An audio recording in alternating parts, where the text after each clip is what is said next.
Barely balls. Oh, it's been caught. He has, yeah. First wicket in the first over. As Williams moves in again, bowls, and Cook goes on the back foot, clipped out away backward of square, and that is the first boundary of the day, first boundary of the innings, first boundary of the match. Bailey sets off balls again. That's deflected away off the hip, coming down towards the commentary box.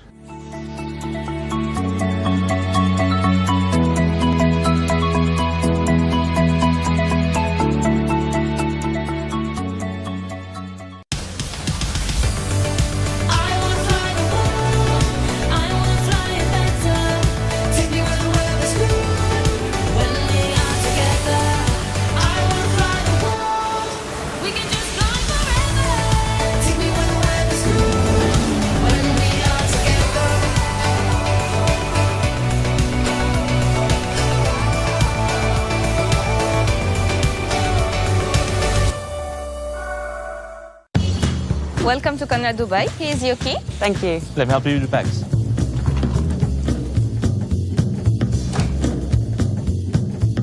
Nice room. How's that?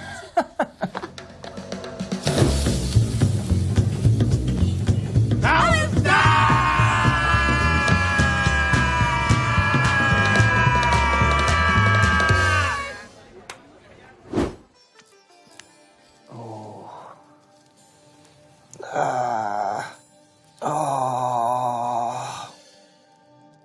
How's that?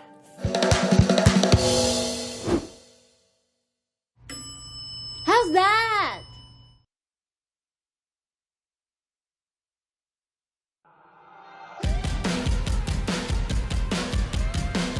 We're really excited here at Lancashire Cricket to be working with New Balance Team Sport. It's always good to have a fresh approach and New Balance team sport is certainly bringing a fresh approach to everything we do.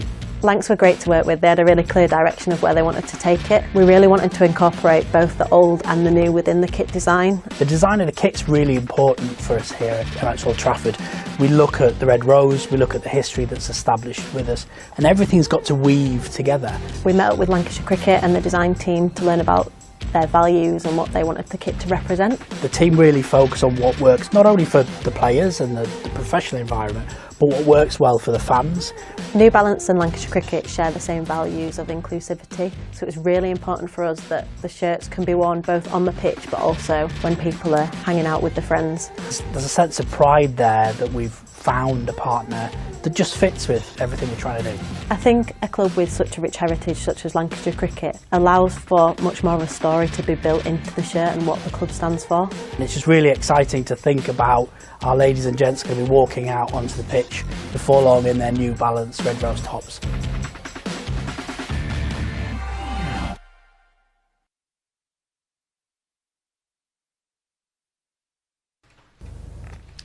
Well, a very good morning and a warm welcome to our coverage live from Stanley Park in Blackpool for day 2 of Lancashire against Essex, and I'm delighted to say it's a much better day, or at least it is at the minute. And in fact, the forecast for later on today is pretty clear.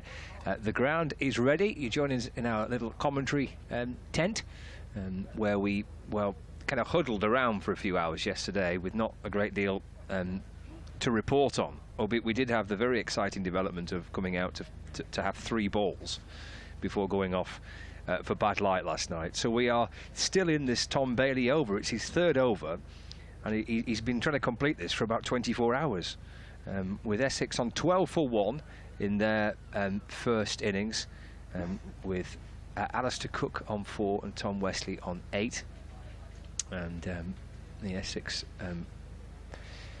players in their dressing room there just getting themselves ready. At least the 2 batters, the skipper of Essex and Cook, will resume in the next few moments. We've got a slightly longer day today, so we're going to make up for some time which we lost yesterday. So we're going to have 104 overs of play today. So it means that lunch has been delayed a little. That's going to be at 1:10. Tea is at 4 o'clock, and 104 overs in the day, so making up for some time that we lost yesterday. The pavilion looks lovely. There's a little bit of kind of watery sunshine on the pavilion, which is quite nice, and spectators slowly starting to enter the ground and find a seat and enjoy hopefully a good day's play. There were some spectators that waited last night. Actually, they waited 6 hours for the possibility of some further cricket, and they got 3 balls of before the players went back off again. So there was a lot of patience shown by supporters inside the ground. The Lancashire boys are not too far away from heading out to the middle as well. Spoke to Keaton Jennings, and see Keaton on the live stream now, the back row with the sunglasses on. Spoke to Keaton last night, and he said how frustrating it was that you're kind of hanging around and waiting to try and get out there and play some cricket, and then you're only out for a few moments and having to retreat for shelter back in the dressing room. But what he did witness, he was pretty impressed again with his opening bowlers, Tom Bailey and Will Williams, kind of picking up from where they left off in the previous game, that victory in South London against Surrey at the Oval. So Lancashire looking to try and make it 3 successive wins, and fingers crossed we've got enough kind of time left to try and get a result this way. I would think we probably have, if we can get a decent amount of cricket in today, and the forecast is better. And if we get a little bit lucky across days 3 and 4, then fingers crossed we're going to have enough time to see a result in this fixture. Lancashire captain just gathering his players for a few final thoughts. Our 2 umpires who, to their credit last night, gave it every possible chance. I mean, there was a suggestion that They could have kind of called it quits a little bit earlier on, but I suppose you want to give it every possibility of trying to play. But it did leave quite a comical sight of having to come out and have 3 balls and then disappear again. But so be it. 2 umpires are heading out, Peter Hartley and Steve O'Shaughnessy. And the not-out batters for Essex. It's a much better day for batting today. This time yesterday it was overcast, it was cloudy, it looked like it might rain at any moment, which it did after about 18 minutes of play. But slightly better and brighter conditions for this second day. So Tom Bailey, as I say, he's 4 balls into his 3rd over, which started at about 11:15 yesterday morning, and then we had 3 more balls of it at about 5:30 last night, and now at long last he's going to complete this over. It will be from the southern end of the ground, so they've got the north and south ends of the ground. So Bailey currently from the south end of the ground, and we're in our broadcasting tent towards the north of the ground. Tom Wesley is on strike. Lancashire have got themselves 4 slip fielders in place there, with Keaton Jennings and Rob Jones, Tom Hartley and Colin de Grandon. And here we go, a bit of sunshine to start day 2. This is much better, isn't it? Bailey into to Wesley. Just goes back and defends. It's right inside the line and pops the ball away in towards the leg side, and Phil Salt sprints up from behind the stumps to complete the fielding. No run. The 1 wicket that did fall yesterday was Nick Brown. That was actually in the 1st over of the day. Brown with what looked like an inside edge onto his pad, and he kind of ballooned up to de Grandon at 3rd slip. Bailey again. It's down the leg side and taken by Salt. And there we go. At long last, Tom Bailey has completed his 3rd over. It's taken 24 hours to complete. But yeah, that's the only wicket to have fallen in the game, but came in the very 1st over of the match yesterday. Of course, Essex winning the toss and electing to bat first. It'd be worth just kind of recapping exactly where we're at in terms of teams and all the rest of it, because we didn't have much time yesterday to get our teeth stuck into it. But yeah, Essex winning the toss and electing to have a bat first. Will Williams, by the way, will send down the 1st over from the north end of the ground, with Sir Alistair Cook on strike, and 3 slips and a gully, point, and mid-off, mid-on, mid-wicket and fine leg. So Williams striding in right arm over the wicket. Cook defends, and there is no run. So Essex have Brown, Cook, Wesley. Next in will be Dan Lawrence, then Matt Critchley, Walter, Buttleman, Harmer, Bracewell, Sam Cook and Jamie Porter makes up the Essex team. And Lancashire with Keaton Jennings, Luke Wells, Josh Bohannon, Dane Velas, Rob Jones, Phil Salt, Colin de Grandon, Tom Hartley, Jack Blatherwick and Bailey and Williams completing Lancashire's 11. Williams to Cook again. That's defended, just eased away up to mid-off, and there is no run. Josh Bohannon fields for Lancashire at mid-off, and there's no run. This was about the main game that was affected yesterday. There was quite a lot of cricket played elsewhere. It was just a bit unfortunate that we didn't get much here, but quite a few of the games are quite advanced. Got quite a decent amount of play on the 1st day across the country. So the back foot by Cook, punched up to mid-off for no run. So we'll keep across the scores elsewhere in Division 1 and Division 2. Kent, Warwickshire, Middlesex, Northamptonshire, Somerset against Hampshire and Surrey against Nottinghamshire. The other Division 1 games. So we'll keeping across developments of those fixtures, and likewise the games in Division 2 as well.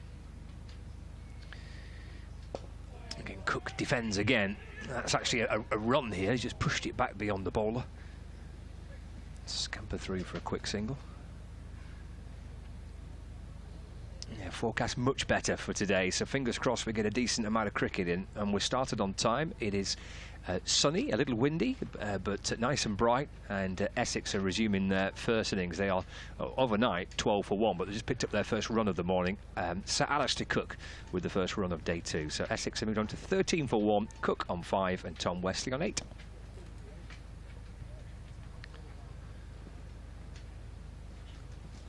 Yeah, the first run of the morning there for Cook. Just pushing it back beyond Will Williams. So it brings Wesley on strike. Still 3 slips and a gully. This brings the bat inside the line of that. Through to Salt, who hands it on to Rob Jones. And there is no run. Actually, there's a few delays around the country in Division 2. Glamorgan, Leicestershire, they've still actually not played any of that fixture. Sussex, Derbyshire, Worcestershire, Yorkshire, they're all start delayed in Division 2 games. Don't forget there's live text commentary across the BBC Sport website and app as well of every game. It's left alone by Wesley, taken by Salt. And there's no run. That completes Williams' first over of the morning, 1 run off it. So 13 for 1, and we'll also be keeping an eye on how Thunder are progressing, because the Rachel Hale Flint Trophy is underway, and Thunder are in York today. They're taking on the Northern Diamonds at York Cricket Club, so we'll keep an eye on how Thunder are progressing. The Diamonds are batting first, and a 22 without loss in the 9th. Callum Flint will be with us a little bit later on. Didn't get Callum on commentary at all yesterday because we only had 28 balls bowled. Dick Davies from BBC Essex is alongside me. Good morning, Dick. Good morning, Scott. Good morning, listeners. Good morning, viewers, as Bailey moves in from the south end of the ground, and as outside the off stump goes through to the keeper. So far, Scott may well have told you a far better day than yesterday, but I think so far is the magic phrase, because I'll be amazed if we get all those 104 overs in bowl today. I mean, the odds are stacked heavily against it as Bailey moves in again, bowls, and Cook just plays quietly, defensively, square on the offside. No addition to the score of 15 for 1. Just 13 for 1, beg your pardon, 13 for 1. Getting carried away with the runs, really, if you'll excuse the phrase. As Bailey moves in again. Right arm over the wicket, bowls the left-handed Cook, and that goes through down the leg side to the wicketkeeper. Yeah, and because the weather's improved, obviously the crowd is much bigger than it was yesterday, and well, they're more or less, yeah, there's at least a couple deep, well, 1 or 2 deep all round the ground. It's delightful ground in the corner of Stanley Park. I'd done my homework yesterday and said it was nearly 300 acres. I undervalued it. It's 380 acres. It's nearer 400. Oh, and that's played back with a square on the offside for 4 runs. Whether that was entirely what Cook was intending or not, I think probably not. But he picked up his 4 runs. We'll probably see the replay now. No, it certainly wasn't it wasn't what he intended. Just the very fact that he looked over his shoulder very quickly to see where that had gone. So 17 for 1 now. Cook on 9, Wesley on 8. The man out more than 24 hours ago now, Nick Cook. Nick Brown, as Bailey moves in and bowls.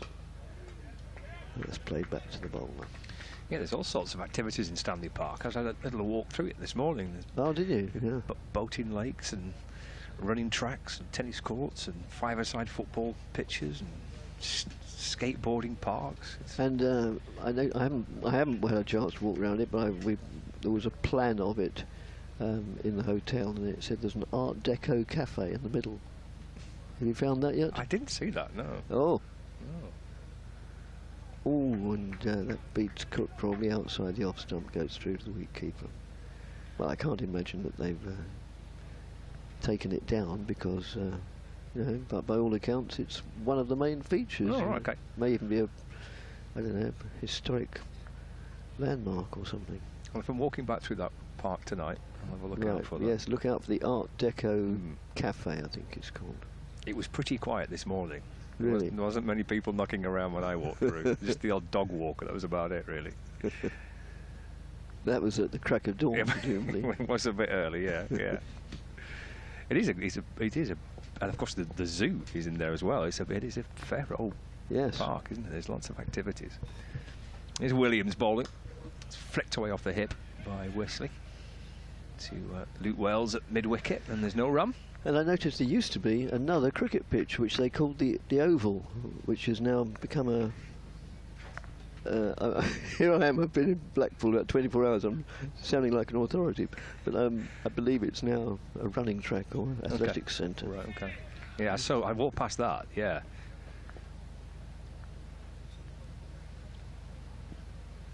Williams in again, bowls, left alone by Wesley, taken by Salt, and there's no run. Yes, I saw that on the sign. The sign's still there for Cricket Oval. Oh, is it? In fact, I got a little bit confused, thinking I was walking the wrong way to get to the cricket ground. But the sign's still there, Cricket Oval, but it's pointing in the direction of a big kind of big running track with little stand and floodlights all wrapped around it. Nice setup. Could walk for hours through that park. The odd swan floating around in the boating lake. Williams over the wicket to Wesley. He's not offered a shot. It's wrapped him on the pad. That gets everybody a little bit interested, the fact he's not offered a shot there, Wesley, but they've shaken their head by Steve O'Shaughnessy. We're watching from, well, long off, really. Just to the offside of straight, so we're not in a position to pass comment. A little natter with the umpire on his way back. Will Williams, what's the reason for that, umpire? I believe the umpire doesn't have to tell him, does he? He can just I don't think so, say no. It's my business. Exactly, none of your business. I don't think they would. Williams balls again. It's off the back foot, forced away by Wesley, but Vannon's at mid-off. He gets away to his left It wouldn't engender a harmonious relationship between umpire and bowler, would it, really? You're just told to naff off. Yes. Yeah. Had enough of that at breakfast time yesterday. Oh dear. That's for another time. That's for later in the day when we run out of things to talk about. Oh, goodness, yeah. Not that we usually do. 17 for 1. Williams to Tom Wesley. It's right forward and defends. Solid looking front foot defence by the Essex skipper. Ball bounces back down the pitch and Williams fields off his own bowling. And again, there is no run. So he remains on 8. Cook on 9. So yeah, as Dick said, 104 overs today, but, well, fingers crossed we get the bulk of them in. But there's all sorts of different possibilities of maybe the odd shower swirling in. It is quite a breezy day on the Fylde coast, so hopefully we'll dodge them. It's worked away off the pads by Wesley. Clips it out towards backward square leg for a single, and he moves on to 9. And that completes the 8th over of the Essex first innings. 18 for 1 with Wesley on 9 and Cook on 9. Just one run coming off that Will Williams over. Yes, the climate is quite, in a way, predictable. Where we're staying on the front at Blackpool, as most people try to, with a sea view as well, and looking out across the Irish Sea. And Sunday afternoon, you could see, although the weather at the time was quite bright and sunny and pleasant, you could see this very ominous big black cloud coming gradually towards us across the Irish Sea, and sure enough, later on, absolute deluge as Bailey moves in and bowls. Goes through to the wicketkeeper. Wicketkeeper takes it moving slightly to his left, to the leg side, so a bit of movement there off the wicket. You were on one of the piers, weren't you, when this? I was on the north pier. Right. And it was, I know it's a cliche, but it was like turning the tap on, and we got stranded one end of the pier for a good hour or so. We weren't going to dash back through that. There was no real need to. That's just played out on the offside, no addition to the score of 18 for 1. We're two deliveries into the 9th over. So we had 4.4 yesterday, thank you. So we're already approaching almost as many as we had in the whole of yesterday. And that's just played defensively off the back foot, trickles out on the offside. I said in my overnight report, not that you can really build up that number of overs and only 1 wicket into a work of art, but I said that you get used to seeing bizarre days at cricket, but occasionally one comes along which verges on the farcical, and I thought yesterday was was one of those days, especially coming back for 3 deliveries when clouds were threatening. That's down the leg side, well taken by the keeper, diving away to his left, but yeah, there wasn't a, well, I don't even know if it was a genuine appeal, just a shout of excitement more than an appeal. Yeah, I don't think I've waited that long to see No. see cricket. I don't think I've waited 6 hours in between deliveries. That's a new one for me, I think. Yeah, and me. But it was worth it, wasn't it? Oh, it was lovely. Yeah, absolutely. Bailey moves in and bowls, and Wesley shoulders arms and allows that to go through to the keeper, who is Phil Salt. Hasn't got a dagger by his... oh, that's because, according to our scorecard, which I think lists 16 names, originally George Bell had the dagger for keeper beside him. There's a few wicket-keeping options in that Lancashire team, yeah. I don't think Essex have that luxury. Oh, Dan Lawrence has kept wicket in an emergency. But then that's just nudged way square on the onside. But then if in that emergency we don't have the spectacle of seeing Dan Lawrence bowl, which is, if you've never seen him bowl, I hope he bowls in this match at some stage, because he's got a very, very strange action. Somebody described it as like a frog in a blender. Now, fortunately, I've never seen a frog in a blender, so I can't really say whether that's an accurate description or not, nor do I want to see a frog in a blender. No, that sounds a bit horrific, though. Yes. Kev sent me a message with regards to the Art Deco Cafe. Yes. He said it's at the end of the road behind you, to the right by the fountains and gardens. The food is excellent. Try the afternoon teas. Well, there you are. Cheers, Kev. Thank you very much indeed. Williams bowled. It's left alone by Cook. Taken by Salt, and there is no run. That reminds me, if people want to communicate, well, I was going to say with me, but no, with us, but if they want to do it via email, then it's bbcessexcricket@gmail.com, which also reminds me that we did have a few yesterday, which I will address. I always say, if you've gone to the trouble of putting fingers to keyboard, the least we can do is read them out. Williams to Cook, just turned off his pads up to Tom Bailey at mid-on, and there is no run. Yeah, let's do that now. The first one was from Paul. Bearing in mind this is yesterday, but he said, the first match I saw at Stanley Park was in 1975 against Leicestershire. Wow, 25, 35, 45, 48 years ago. Against Leicestershire, who actually won the title that year. Williams strides his way back in to Cook again. It's down the leg side, taken by Salt. No run. And it was the game in which David Gower, of course he played for Leicestershire before moving on, as so many players have moved to Leicestershire and then moved on. Stuart Broad among them. David Gower made his first-class debut in that match. Thanks, Paul.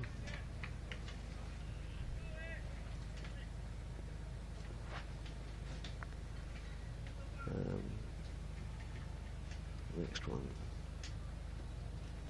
As Williams turns on top of his mark and Sets off again to Cook. Just hopping back and pushing the ball away into the offside, up to mid-off, no run. And Tony, bearing in mind this was sent yesterday, so some of the comments aren't entirely appropriate to today, but hello chaps, sad that play has been interrupted in view of your comments re the Stanley Park site having a zoo. I thought you might be interested to learn that the zoo buildings are those of Blackpool's original airport, dating from the 1930s.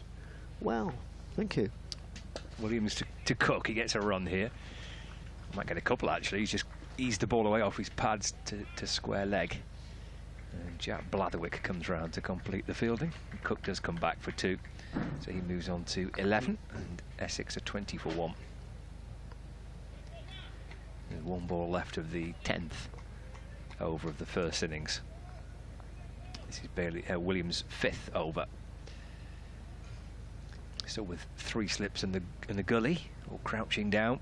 Williams comes over the wicket and bowls. Cook gets forward and defends to mid-off to complete the over. 20 for 1, Cook 11, Wesley on 9. And thank you, Richard, I think it is, for your email, pointing out that, albeit yesterday, the great Essex legend Brian Taylor created a record when he missed a game, which was the first time he'd missed a game in 11 years, having made 301 consecutive appearances, a club record, well, unbeatable club record. Wesley moves in, I beg your pardon, Bailey moves in outside the off stump. Well, I would think it's not just an Essex record, but possibly a, I don't know, in those days, of course, people did play, well, they played on and on, and they played through injuries, didn't they, because they didn't have vast squads. And Tonka Taylor, as he was known, would have been particularly keen to carry on as Bailey moves in again. That squares up Wesley to the extent that he was probably trying to play it back to the bowler or even to mid-on, and it squirted out square on the offside. In fact, the Essex keeper Brian Taylor was a legendary hard man, and the story goes, which I can well believe, that one day a young middle order batsman turned up and he said, tell you what he said after this delivery, which is far more important. Bailey moves in, where it turned out to be not actually, as he was sailing through outside the off stump. And this young batsman said, I'm sorry, Skip, I had a bit of an accident last night, and I've broken a finger. And Taylor allegedly said to him, "Oh, sorry to hear that. You can bat number 7 then." And that was it. In other words, get on with it, you know. Nowadays they call out a fleet of medics and send him to intensive care. As Bailey moves in and bowls, that's outside the off stump, goes through to the keeper.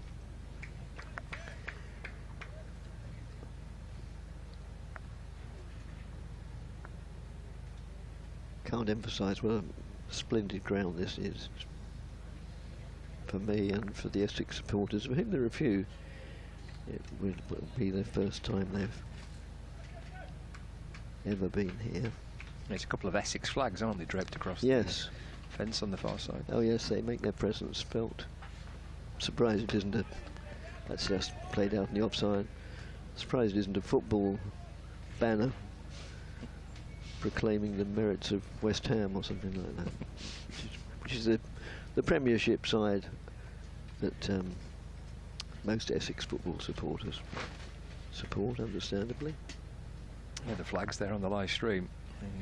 So that's the kind of traditional Essex. Oh yes, thank you. Badge, isn't it? I forgot how brilliant the live stream is when doing Lancashire games. And thank you to all those concerned. That's down the leg side. Thank you to all those concerned, except those who occasionally point the camera towards us. And, oh God, please don't take that as a cue to do so. Oh yes, they have done. Thank you very much. I knew as I started that sentence that I was asking for trouble. We've relocated to a different We tent have. today. Yeah. Yes, a different studio. A different yes, we're not entirely convinced whether it's battened down to the ground properly or not, but there we are, a little auxiliary tent to just by the side where the written media are. Williams in, and shoveled away into the onside. There's cries of catch. There's Luke Wells trying to make up the ground. Cook for a moment was in danger. He certainly was.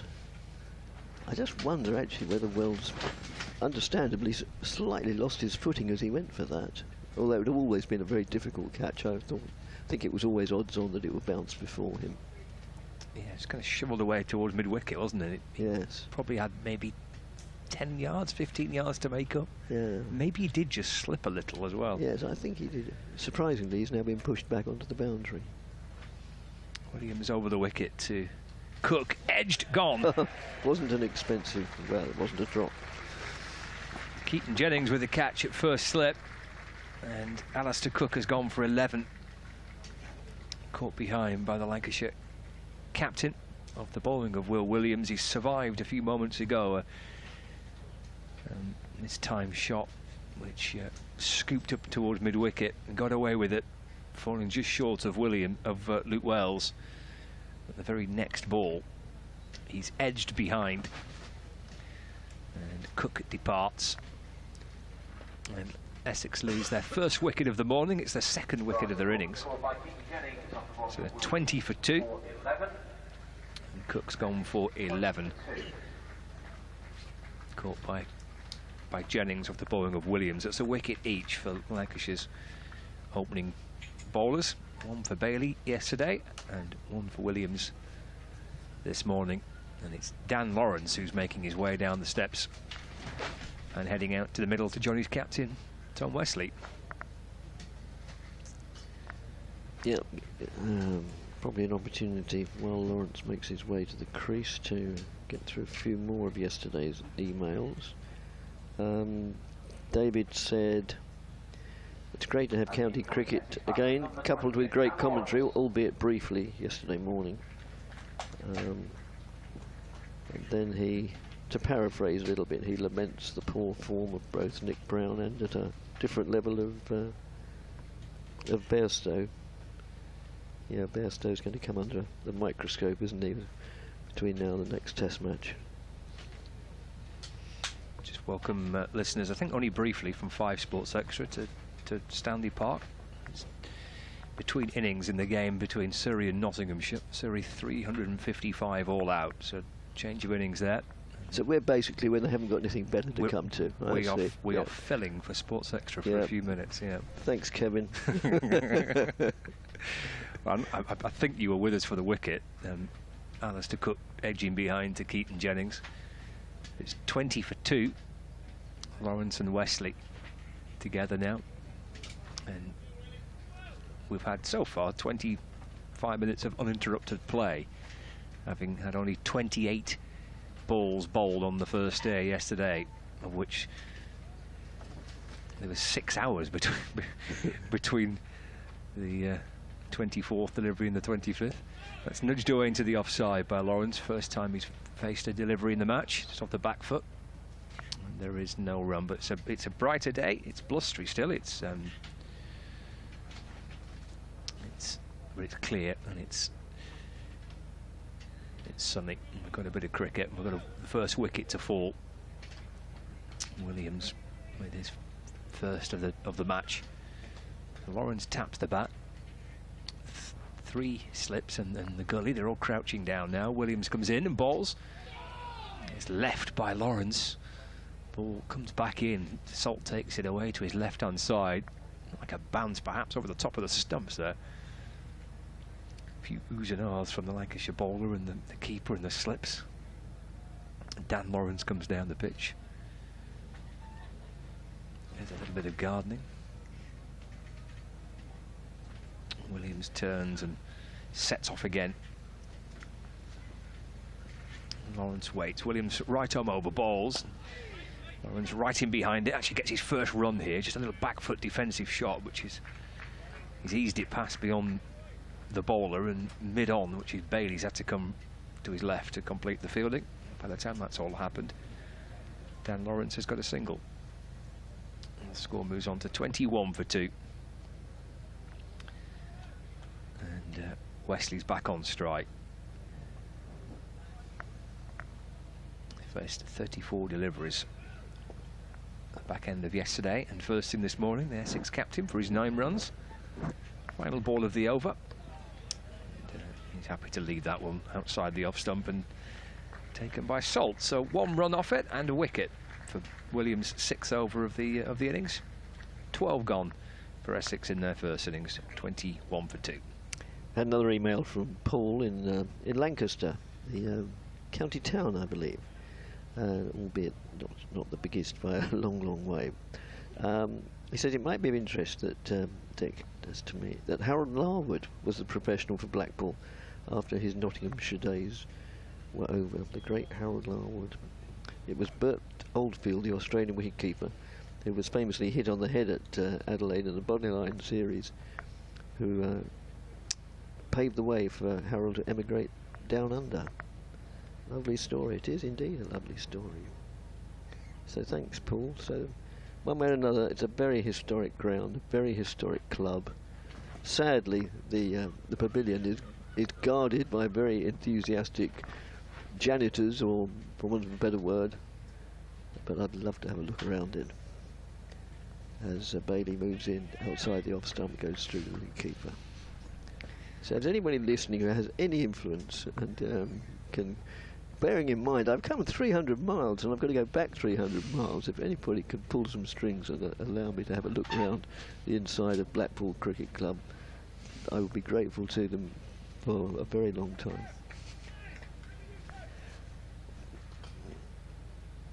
If that's not begging on bended knee, what is, as Bailey moves in and bowls. Oh, and that's possibly dropped in the slips, or it might have bounced in front of him by Rob Jones. We'll see the replay possibly. I think they'd have... Well, yes, here we go. I think it bounced in front of him personally, but... No, it didn't bounce in front of him. It was a drop. Yep.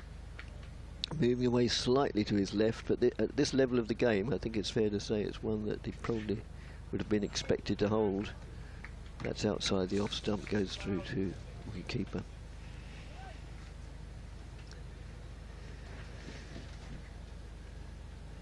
I've just been sent a link to a story on the BBC news site about Harold Larwood. Oh, right. A Blackpool park named after him. I'll read this story. He owned a sweet shop in Blackpool, did Harold Larwood. Ah, that must have been the shop that Paul was referring. Oh, and well, it was driven hard back to the bowler. The bowler hurt himself getting a hand to it, which might be more serious than it appears. But from Lawrence's point of view, the disappointing thing is that he deflected it straight into the hands of mid-off, and Lawrence is out. Caught it mid-off. Via Tom Bailey. Via Tom Bailey. So, something of a bizarre dismissal. I think Bailey, dear Lancashire supporter, I don't think you need worry too much. I think it was much shock as anything. He got the hand to the ball and fell to the ground in apparent great distress. But now they've brought on the medic, and yeah, he appears to be okay. That's a bizarre dismissal, that wasn't it? It was, wasn't it? And it was, yeah, the way it was deflected, it was a very finish up as a very simple catch for who did he say it was? It's Josh Bohannon. Josh Bohannon, thank you. Yeah, via the deflection off Tom Bailey. We're going to see the replay of it now. It's driven back down. Bailey gets hands to it, almost pushes it to Bohannon, and then quickly realises he's hurt his finger. I think Tom looks like he might be okay, but well, that's such a quirky dismissal, isn't it? That driven down the pitch by Lawrence, Bailey almost takes the catch, and in the end just parries it up towards mid-off, where Bohannon does take the catch. Yes. The concerns are with Bailey's. I think he has cut his some part of his left hand. So he's been taped up now by Sam Byrne, the Lancashire physio. But how bizarre is that? Yes, it is. Sure, I've ever seen a dismissal like that before. I expect at this moment that's just what Dan Lawrence is thinking. How bizarre was that? Or words to that effect. 21 for 3. So it's a brief stay in the middle by Lawrence. Yes, the hand is being bandaged up quite considerably. It's his non-bowling hand, Yep. which is, well, it wouldn't, well, for a start, he wouldn't be able to bowl with a hand that badly wrapped up, but, I mean, that well wrapped up. But similarly, I don't think he'd be allowed to, even if he could, because it somewhat paradoxically could give some assistance. Not in that case, it's too much, but if you have, I don't think you can bowl if you've got an elastoplast on any finger, because it helps you grip the ball. Other such products available, I hasten to add. There's smiles all around the Lancashire players. Yes. Because it's probably as much for the quirkiness of the dismissal as the fact that Yes. Essex are 3 down. As Bailey moves in and bowls, and it's Matt Critchley who's come to the crease, formerly of the well, one of the adjoining counties, formerly with Derbyshire, and came to Essex at the beginning of last season, and had a modest season last year by his own admission, but has had a really good year this year, both with bat and ball. He gets a single straight away, and that's outside the off stump of Wesley, as he's done many times in this innings of 36 deliveries, has shouldered arms and let it go through to the keeper. And well, I've just slightly overstayed my welcome, so I apologise for that. And now I'll make way for Callum. No problem. Yeah, Critchley over 500 runs coming into this game, 569 runs for Matt Critchley at an average of 43, top score of 121, 1 century and 5 50s for Critchley. Enjoyed a good year with the bat, and backed up with some contributions with the ball as well. He's got 9 wickets. An average of 21. He's bowled just under 60 overs this season for Essex. So 23 for 3, 13 overs gone, and Will Williams set to continue with Critchley just taking guard from umpire Steve O'Shaughnessy. Tom Wesley, the Essex captain, at the non-striker's end. Williams sets off again. 3 slips, all crouched down. Here comes Williams in and bowls. And Critchley just nudges the ball away off his hip down to fine leg for a single, doubles his total, actually moves on to 23 for 3. And at last, Callum's with us, having spent all day here, but watching it rain yesterday. Yeah, I felt like a bit of council worker, just stood watching around. I'm glad we managed to get you on. Yeah, it's been a good morning for Lancashire so far. I'm wondering if Essex will maybe regretting batting with the weather that was around yesterday. I was surprised that they did choose to bat. 23 for 3. Williams to Wesley. It's off the back foot, nice shot. Punched away through the covers. Yeah, it does have plenty on it, goes all the way for 4 runs. Nice looking shot, but best of the morning so far. Takes Wesley up to 13. Yeah, a lovely shot from Tom Wesley, just punching it through the covers. Probably just short, not really that short of a length. He's just picked it up pretty quickly off Will Williams. So 27 for 3. Williams to Wesley, that's left. Through to Salton, there's no run. Yeah, the toss decision yesterday was quite interesting, wasn't it? I mean, I suppose if you've got Harmer in your team, you know, if you try and take out the weather, I suppose you want Lancashire to be batting last, and you want Harmer's influence to come into it. But it did feel like a bit of a brave call. Yeah, definitely. Like you say, I think it might have been the Harmer effect. They've got Critchley in the team as well. He bowls a little bit. But yeah, I thought looking at the weather when I was driving up, I thought whoever wins the toss will be electing to bowl. Williams to Wesley. That's just onto his pads, and he sends it up towards Bailey with his left hand now strapped up. Have you seen a dismissal like that before? No, he's hit that pretty well to then deflect all the way to mid-off, hasn't he? Took a chunk out of Bailey's left hand as well. Yeah, it was absolute kind of freak dismissal, really. Williams to Wesley. That's a lovely shot. Run through straight mid-wicket up towards the pavilion. Two chasing after it. In comes the dive. Valiant effort from Jack Blatherwick. I don't think he's got to it though. No, it's 4 runs signalled by the umpire.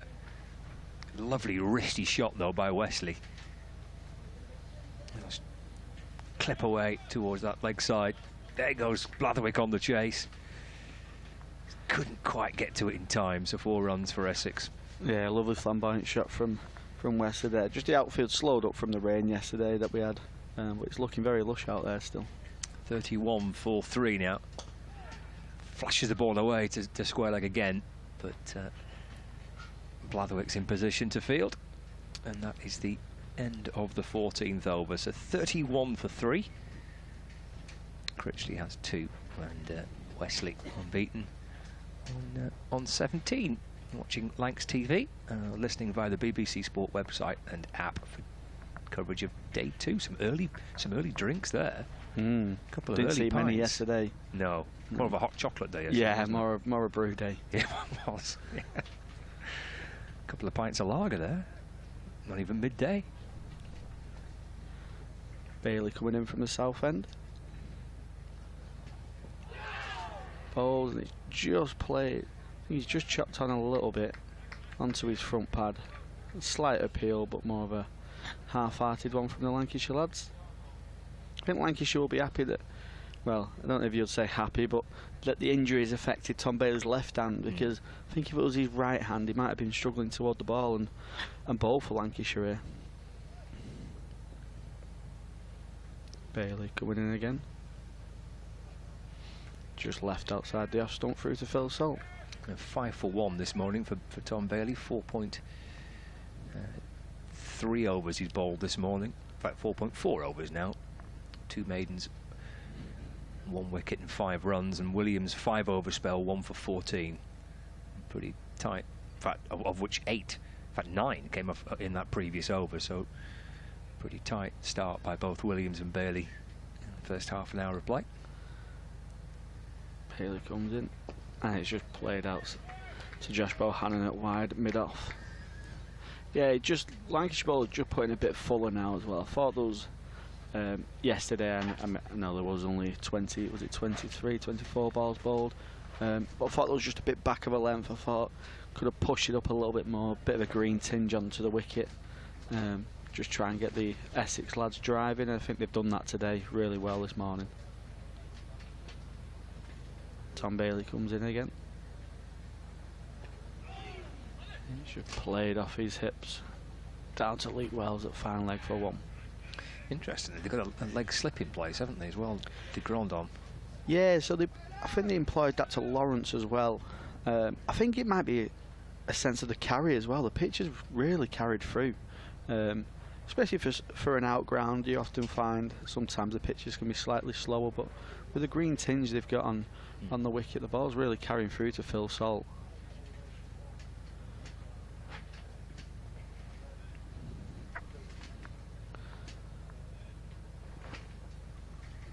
Wesley on 17 off 41 balls, looks pretty well composed for Essex. Then comes Bailey. It's again played off his hips. Down to Luke Wells for 1. Yeah, it's a clear plan, isn't it? The Grandome in leg slip now, and they look like they're just going slightly straighter. 2 balls back to back have flew through the fine leg region. I don't know if the Grandome's just getting pushed a little bit wider now.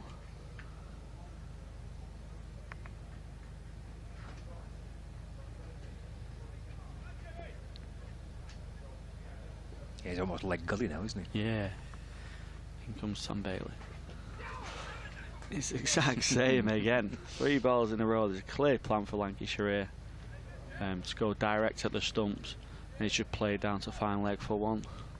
34 for 3 after 15. We've had 42 minutes of play. Happy days.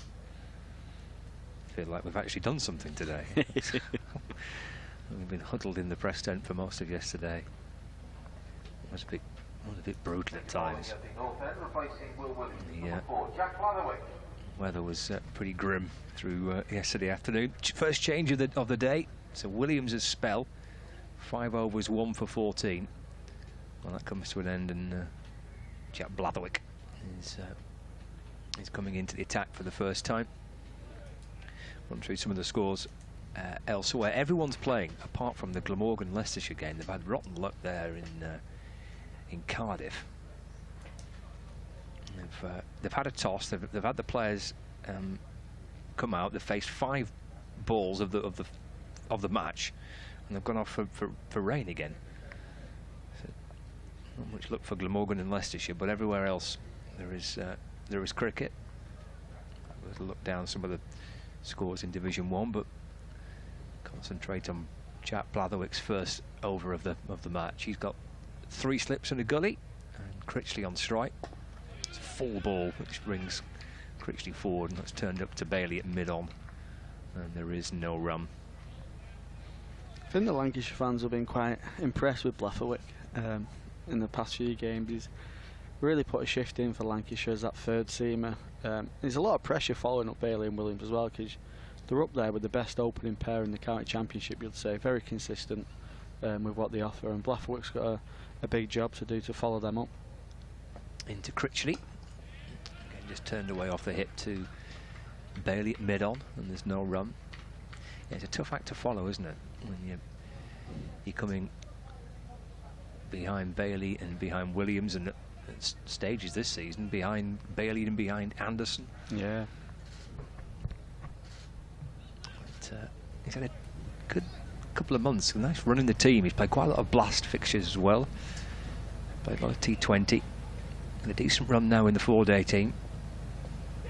It's down the leg side to Critchley, taken by Salt, and there's no run. It's a nice change up for Lancashire though as well. Bailey and Williams, you'd say, more the medium fast, where Blatherwick's probably got that extra yard, probably push it up a bit more to the 86, 87 miles per hour mark. So it's a really nice balance to Lancashire's attack at the moment, with Tom Hartley following up with some spin. Yeah, I like watching him bowl. He runs in with loads of commitment, doesn't he? Runs in really hard and bowls the real committed spells. And forward goes Critchley, defending to behind at mid-off, no run.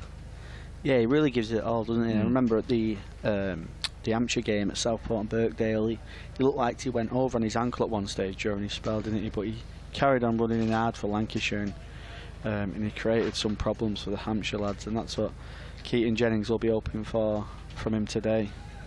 A good start so far, 4 balls in to his first over of the day.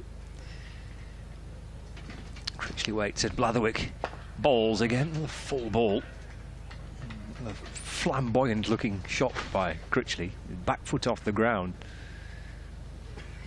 Eased away into the offside for no run. Be a good battle this, because Critchley can be quite an aggressive player. He tends to score quite quickly. He's quite a positive player, Critchley. And he's, even in defence, he's been quite kind of front foot and aggressive, hasn't he? And trying to get on top. And just sent back the fielder at square leg to deep square leg.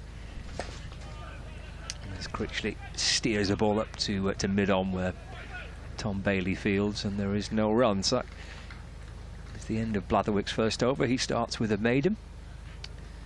So 34 for 3, Essex in their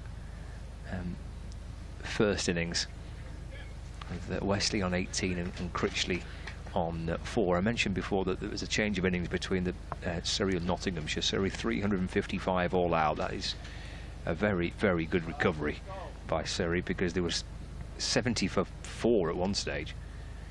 But Jordan Clark with 107, a century. Sean Abbott making 48. Got runs against Lancashire a few weeks ago, Abbott. So Surrey 355 all out. Nottinghamshire have started their reply at 10 without loss. In comes Tom Bailey. And it's played back down the wicket for a dot. Yeah, he's. I was going to say you get your hopes up with Surrey when they're 9 down, but with Lancashire found in that first innings, they can still put runs on that late as well. Yeah, 130, I think it was, that Dan Worrell and Sean Abbott put on for the final wicket a couple of weeks ago. Lancashire won in the end, though. Oh, aye. In comes Bailey. Full on his pads, played through to the leg side. And that's run away for 4 through square leg. Yeah, there's a clear plan from Lancashire, and I think the Essex batsmen, they won't mind it too much because scoring opportunities will come. The straighter Lancashire ball, the more comfortable they'll be playing through the leg side. Like you say, he's played that off his legs lovely for 4 all the way through square leg. Takes Wesley on to 22 off 44. In comes Bailey again. Balls, and it's just played through backward point. Dane Vilas doing the fielding acrobatically. He's always there, just a lot going on when Vilas is either in the action. Just wasn't taking a single, but always seems like there's lots of energy with him. He's always on the move, isn't he? Yeah.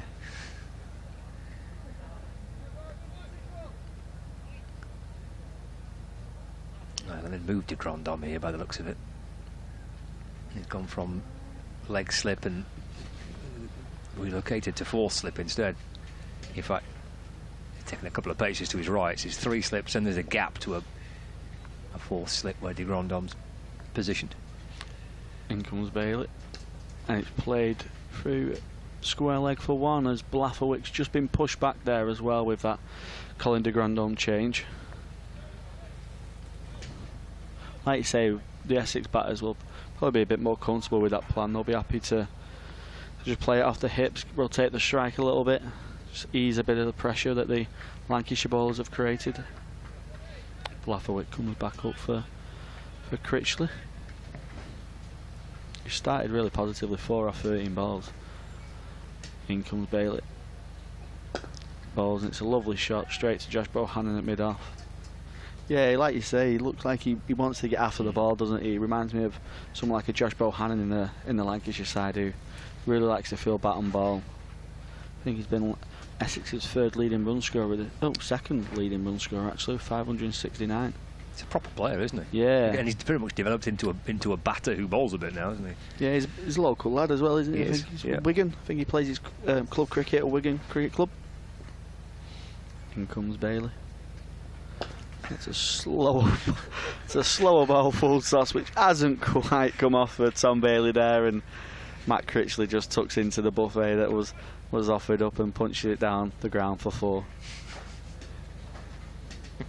He's had to wait for that a long time. Takes the score to 43 off 3. 43 for 3 off 17.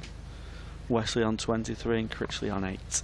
Elsewhere, Somerset 234 for 5. Again, they've recovered because they were in some trouble at one stage. Yeah, they were 40 for 4, then 80 for 5.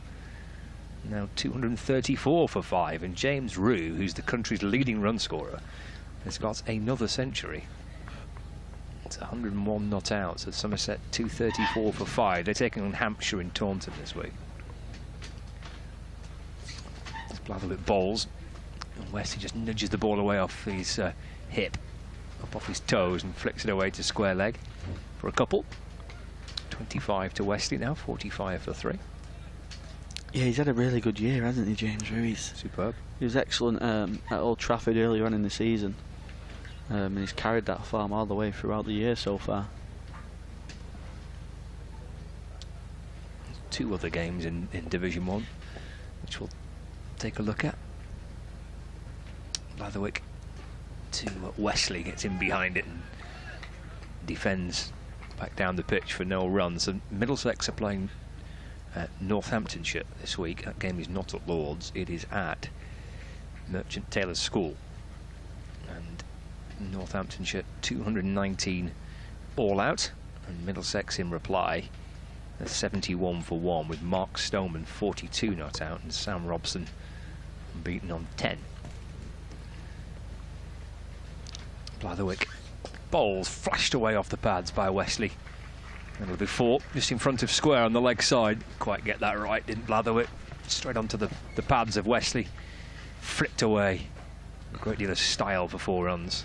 Yeah, lovely shot. Getting his wrist through the ball there, and just with the extra pace as well, he can risk just going over the top of the field. You probably only need to get half the bat on it to clear Will Williams at mid wicket there. So he's been brave enough to go over the top, and Will Williams has been pushed back straight away now.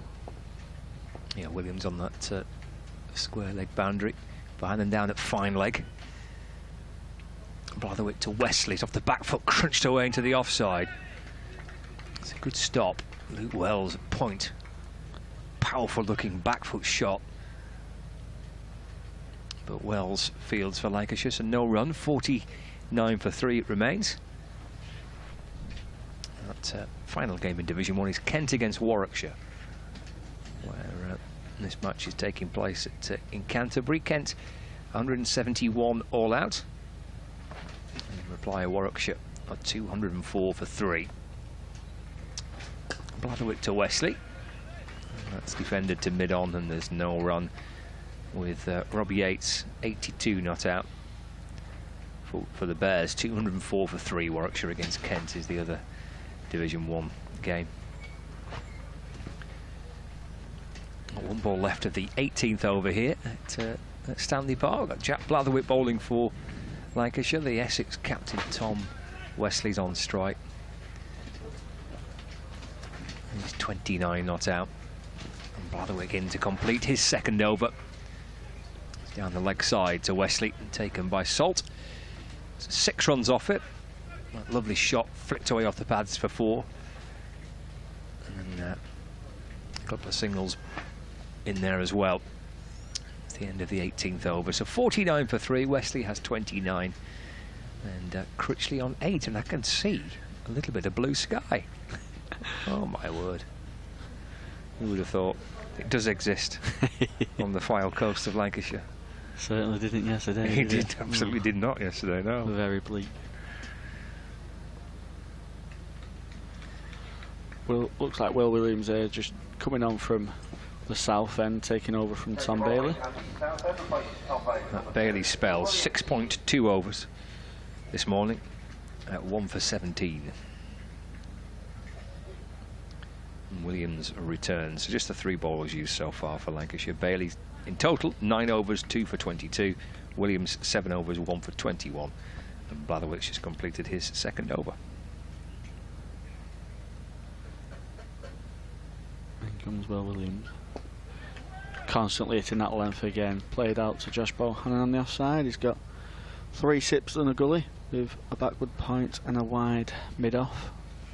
Dane Vilas at a wide mid-on, and Jack Blatherwick just in front of square, and Luke Wells at fine leg. Yeah, often quite go with this plan, don't they, Lancashire? The Will Williams comes on often at the other end once Tom Bailey's finished up to bowl a second spell.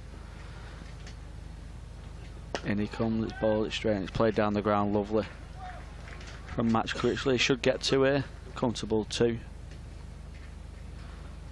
And Josh Bohannon does the fielding.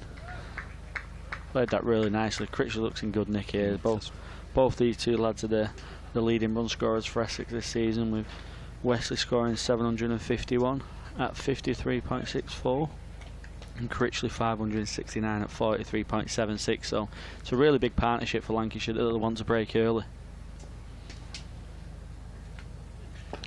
Williams bowled, and it's played down the pitch for no run.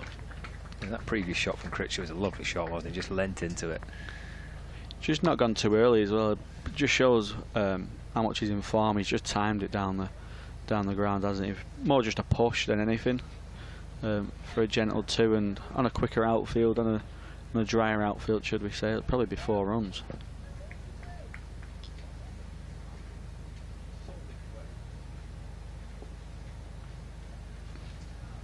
Williams bowls. Played through mid-wicket for Critchley again. won't come back for a 2, just a single. Blatherwick does the bowling.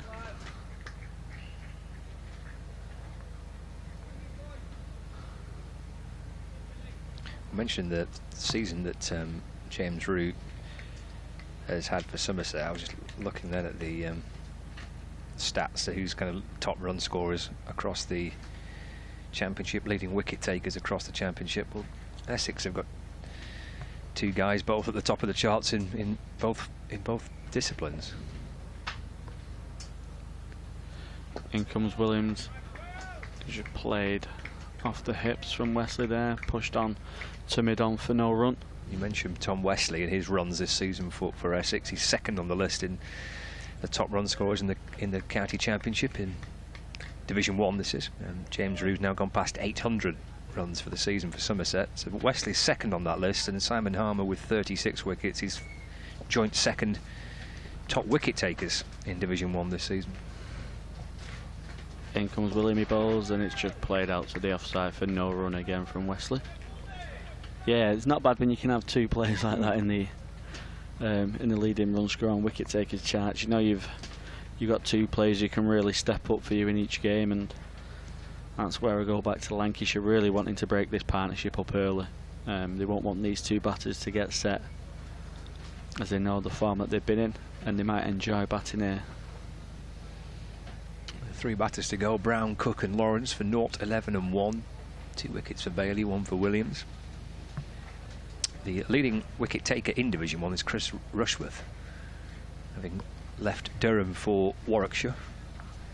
He's returned 39 wickets at an average of 16 for the Bears so far. Here's Blatherwick, and he bowls to Critchley, solid on the front foot and defending. Yeah, it's been a positive move, hasn't it, for Rushworth? Not showing no sign of aging at all. Strong bowling attack of Warwickshire. Yeah, they've got a really good team this season, haven't they? They've signed well. They'll be a little bit disappointed that Moeen Ali was recalled up to the Basball team after signing him. 52 for 3 here. Blatherwick. He's into to Critchley. It's steered out towards point where Wells fields, no run. Warwickshire currently 4th in the table. The table as it stands, this is before any bonus points have been acquired from this round of fixtures. Surrey are top with 129 points. They've won 5 of their 8 matches. Essex are second with 106 points, 3 wins from 8. Hampshire are third, 103 points, 4 wins from 8, and then Warwickshire with 93 points, are 4th. Blatherwick to Critchley, stylish shot, a ball that's on his leg stump, and he's eased it away to square leg for a couple. He takes his total to 13. It's now 54 for 3. Somerset are 5th with 88 points, and 2 wins from 2 for Lancashire has pushed them to 6th place with 87 points, which makes this game really intriguing, because a win for Lancashire this week will bring them right up alongside Essex and potentially get them involved at the top. Blatherwick halfway through his 3rd over to Critchley, just tries to angle it down to 3rd man. Stopped by de Grandhomme at backward point, and there's no run. Yeah, both teams will be wanting to. I mean, Lancashire need the win just to get themselves back moving up the table, but Essex will want to keep chasing Surrey, won't they? And they won't want to keep falling behind that strong Surrey side.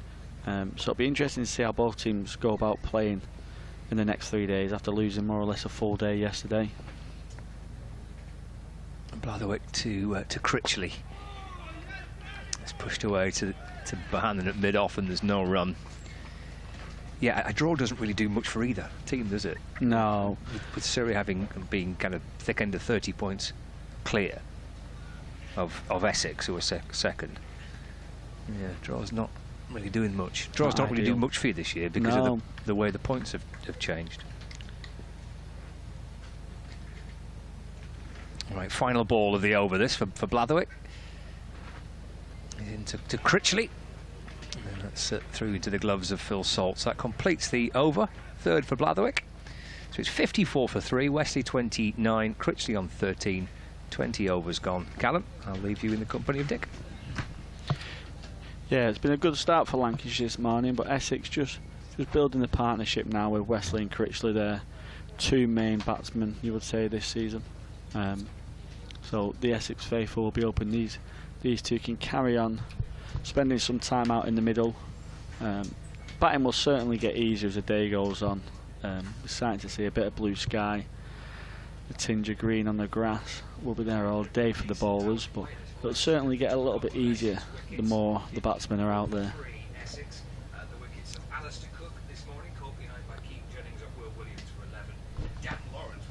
In comes Bailey from the Will Williams, sorry, from the south end. And it's played off his hips for one. Out to Dane Vilas, who's out there sweeping the boundary.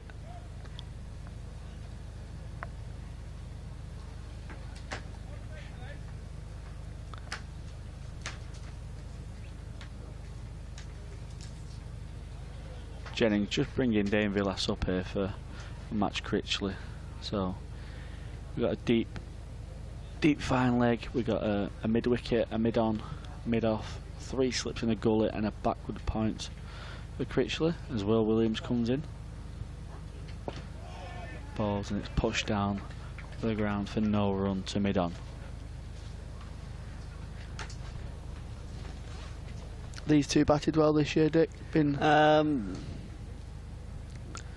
In fact, yeah, well, yeah, Matt Critchley has, well, I was going to say undoubtedly, it's a little bit bold to say undoubtedly, but probably been the player of the season so far, and indeed he top scored against Lancashire when the two met at Chelmsford earlier in the season. Williams bowls, is it appeal from Lancashire, but it looks a little bit high. I thought that was a bit high, yes. Yeah, more of a gentle, polite ask to the umpire there. Didn't seem too aggrieved at having had the decision turned down. No, the bowler didn't go up much, did he? It was more the slip card. And yeah, to carry on answering your question, Callum, yeah, and Tom Wesley's had a good year as well, a very good year. So probably it's true to say that these two are the most in form of Essex's batsmen this season, probably bar none. Williams bowls and it's pushed out through the offside. The Essex batters were teased for a one there, but Josh Bohannon, probably one of Lancashire's quickest fielders, there at wide mid-off, cuts the single off and it's no run. Yes, it's really turned out to be quite an inspired signing to get Matt Critchley, and quite a clever one really, because he was starring with both bat and ball over the border in Derbyshire, and we understand that a lot of it came from not approaches, because that doesn't happen in cricket, of course, but maybe gentle suggestions when the two met at Derby the season before last. And I know Critchley says that in that game he found Simon Harmer incredibly useful. Useful sounds a bit too utilitarian. You know, very charming and pleasant, and for a good hour or so after play one day, Harmer sort of took him to and Will Williams bowls. Oh, it's nicked behind to Phil Salt, and it's a lovely wicket for Lancashire. Really one that Lancashire would have wanted, and now they can really put some pressure on. Essex 55 for 4 with Critchley heading back to the changing rooms. 13 off 29 balls, and it's a beautiful bit of bowling from Will Williams. And that's what Will Williams does. He just hits that line of length consistently, just wobbles it both ways. And he really challenges both edges of the bat, and really brings that slip card into play, as we can see here. Just looks like it was tailored in slightly and gone away off the pitch. And it's a huge wicket for Lancashire, that. It is, yes, because I was just saying that Critchley is one of the informed players, and yes, I was saying that when they were playing Derbyshire at Derby 3 seasons ago now, Simon Harmer was incredibly useful to Matt Critchley, spending a good hour with him at the close of play one day, and sort of taking him through his own experiences. Harmer's not only a very accomplished bowler, he's a very charming fella, and very generous in sharing his experiences over the years to get into the position of one of the world's best off spinners, and maybe at the end of this conversation, who knows? Maybe Harmer said, "Of course you could do worse than come over a free pint that I'm sure Harmer would have offered to pay for." Yeah. No, they're very similar, aren't they, as well? I mean, Harmer's probably more of a bowling all-rounder and Critchley's more of a batting all-rounder, but they'll both probably have them conversations where Harmer's probably taking just as much from Critchley in that conversation in terms of his batting as well. Yeah. Because Harmer's, he's an excellent batter as well, as he's turned himself into someone who can offer really valuable runs down the order. Yes, certainly. Oh yes, I don't know if you were at Old Trafford in a one-day game a few seasons ago when it very exciting. Harmer hit 3 consecutive sixes to tie the game. Walter, the new batsman in for Essex. Will Williams instantly round the wicket and he just tucks it off his legs for one behind square. Dane Vilas does the bowling. Yes, I'm not a great one for remembering the finer details of situations, and I don't want to sort of rub it in for the benefit of the Lancashire listeners because, well, I just don't want to. But yeah, I do remember in that game, which ended in a tie, in a most unlikely manner, because I think Essex scored 23 or something off the final over, and that because it was a tie, it meant that Essex had already progressed to the next stage of the competition, and because they didn't win it, Lancashire didn't progress. So no doubt they've levelled the books subsequently. Don't you like to use the word revenge? Because I don't think professional cricketers have revenge. They want to win all games. Yeah, don't they? certainly. The word revenge is more in the eyes of spectators and supporters than players. Players have a great respect for each other and they want to win every game. So I don't think revenge comes into it as such. Especially with how many franchises there is these days as well. A lot Yes, of players will play right. with each other as well as against each other. Yeah. So Lex Leary comes in and just played by. I don't know if we said that Paul Walter had come to the crease. The almost unmistakable figure of Paul Walter, probably certainly one of the tallest players on the county circuit, if not the tallest. He must be 6'7", I should think. And the bowler, Callum? Jack Balafowick. Oh, of course, because it wasn't Yeah. on the card and therefore doesn't have a number. Number 4, thank you. Yep, Jack Blatherwick. Oh yes, I can see now he turns his back to it. He's got his name as well as his number on the back. Yeah, quite a big strapping lad. He sends it down at a decent he pace. needs to be big to have the word Blatherwick on the back of his shirt. It's quite a longish name. That's outside the off stump, goes through to the keeper. Yeah, the first time I seen Walter was actually in the 100 last year. Yes. He did pretty well for the originals, and I think they've retained him this year. I think he's still in that squad. So, yeah. Like you say, they've played with some of these Lancashire lads as well, and that's where, yes, like you say, they all enjoy a beer together these days off the field, where in the past might have not been as close and friendly in the bar afterwards. Yes. As Blatherwick moves in right arm over the wicket to the left-handed Paul Walter, and that's outside the off stump. Goes through to the keeper. And the score remains at 56 for 4. We're in the 22nd over of the match and of the innings. So far uninterrupted today, so we've had what 60, 70, about 72 minutes of uninterrupted play today, for which we're grateful after the bizarre goings on yesterday. I felt so sorry for the ground staff, really, as Blatherwick moves in and bowls. And that's played solidly by well stopped. Yeah, I can't imagine those two happy. Doing probably an hour and a half of mopping up, taking all them covers off. There's only 4 of them here as well yesterday. To then put them all back on after 3 deliveries. No, heartbreaking. But they spend some days lounging around on a glorious sunny day with nothing to do except sweep the wicket during intervals and repaint the lines. And that's what they'll be hoping for today, won't they? Yeah. Nice day of watching instead of moving and getting them covers on. As Blatherwick round the wicket to Walter, who shoulders arms, goes through to the wicket keeper.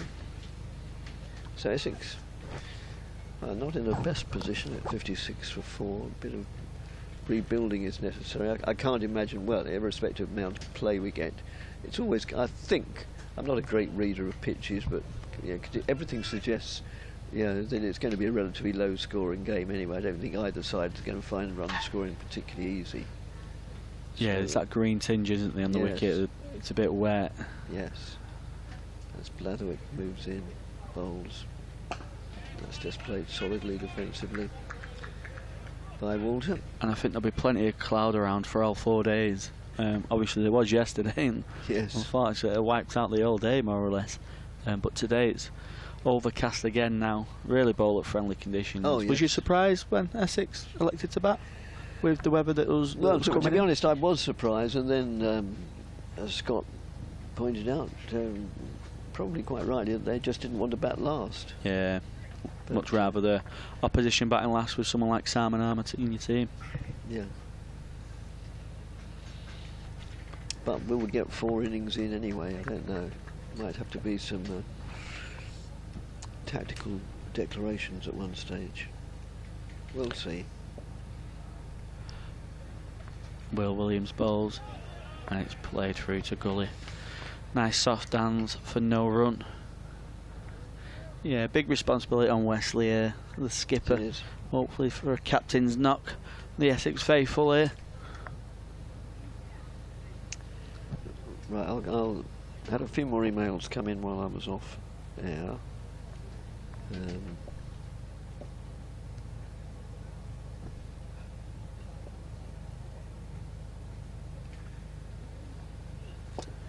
Williams bowls, pushed down for no run, forward defence.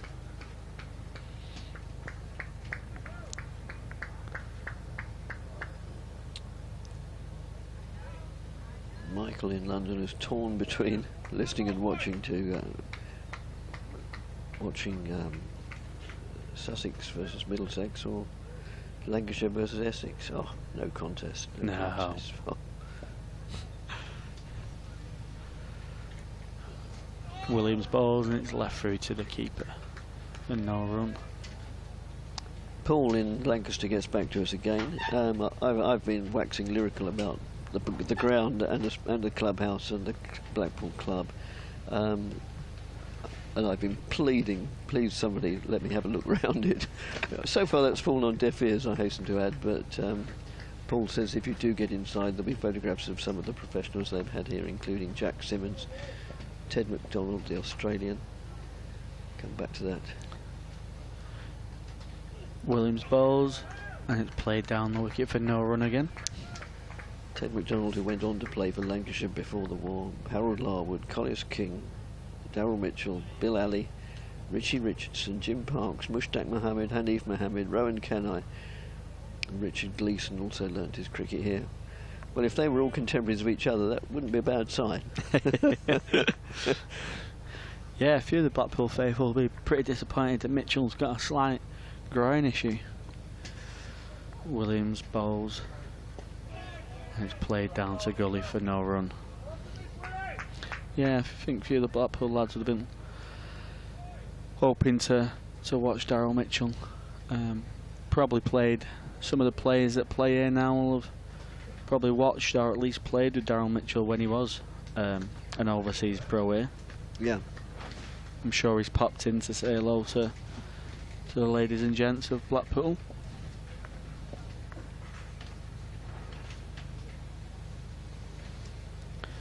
Williams bowls, and it's pushed off his hip through mid-wicket, looking for 2 here, and Dave Villas does the fielding, cuts it down to 1. The highly energetic Dave Villas. Michael emails. Well, I've said, apropos cricket as general rather than either Essex or Lancashire, which is fair enough. He's taken me at my word. He says, I was listening to Surrey and Notts game yesterday, and it was an advertisement for substitutes. Surrey were in real trouble with 5 wickets down. Ball had gone off with a stomach tear, and then Hutton had to go off. It would be like Essex losing Cook and Porter. Needless to say, Surrey prospered, no contest. Which presumably means, therefore, that Notts were in real trouble with 5 wickets down. Either way, whichever it means. He says, is it time to have substitutes more or less under the same under any circumstances? I don't think so. Come back to that. It's a change of bowling, sees number 77. Thank you, Colin de Grandhomme. Come on to bowl, right arm over. The trouble is, if you have substitutes on willy-nilly, then it's impossible not to stop the system being abused. And they tried it in football, they tried it in rugby, that you have to be assessed as injured, and it doesn't work. People always find loopholes, so eventually, as de Grandhomme moves in, bowls, met with a solid defensive bat from Wesley. Sort of working on the theory, if you can't beat them, join them. It was so open to abuse, they said, okay, then we just have your squad and you more or less come and go as you please. When I say rugby, I mean rugby union. As a softy southerner, I don't know much about the league game. And cricket would go the same way if you just have a total squad system where everybody can bat the ball as and when they like. It's outside the off stump. But others would be of a different view. What's your? Yeah, football's going to that other side where, I mean, if you go down after some kind of head contact, they instantly have to stop the play, don't they? And you've seen some of it where defenders are just going down without contact just so the play gets stopped. De Grandhomme moves in and bowls. Oh, and that, well, Essex listeners, Wesley's still there, and he coped quite well in the end, but it shot through a bit. I'm not sure that came back at him or kept low, but it took him a little bit by surprise. Yeah, it's probably the first one that's misbehaved a little bit off this wicket. Just stayed low slightly. De Grandhomme again. I think Burley would be the fairly apt description of De Grandhomme. He's not a long run to the bowling crease, almost an amble in, but he's powerfully built. I think he'll like these conditions as well. Yes, I'm sure he would. Yeah, moves in now and bowls. And played out into the covers. So, end of the over, and the score's 57 for 4, with Wesley not out 31, Walter just 1 to his name. And just see, I think there was another email or two come in. Oh, Michael again says,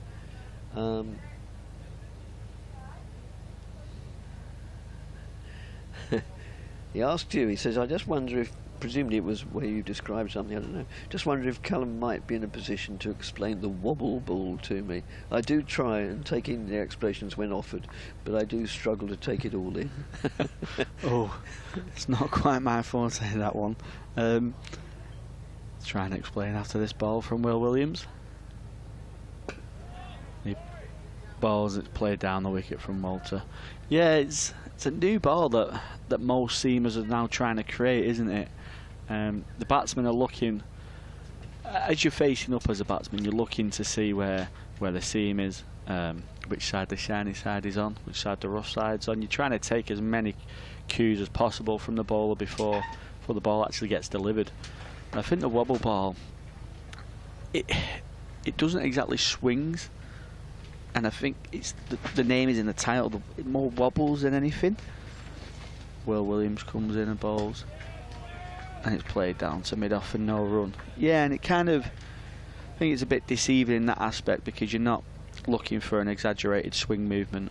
It kind of just does that slight wobble. The seam's a bit miscued. You can't exactly pick up any cues, and I think Jimmy Anderson was probably one of the first ones to master the ball. He talks about it quite a lot. It's a delivery that he uses on a regular now. But yeah, I think most seamers are trying to really develop on that one. And it's played down to Josh Bohannon at mid-on for no run.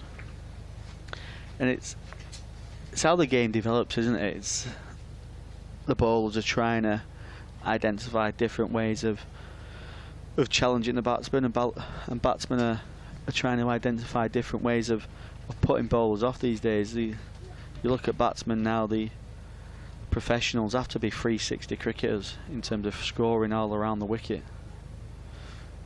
Will Williams runs in, and it's punched through the covers. Should get 2 here. Lafferwick with a dive and throws into Phil Salt, and Walter gets 2 runs to take the score to 57. Is that 59 now? 59 for 4.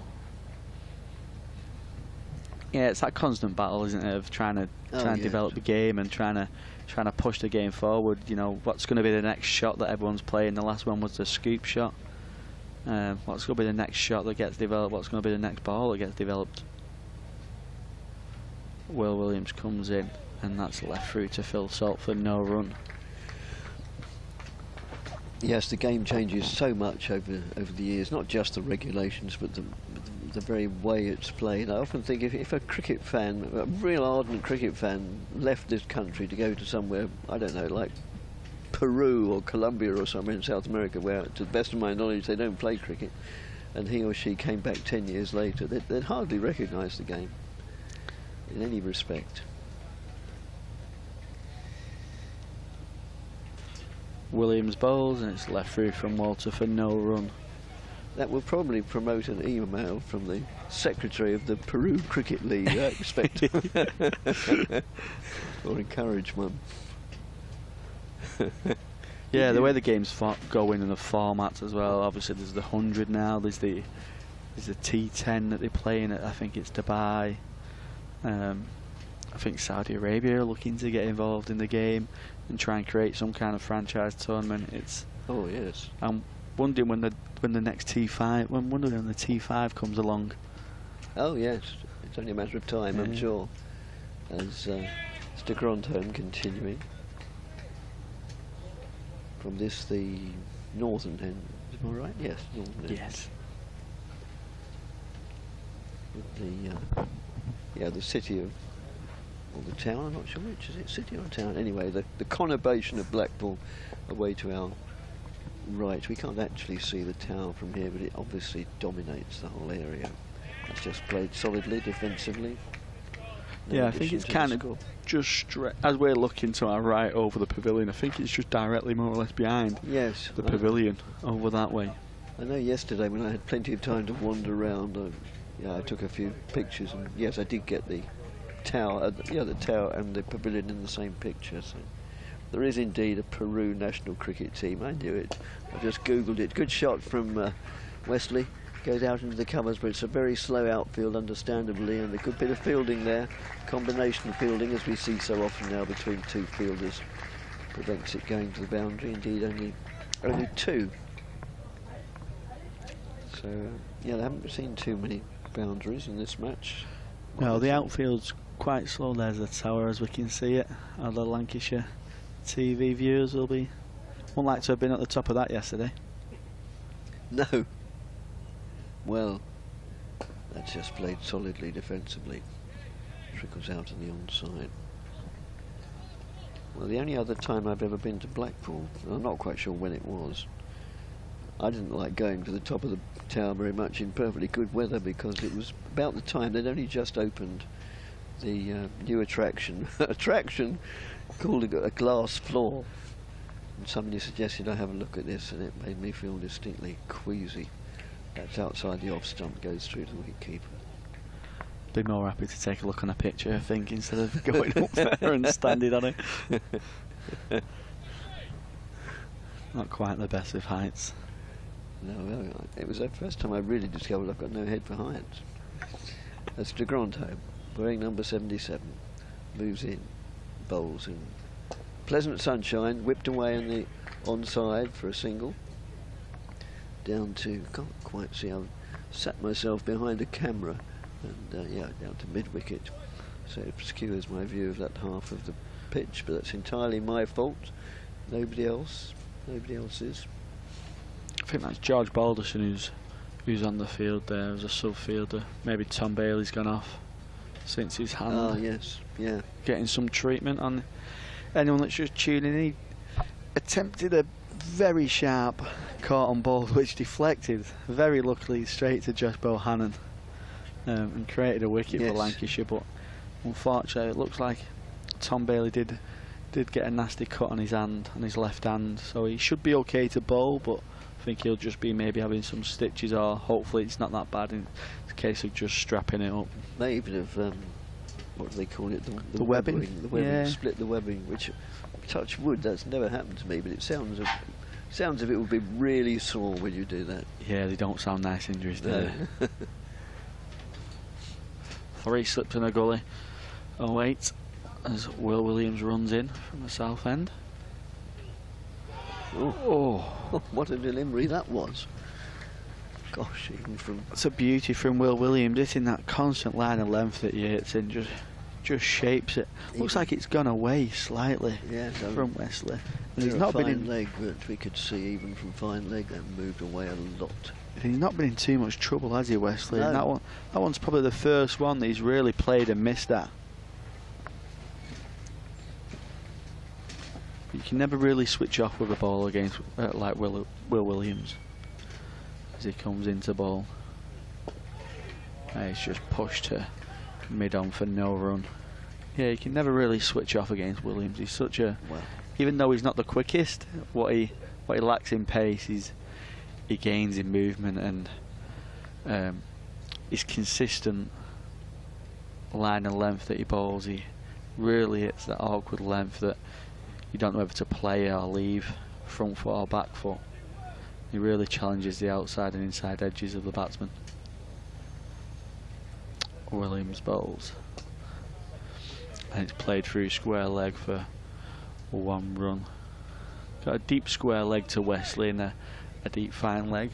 They're the 2 fielders out. and as you say, you don't know whether you go forward or back, and some people ask me, you know, they say, you're an expert on cricket, and I say, I'm not an expert, I'm an enthusiast, nothing more, nothing less. But what's a good length? Right? What do you mean by a good length delivery? And I always say exactly that. You're not sure whether to go forward and play off the front foot or go backwards and play off the back foot. That is why it's called a very good or perfect length. Williams comes round the wicket to Walter. Just played through the slip, just bounces just in front of Tom Hartley. He gets a nice hand on it. He stops it running away for runs. But it's a lovely ball again from Will Williams. Played with soft hands from Walter. He's got the edge, but he's played it nice and softly. Played it down to the slip cordon.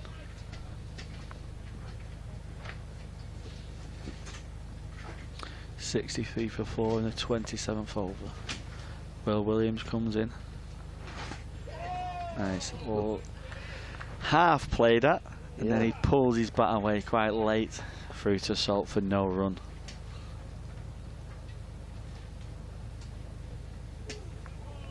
Yeah, that was a very late withdrawal of the bat, that one. Well, them's where the fielders definitely let you know that you've actually played at that instead of leaving it.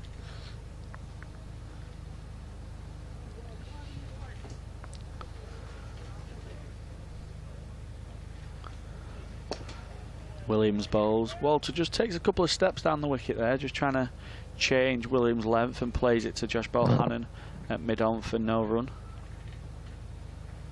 Surprised we don't see that tactic a bit more often against Williams, who, as we've said, it's that length, and batsman probably could come down the wicket as he's not the quickest. He's probably more around the 80, 82 miles per hour maximum mark. As a batsman in the professional sport, very comfortable playing a speed like that. So coming down the wicket just puts him off his length a bit. Gets a few more short balls, a few more fuller balls where he can probably score a little bit easy on.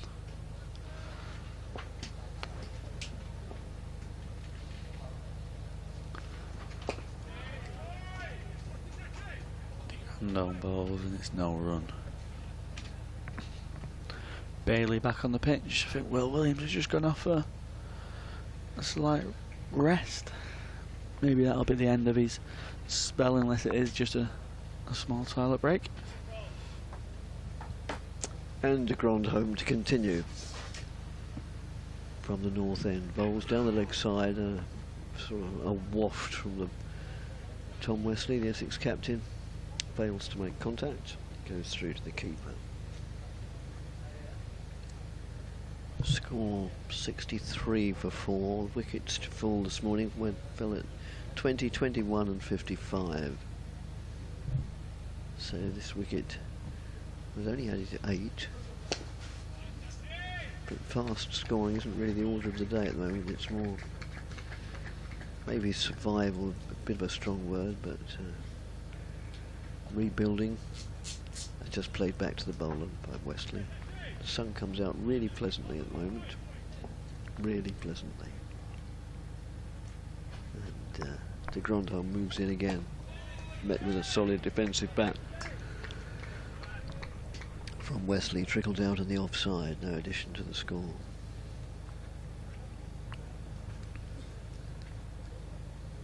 Yeah, you just get the impression that it's a bit like a Hitchcock melodrama or thriller. Although the weather's good at the moment, you just get that feeling that somewhere there's going to be the sort of the shock horror moment of a thunderously black cloud looming over the houses away to the west.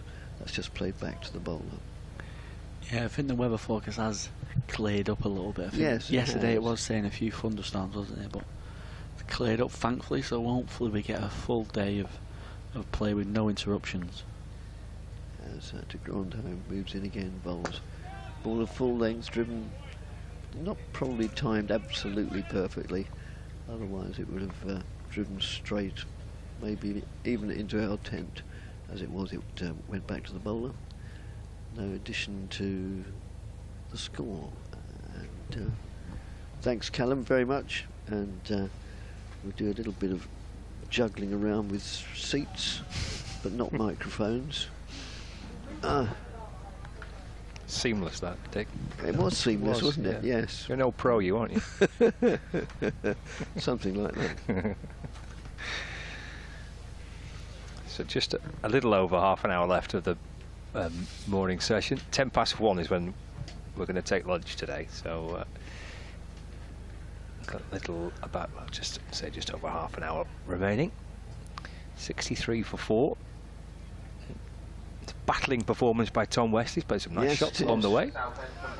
Yeah. Lancashire make another bowling change. So Blatherwick returns, but this time having a go from the south end of the ground. Walter on strike. It runs here. Nice shot flicked away behind square on the leg side. Walter comes back for 2 as Dane Villas comes up from the square leg boundary to field. The score moves on to 65 for 4. So 3 wickets falling in the morning session so far. Essex would be hoping it's only 3. Oh yes. Alistair Cook for 11, Dan Lawrence for 1, Matt Critchley for 13. 2 wickets for Williams and 2 for Bailey. It's Blatherwick in balls again to Walter, and that clipped away to mid-wicket where George Balderson fields, and there's no run, so he's on for somebody. George Balderson is 12th man at mid-wicket. Lancashire got 3 slips in place: Keaton Jennings, Rob Jones and Tom Hartley, 1, 2 and 3. And de Grandhomme at gully, Wells at point. Blatherwick's going to come right arm around the wicket and bowls, and that's worked away by Walter to mid-on, where it's fielded by Tom Bailey. Josh Bahannon's at mid-off, Villas at fine leg, and Balderson there, you can see, who's at square leg. So it might be Williams, I think. I can't see Will Williams. He may just have temporarily left the field. Thanks, David. I knew somebody would. He's pointed out that Wikipedia informs him that cricket has been played in Peru for over 150 years. Makes you wonder if there's any country in the world where they've never played it. Forward goes Walter, and that's defended to mid-off, and there's no run. You see, I'm late onto this conversation that you must have been having I about was saying, Peru. Callum and I were talking about how much the game had changed. Right. And I said that if a real cricket enthusiast left the country and say 10 years ago went to somewhere where they don't play cricket like Peru or Bolivia and then came back now, you know, the game has changed so much in those 10 years that he or she would hardly recognise it. And as I said it, I just knew that somebody would say, they played loads of cricket in Peru, you dimbo. Blatherwick to Walter. but nobody's mentioned Bolivia. Maybe you found one. Maybe I got it half right. Yeah. 65 for 4. Walter on 5 and Wesley on 35. Blatherwick got 1 ball left of it. Well, this is the 5th of the morning for him. The first of this second spell. And Walter stands, as he does, tall at the crease and waits for Blatherwick. It's manoeuvred away off the hip towards mid-wicket. There's quite a bit of ground for Balderson to get across. But he does it. He does.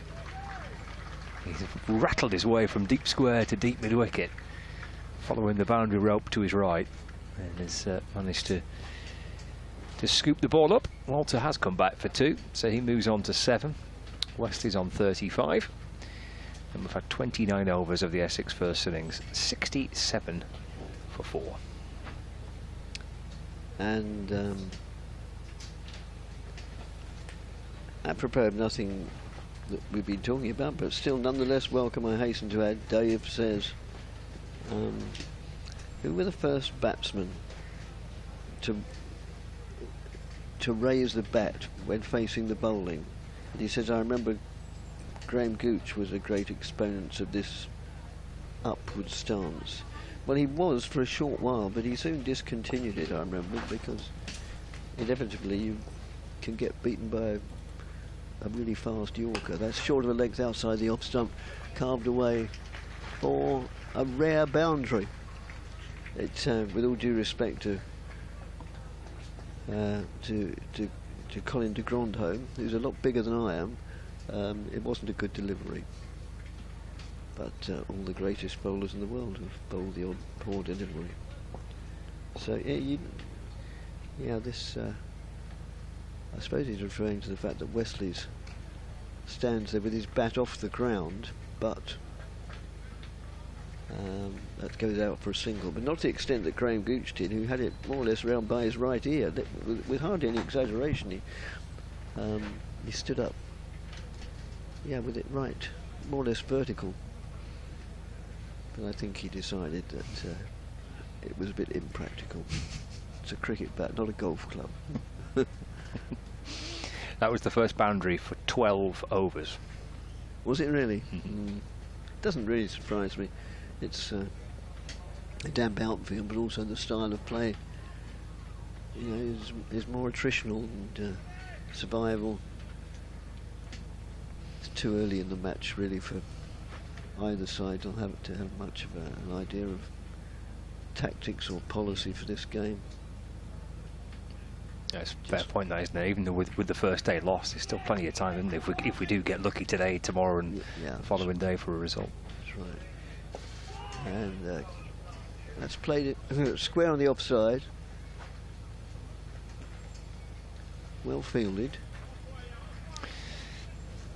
No addition to the score. It's interesting, though, isn't it, when you watch batters now, the way that they do hold the bat. You watch like Harry Brook bowling, batting for England. Yes. And it's like he does hold it like it's a baseball bat, doesn't it? Yeah, it does. Yes. I don't know if the that gets the better of Paul Walter. I don't know if there is still a basic MCC batting coaching book. And there's no point in saying when I was taught the rudiments of the game, because, you know, we've had a couple of world wars and about 17 prime ministers since then, probably. But yeah, it was very much based on, as de Grandhomme moves in, but I was a good-looking shot. He's only going to pick up a single for it, but he came down and advanced on the bowler, then whipped him through square mid-wicket for what turned out to be only a single. But yeah, from what I remember, first of all, it was how to hold the bat. Various V's. I think the V on the right, formed by the thumb and the index finger of the right hand, had to point over the right shoulder or something like that. How to pick up the bat. How to stand at the crease with the ball, with the bat just behind your right foot. It's ridiculous when one's describing something like that. Although it's and it said, I said, tapping behind your right foot. For some reason, I had to look down and see my right foot to see just exactly what I meant. But I know where my right foot is. It's fairly adjacent to my left one most of the time. And then how to play the forward defensive and how to play the backward defensive.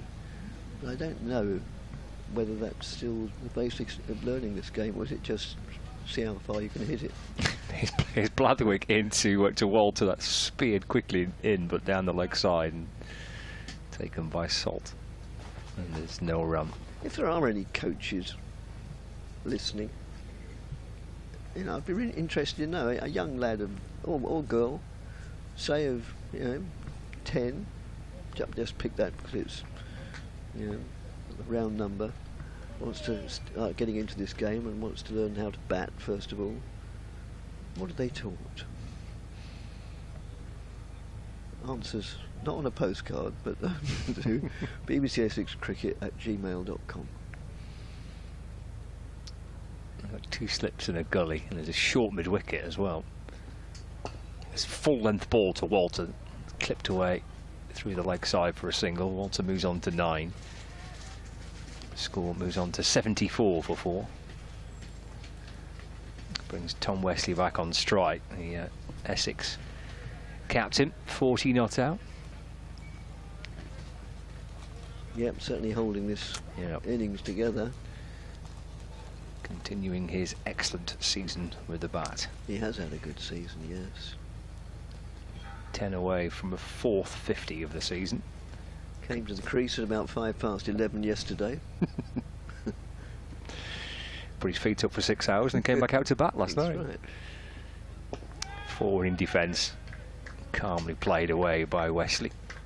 Bohannon is at mid-on to field. I noticed during the rain that Wesley and Alistair Cook, just the two of them, went for a long walk slowly round the outfield. They went a long natter. I just wondered whether Wesley was saying, come on, stick around for another season. There's all these rumours about you making this your last one. Come on, give it another one. Who knows? It's another question I keep getting asked. Is Alistair Cook going to retire at the end of this season? I don't know. Maybe he doesn't yet. Exactly, maybe he doesn't know. Blatherwick into to Wesley. He runs here. He'll shuffle across the stumps and guides the ball away to mid-wicket. Paulson does catch up with it, but he's running away from mid-on to mid-wicket. Wesley gets a single. 41 now to him, 75 for 4. Clearly must still absolutely love it, having achieved always achieved in the game, but yet still clearly thoroughly enjoys spending 4 days in Blackpool, for example, and batting for Essex and scoring runs for Essex. Averaging 40 this season, Cook. Walters on strike. Jack Blatherwick from around the wicket in and bowls. Played back down the pitch on the bounce to the bowler, no run. David says, I mentioned Bolivia. La Paz has a high altitude cricket team. Give up yet? No, never. How about San Marino? There you are, David. Get on that one. San Marino Cricket Club. They probably have. Probably have. Yes, or a few cricket teams in Italy. I know San Marino is a separate, I don't know what its legal status is, but it's a separate place. Final ball of the over. Punched to mid-on by Walter, but Bailey fields and there's no run. So 2 runs off that 31st over of the Essex first innings. Tom Wesley has 41 to his name. Walter's on 9. And Essex is 75 for 4. With as Dick looks at his watch. Well, I've got to do at 1 o'clock. Of course, usually that's just about after the tea, or as the lunch interval begins. But now we'll still have 10 minutes to go. So yes, 10 past. And lunch has arrived, I noticed. So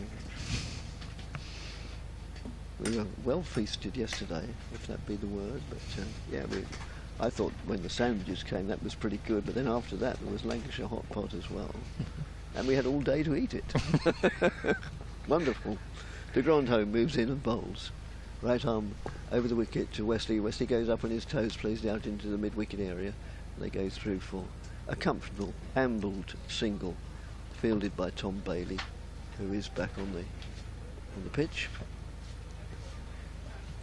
And the score moves on to 76 for 4. We're in the 32nd over of the innings. As de Grandhomme round the wicket now to the left-handed Walter. Waits for that to come onto him and then hits it hard, but straight to the fielder, a backward point. No addition to the score.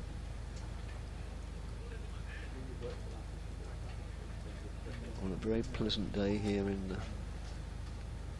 Blackpool. About a mile and a half as the crow flies from the seafront, I would think. That's worked away on the onside down to, well, it was wide mid-on. We had to go and get it, so it was probably at mid-wicket by the time he fielded the ball. Brings Wesley down to the business end on 42 off 87 deliveries. Held the innings together, such as it has been held together. Well, it's not disintegrating. The conditions are tricky and testing, but 77 for 4. Clearly it's the host side who are in a slightly better position. That's just played back to the bowler. But as I was saying to Callum, I can't really imagine that batting's ever going to become a cakewalk over the next 2.5 days. As de Grandhomme moves in and bowls, and the Essex captain Tom Wesley plays that out to mid-on. No addition to the score. Just looking at that stand over there, yesterday I rather undervalued it, for which I apologise to that stand. I referred to it as a temporary stand. Later in the day I wandered round there, and it's far from temporary. That's outside the off stump, goes through to the keeper. It's got quite ornate ironwork on the front of it, and it's clearly been there for quite a long time. So there's nothing temporary about that stand. It's all part of this very attractive ground. Then there's some nets on the opposite side of the ground where we are. Then one of these grill, a food outlet to cover a multitude of sins. Then good place to watch then, because you're more or less behind the arm at the southern end of the ground, and it's up at the top of a bank of well, there's probably about a dozen or so steps leading up to the bank, so it's an excellent position. It is, isn't it? Yeah, quite a little spot there, isn't it, on that far side. And there's a bar in the corner at deep extra cover, which was well patronised yesterday until the rains really came down. There's Bailey returning, and Walter with an under edge. Ball disappears down towards the boundary. I think it's been pushed back beyond the rope. It's difficult to tell. Oh yeah, Villas has done a good job. Saved a couple of runs through his side there, but Walter looking to try and kind of cut the ball, just bottom edges it past the stumps and past the keeper. In comes a dive from Villas. Yeah, quite spectacular. It was. Runs back for 2, Walter. He moves on to 12. So it's 79 for 4.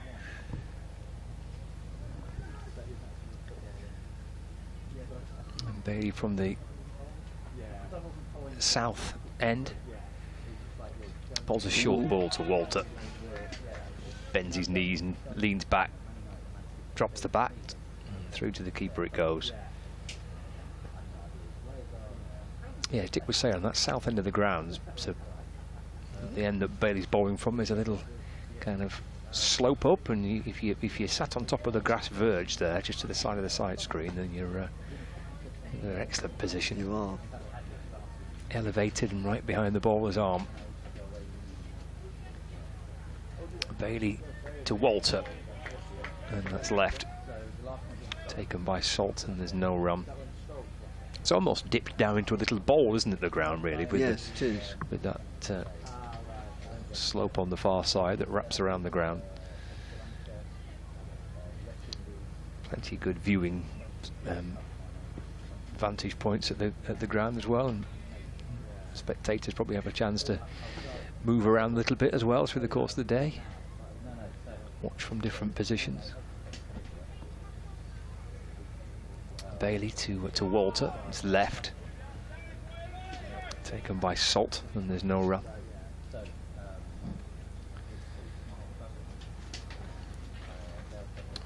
To Walter, 42 to Wesley. Bailey 2 for 24, including a very bizarre dismissal this morning. Yes. Dan Lawrence, I'm sure he's watched that back already on the replay. Lawrence driving powerfully, went to Bailey, who deflected it, not on purpose, but up towards mid-off. He took the catch. Playing a miss from Walter this time. Can try and carve the ball away, playing with a horizontal bat through to the keeper, no run. Here's this dismissal if you're watching on the live stream. Watch this, driven back by Lawrence. Bailey tries to take the catch, actually pushes it up towards Bohannon at mid-off. I'm sure I've seen that before. No, I don't think I have either. Final ball of the over. It's left rather theatrically by Walter. He got his bat hoisted high above the helmet and was determined to make sure there was nothing on that. And through it goes to Phil Salt. And that completes the over. 79 for 4, just the 2 runs off it. 12 to Walter and 42 to Wesley. Just about 15 minutes remaining of the morning session.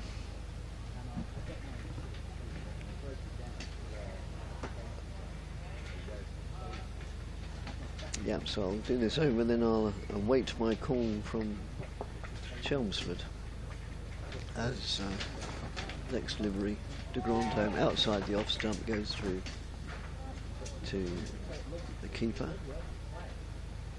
There's that worthy cricket writer Paul Edwards walks across in front of us. I've brought one of his books up with me. I must ask him to sign it while I'm here. I don't do selfies, but I still collect a few signatures. That's just played solidly, defensively. Picked up by de Grandholm.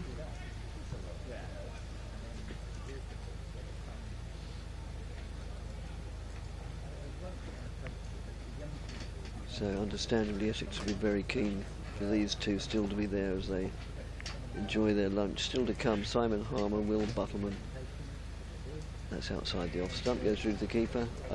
Doug Bracewell, the New Zealander, Sam Cook and Jamie Porter.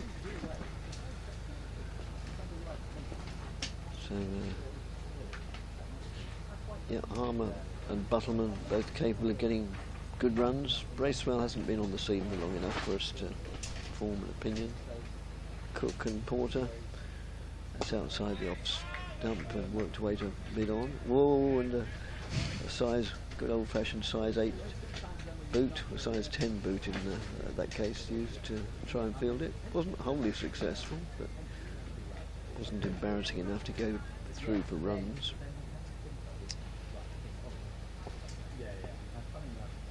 As de Grandholm moves in again, bowls to Wesley. Wesley turns that backward of square, they go through for one, they think about and then decide against the second. Oh, and a good job too, an excellent throw came in right over the bails into the gloves of Phil Salt. And the field manoeuvres itself to accommodate the left-handed Paul Walter. And de Grandholm moves in now and bowls to Walter. Picks up a leg by, just backward of square on the onside. I think it was just a shout of excitement from one of the slips because it was clearly missing the leg stump. Even the bowler didn't appeal. End of the over, and I ought to go to standby to do my update. I'll see if I can find Callum. Now then, we crossed microphones, didn't we? So that's, yeah. Thanks, Dick.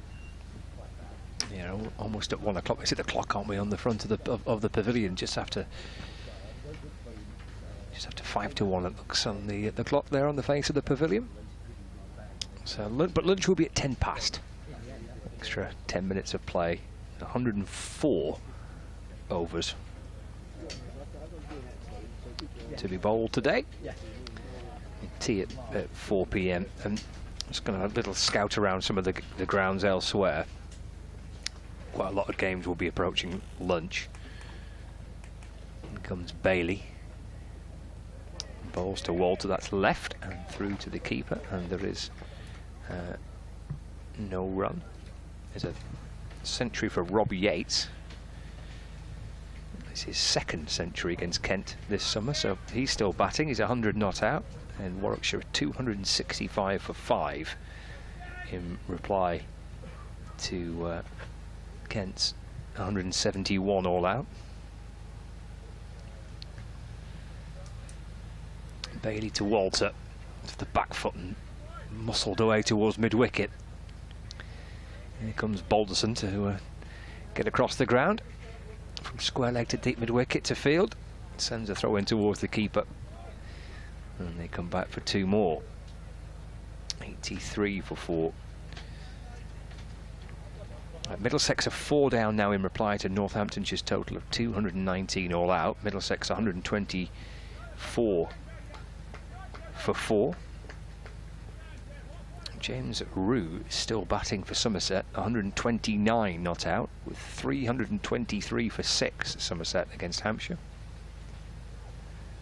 Bailey to Walter, that's left and through to the keeper. And there's no run. Don Bess, who's back with Somerset, he's 32 not out. And the other match in Division 1 is between Surrey and Nottinghamshire, where Nottinghamshire have lost a wicket. 81 for 1. Ben Slater, a man out for 14. But 81 for 1 knots in reply to Surrey's 355 all out. Bailey bowls, it's pulled, cries of catch, it will land in front of Balderson at square leg. Walter gets a single, takes him to 15. It's now 84 for 4. So the Division 1 scores. Still yet to get a run in the Glamorgan Leicestershire match. They've only actually had 5 balls of that match. And Glamorgan for Norton batting first, but they're off for rain in South Wales. There's 3 other games in Division 2, including Yorkshire, who were 208 for 1. Finley Bean is 98 not out. Yorkshire 208 for 1. They're taking on Worcestershire this week. Bailey bowls to Westy down the leg side and taken by Salt. And there is no run. Elsewhere, Derbyshire 53 for 1. They're replying to a Sussex total of 402. And Durham are 93 for 2. In reply to Gloucestershire's 316 all out. And some wickets for Matt Parkinson, I think, on the first day of that game. I think he got 3, he did. Bailey to Walter.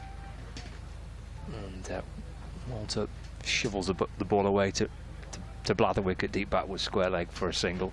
And he keeps the strike as well, so the end of the over. 85 for 4. Wesley on 44. Walter on 15. Callan's back alongside me with about 10 minutes remaining of the morning session. Been a good one for Wesley. He's batted very nicely here, hasn't he? Yeah, he's batted really nice. Batted really patient. Just real deep pressure situations. A few wickets have fallen around him. The ball's been doing a little bit. So he's batted really well. Very compact and just put the bad ball away when it's come. Walter's tried to be a bit more sort of fronting up against the bowlers, a few more attacking shots, but not quite got away. Colin de Grandon comes in, and it's just a forward defence pushed out to mid-off. Josh Bohannon picks up. Yeah, I think it'll suit Colin de Grandon, this type of wicket. I think he just needs to get it a little bit fuller.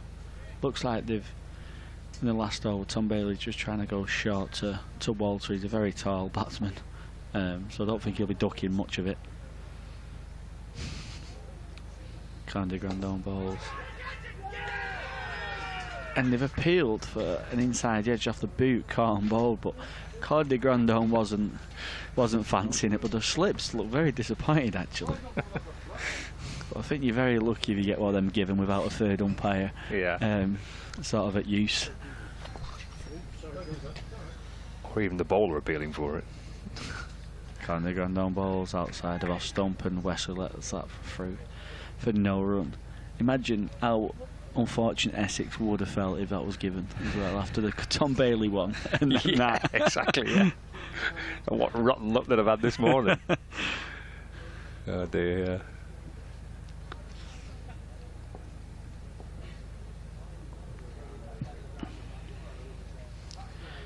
Grandon balls, and it's forward defence played through to the offside for no run. Yeah, we're edging towards lunch as well. Uninterrupted morning session after a rotten first day with the rain, but Lancashire have picked up 3 wickets this morning, with 2 for Bailey and 2 for Williams in the innings so far. Tom West is still there for Essex. He's 44 not out. Essex at 85 for 4 with about 7 minutes to go before lunch. Wesley off his hips, through to the leg side. Will Williams does the field, and it's just a single for Wesley, takes him on to 45. I've had a message from Paul, who's on the one of the 3 reporters on the live text commentary page on the BBC Sport website and app. Paul sent me a message to say, does de Grandon still have his mullet? Unfortunately not. The Grandon balls, and it's played through the leg side of Walter, using his wrist to drag that to the leg side for a single. Bohannon very quickly gets the ball into Salt, and that takes the score to 87 for 4. Because he did used to have this wonderful mullet, didn't he, de Grandon? Yeah, it came back in, didn't it, for a while. I don't know if it's still around. I think there's a one lad done in it in the tent, the press tent. Ah, right, okay. So. Oh, nice. Well, but yeah, they came back in a little bit, didn't they? A few of the Australians, a few of the Kiwi lads. Did you ever fancy growing a mullet? Can't say it's a trend that I'd be keen on taking on. I think my missus would lock me in the shed or something. But she would let me in the house. It used to be a beautiful mullet that de Grandon had. But no, not to be now. He's had a bit of a trim, short back and side. Here's Bailey to Walter. He gets forward and defends. And Bohannon fields at mid-off, and there's no run. Remember when cricket resumed in 2020, the COVID behind closed doors, Bob Willis thing, and Keaton Jennings had the most marvellous hairdo, kind of lockdown hairdo. Oh, he had the curls, didn't he? Oh, it was absolutely epic. So sad when that went. It's left alone by Walter, through to the keeper, no run. Was just a work of art. It was. Bet he got charged double when it came to having yeah. Double the time. Yeah. 87 for 4. We got 6 minutes past 1. This might be the last one. I very stupidly, in COVID, tried to get my sister to cut my hair. Oh, right. Yeah, it didn't go well. No, I can imagine. Bailey to Walter. The back foot slaps the ball up towards mid-on. Looked like the New York skyline. Wasn't very well blended in, so I told her to just do a 2 all over instead. I think there's quite a few of those experiences, weren't there? Kind of botched jobs during lockdown when the barbers were shut.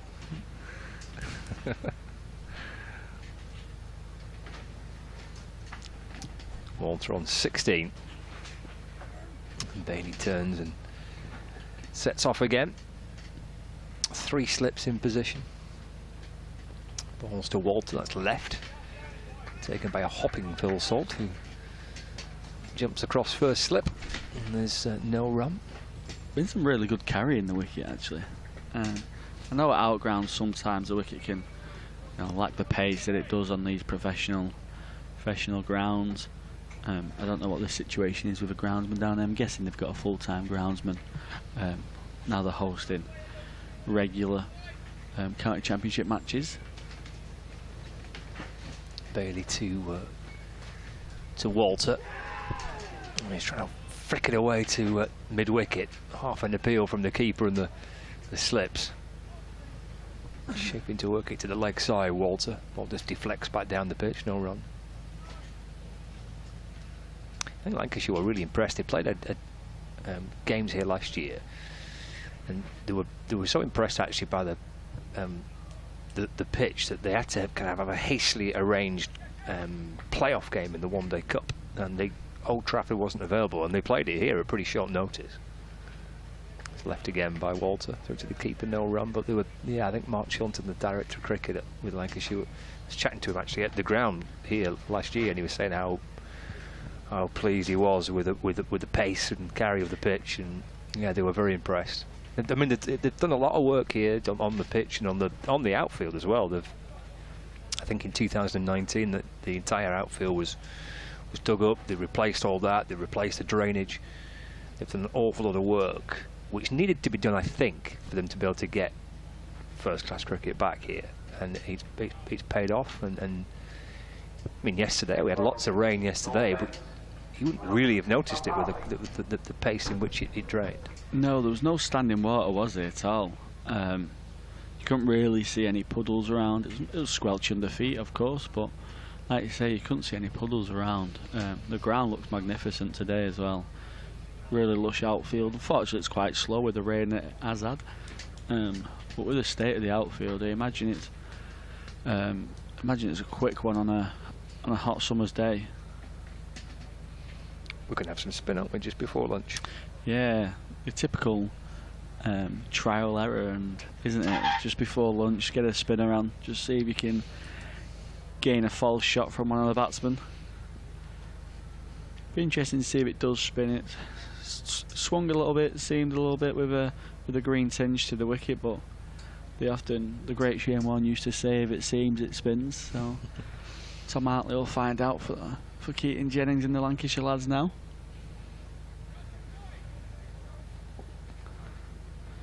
Tom Hartley comes in and bowls.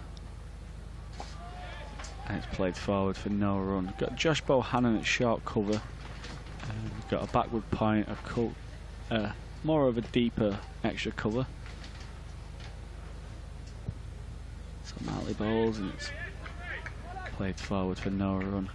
We've got Vilas at mid-off, Tom Bailey at mid-on, and we've got Rob Jones mid-wicket and a deep square leg with Will Williams and just a one slip. Hartley bowls just a little bit shorter and quicker, and it's played through the leg side for a single. Takes Wesley to 46. Yeah, he's batted well, Tom Wesley, continuing his excellent summer for Essex. Yeah, he's been really impressive today. Looking for his fourth 50 of the summer. Twice he's gone on to convert into three figures. Top score of 148 is averaging just under 55. Hartley bowls, and Walter gets hold of that just in front of deep mid-wicket for 6 runs all the way, and I don't think Walter will land back here with Hartley spinning it into him. A shortish boundary for a man of Walter's size, so if he gets hold of it, he'll be backing himself to clear that rope quite comfortably, and I think he will try and put the pressure on Hartley straight away here. Yeah, I agree entirely. I think that even with the list being the last over before lunch, if he's there, Walter facing Hartley, he'll take it on. Hartley bowls and he just comes forward and plays that back to the bowler for no run. An instant change in the field as well. They've got a deep square and a deep mid-wicket, sort of cow corner as we call it these days.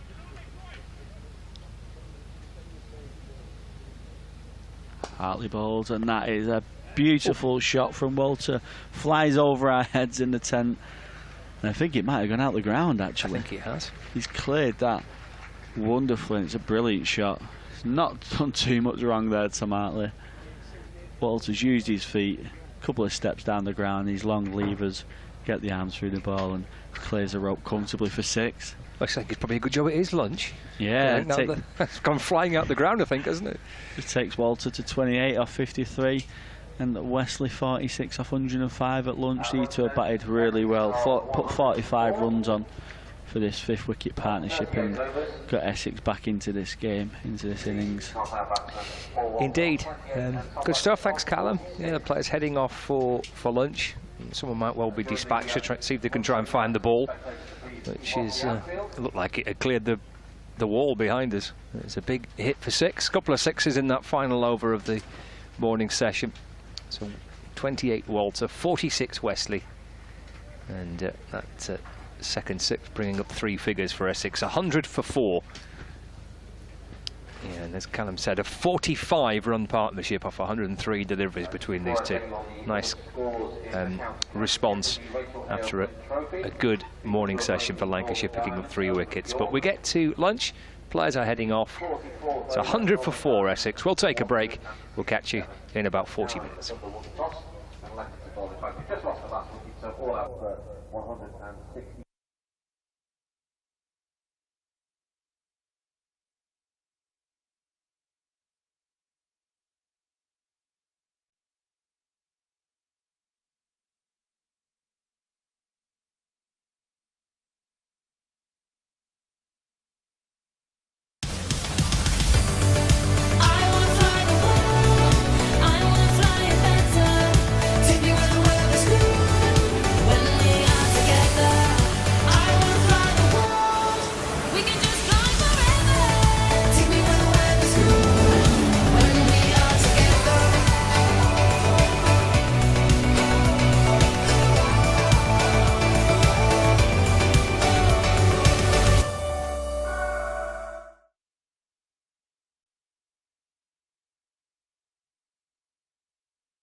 So here we go. Players are heading out for the afternoon session on day 2 as we get back into action after lunch.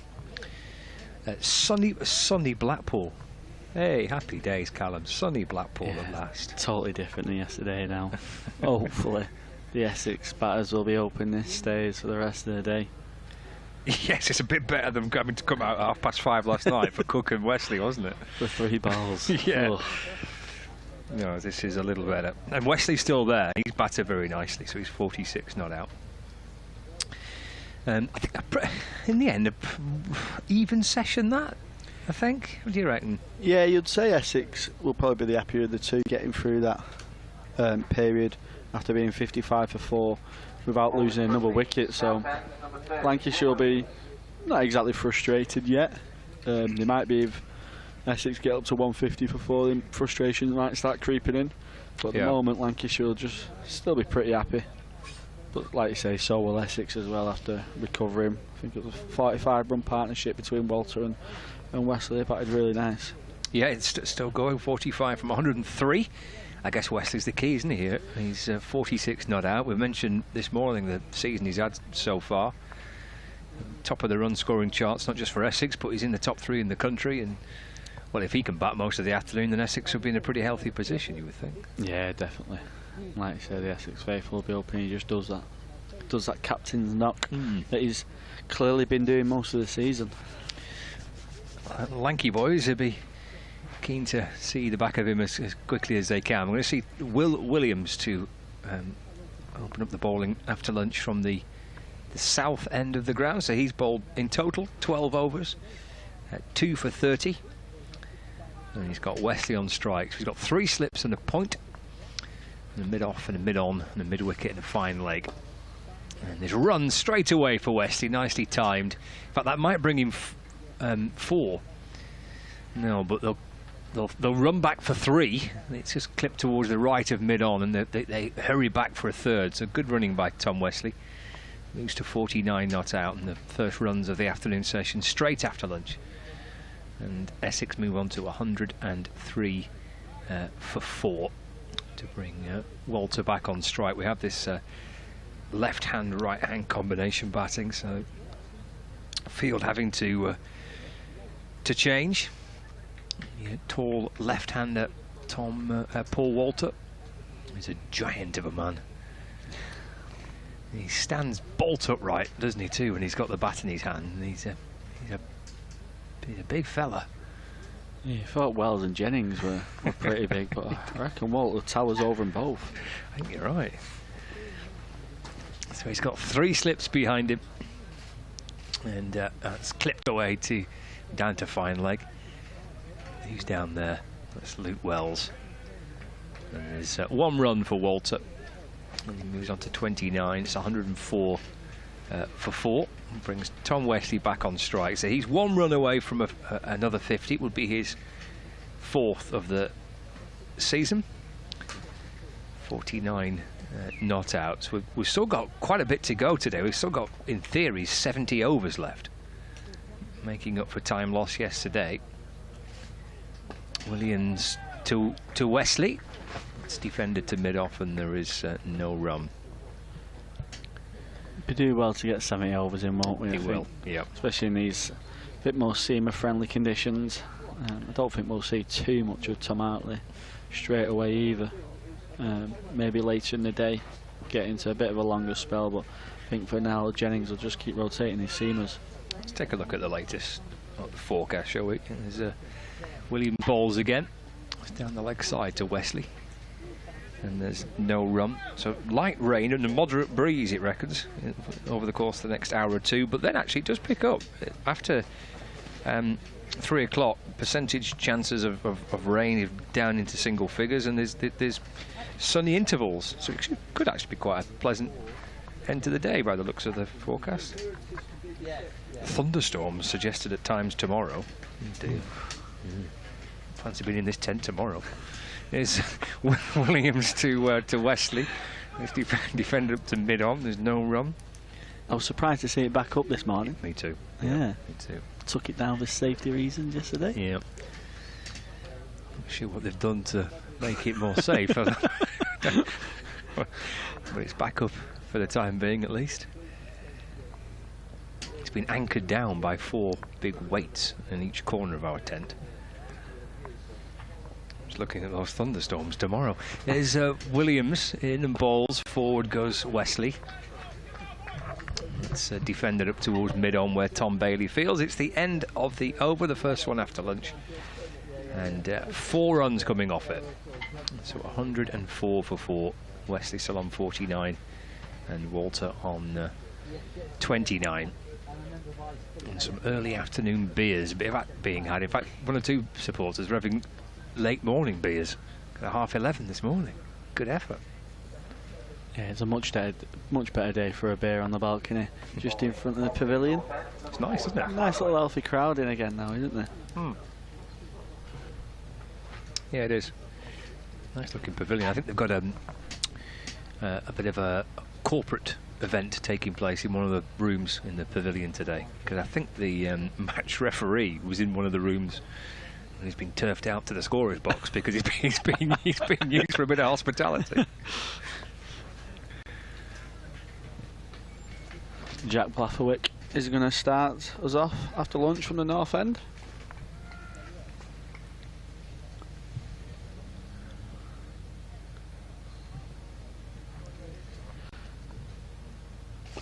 Coming into bowls a short one straight up, just tucked off his armpit from Walter for single with Colin de Grandhomme. A deep square leg, he's got a deep square leg and a deep fine leg to the left-hander, so maybe the short ball ploy will be used for Walter. Like you say, he's a very tall man. I think Dick said before he's 6'7", so the taller batters tend to take the short ball on a lot more because it's a long way to duck for these taller lads.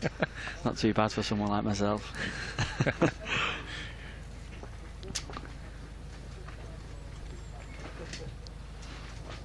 In comes Blafferwick. Oh, another short one. He's not played that too great. Hit the flush on the helmet, and that's got to be 4-leg buys. I think that hit straight onto the helmet. That one. I think he did, because the umpires Tom Wesley going for the physio to come out, aren't they, for the check? Yeah, they're going to have to do the helmet and concussion check now that they do. Just watching back on the replay. Ooh, just I don't know if it's quite not got up as much as he thought, or he just kind of not really swayed away. He's just kind of kept his head in line and just kind of tilted his head down a little bit. He's kind of ducked into it, hasn't he? Yeah. I think he perhaps has not got up as much as he thought. Just expects it to get up a bit more. So they've got mandatory checks having to take place. The helmet comes off, and to make sure that's all okay.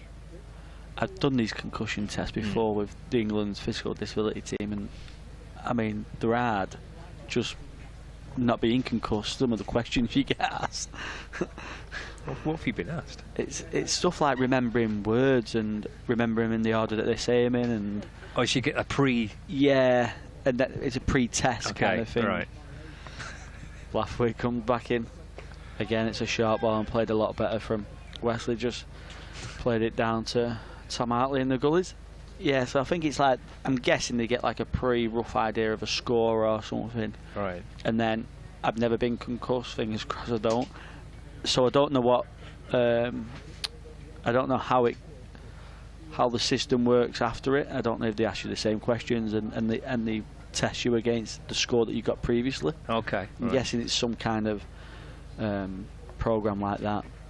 Blafferwick in comes Wesley, just tucks off his hip to Josh Bohannon at wide mid on there. I mean, I should say, I mean, you'd be under enough pressure trying to get it right, even without being concussed, Yeah. wouldn't you? Let alone been out there in the middle. Having been some balance tests as well. But yeah, I don't know how it works in terms of the professional game. But you certainly see it a lot more now, even on the softest below the helmet. They've got to make sure the health and safety of the helmets these days are well intact. In comes Blafferwick again. Wesley just tucks it away nicely off his hips to Josh Bohannon for no run. Yeah, it just doesn't quite seem to be getting up actually from this end of Blafferwick here. He's really in the middle of the pitch hard, and it's just probably getting about hip height at the moment to Wesley. Now the ball's got softer. I think you identified that it was a Kookaburra ball again. We're told it's another. Yeah, they're using the Kookaburra ball again in this round of fixtures. In comes Blathwick. Balls, it's nicely forward from Wesley, played into the offside for no run. And that's 109 for 4 after the 40th. Yeah, we forgot to kind of mention that. Well, obviously didn't get a chance to mention it yesterday. We didn't really get any play, but we didn't mention it this morning that this isn't the second round where the Kookaburra ball is being used, rather than the traditional Duke's ball. So it's a different make of ball, a ball that they use in Australia and South Africa and New Zealand, for example. And it was used in the previous round of Championship fixtures when Lancashire played at Surrey, and the kind of the reports back were that it did a bit for kind of 15, 20 overs, or maybe even stretching up to kind of 30 overs. As Williams comes in and bowls it short, and it's controlled, that pull by Walter. Played it well. Gets a single, moves on to 31. It's 110 for 4, but then after about 35, 40 overs, it went pretty soft and did nothing. So you had that kind of little window of about 30 to 40 overs where you had to kind of make the most of it. It's interesting, in 2 weeks, I think we spoke off air a little bit. I mean, what results are you going to find after 2 weeks? I don't know if it's a test that they might have to do for longer in the next few years. Williams bowls. It's through to the keeper. Wesley just pulls the bat inside the line, no run.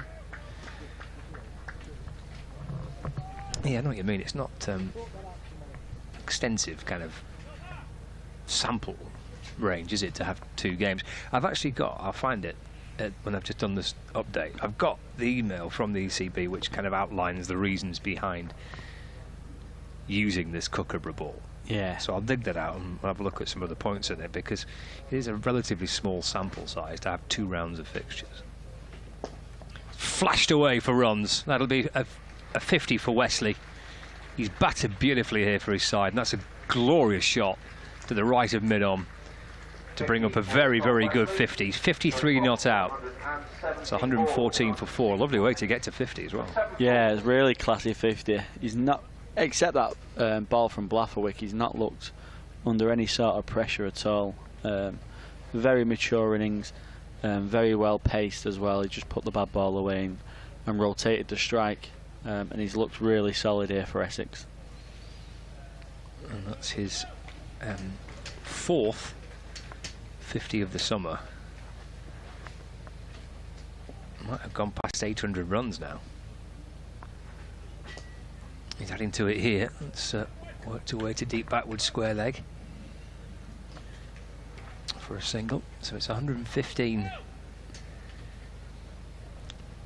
Yeah, back underway after lunch, and Essex captain Tom Wesley's 54 not out, batting nicely here for his side, reaching his 4th 50 of the summer. He's alongside Paul Walter, who's unbeaten on 31. 3 wickets to fall today, all in the first hour of play. Essex, after lunch on day 2, are 115 for 4. Comes Williams, bowls again. It's pushed away into the offside, and there is no run. Yeah, Wesley's getting all the credit here, rightly so, but Walter's played a nice little role, especially being a left-hander. If you can get a left-hand, right-hand combination as a batting pair, it really frustrates the bowling side and frustrates the bowlers even more. They hate having to change up, going round the wicket, over the wicket, to the different types of batsmen. It really puts them off the line of lengths. Williams bowls forward, goes Walter in defence, and there is no run. End of the over. Yeah, I make that 800 runs now for the season for Wesley. I think he started the day on 259 because he was 8 not out overnight. 259. So yeah, he's got past 800 runs for the season.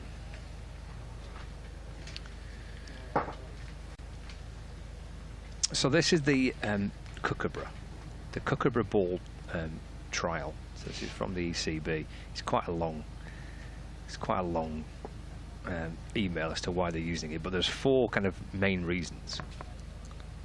In comes Blathwick. It bowls and it's just pushed out to the offside for no run. They admit that 2 rounds is obviously a limited sample size, but we need to ensure integrity of competition. So we've chosen these 2 rounds as they are planned, as they are played with all 18 counties in action. That's why they're being used for these 2 rounds. And there's 4 kind of main areas that they're looking at.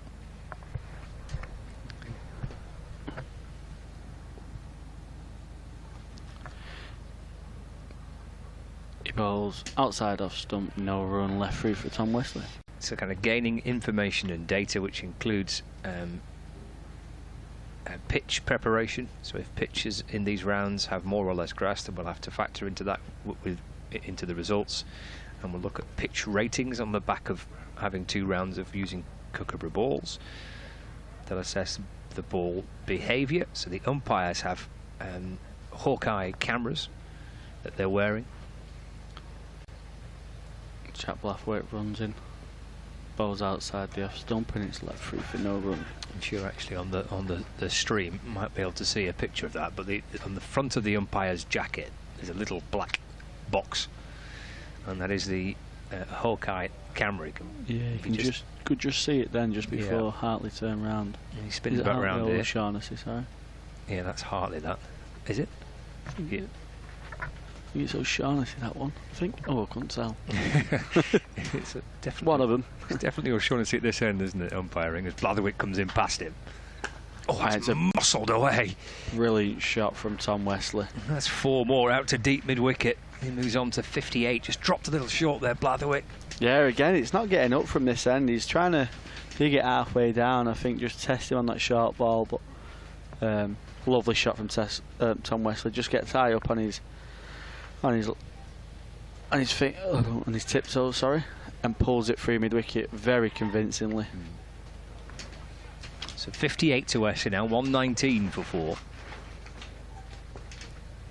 So that's that Hawkeye camera you could see there on the umpire's jacket. So that's in place as well. Blathwick bowls. Oh, it's a great response from Jack Blathwick. Excellent back of a length delivery. It looks like it's just gone away from the batsman. Tom Wesley just played down the wrong line and nearly found the edge there. So with those cameras, I'll look at data that's such as pace, seam movement, bounce and spin. Those cameras are being used to try and kind of collect that particular data.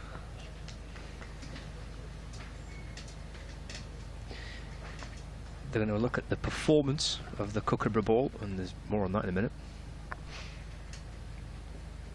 He bowls and it flicks off the legs of Tom Wesley for 1, out onto the deep square leg boundary to Dane Vilas, throwing it into Phil Salt. And they'll get that kind of data through the average scores, the bowling figures and the volume of spin used in these 2 rounds of games. And then they'll also kind of chat with the players and the coaches and the directors of cricket to get their views as well after this 2-week trial with the Kookaburra ball. So that's kind of the reasons why that's been used this different ball for these 2 rounds of fixtures. The ECB and the England Test players haven't been shy in voicing their opinions on the Dukes ball recently, have they? I think they've been a bit disappointed for the past year or 2. There's Williams to Walter. Correction to Wesley. That's a lovely shot by Tom Wesley. Another straight drive down the ground. Good looking shot for 4 runs. Yeah, just over pitch there from Will Williams. Wesley punching onto that front foot nicely down the ground for 4.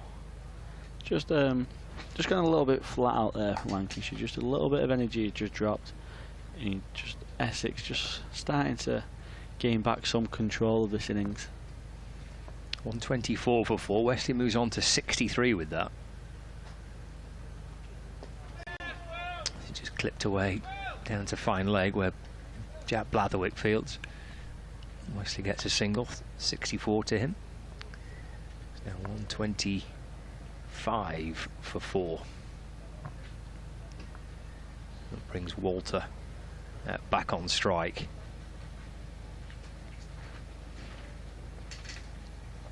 It won't be new to Will Williams, who played almost his entire career with a Kookaburra ball, having spent up until last year playing first-class cricket in New Zealand, so this is a ball that is very familiar to him. Forward goes Walter and defends, and there's no run.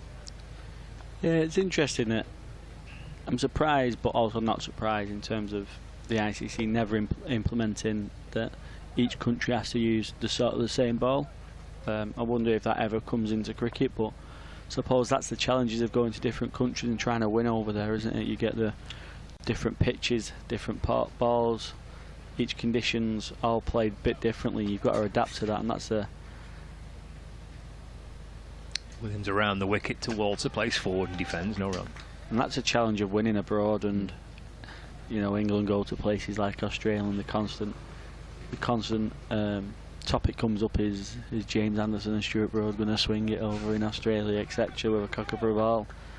I suppose that's what the ECB are trying to look at with the data, trying to see how much movement that Kookaburra ball can generate in England. Can the English bowlers get used to it and adapt to that? Williams to Walter, front foot again and defending, bouncing back down the pitch. Williams fields off his own bowling and there's no run. Whether we see this kind of experiment happening again in future seasons, I don't know. It was originally all part of the Andrew Strauss High Performance Review. Remember that? Yeah. It was kind of basically potted, wasn't it? Most of it. And Williams balls to Walter. Well, he's pulling. He's got 4 for it. Looping down towards the fine leg boundary. And that completes the over. Pivoting onto that back foot. And the ball disappearing down towards the boundary for 4 to complete the over. 129 for 4. Into Wesley on 64 and Walter on 35. But yeah, it was part of that high performance review. Part of the Strauss proposals included playing a couple of rounds with the Kookaburra ball, and they've kept that. Well done to George Bell. He's done well there, hasn't he? He's retrieved the ball. Probably the smartest lad that can get on them covers.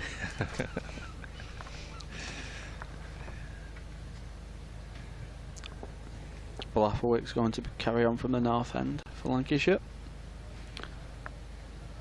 Tom Wesley on 64, not out. He punches down the ground, lovely, off the back foot. Might not run away for 4. Just stopped by Bohannon. Great bit of fielding, but the Essex pair run 3. And it's a beautiful shot again from Wesley. Riding up high, just punching straight down the ground. And that takes him on to 67. Gorgeous timing, isn't it? Yeah, he's batted really well. He's been the most comfortable of the Essex batsmen, hasn't he? Well, having to stick at it for a couple of deliveries last night, and having got through yesterday morning as well, and again first thing this morning having to restart, he'll be hoping to get his rewards now. He's 67 and looks in great touch.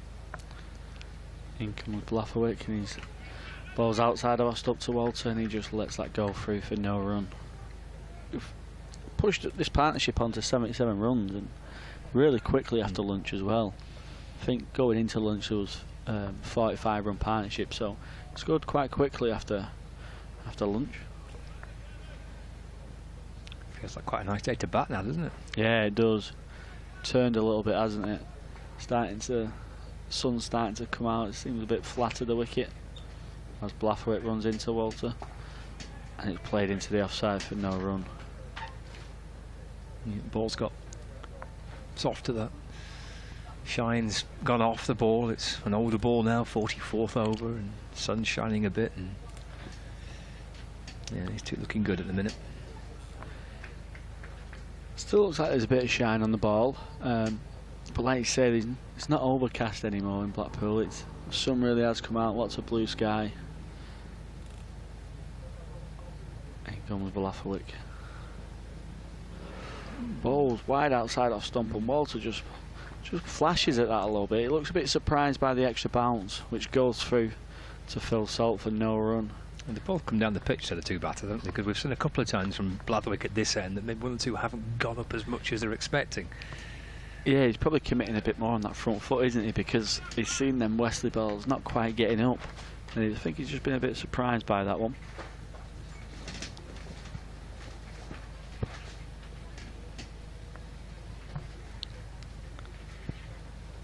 In he comes.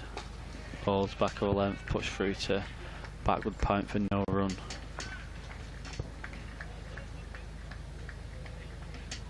It feels very much like the George Balderson stage. If George Balderson was playing, it feels very much on the stage where he kind of comes on and he does that 2 or 3 wicket burst that he often does for Lancashire. Creates something from nothing.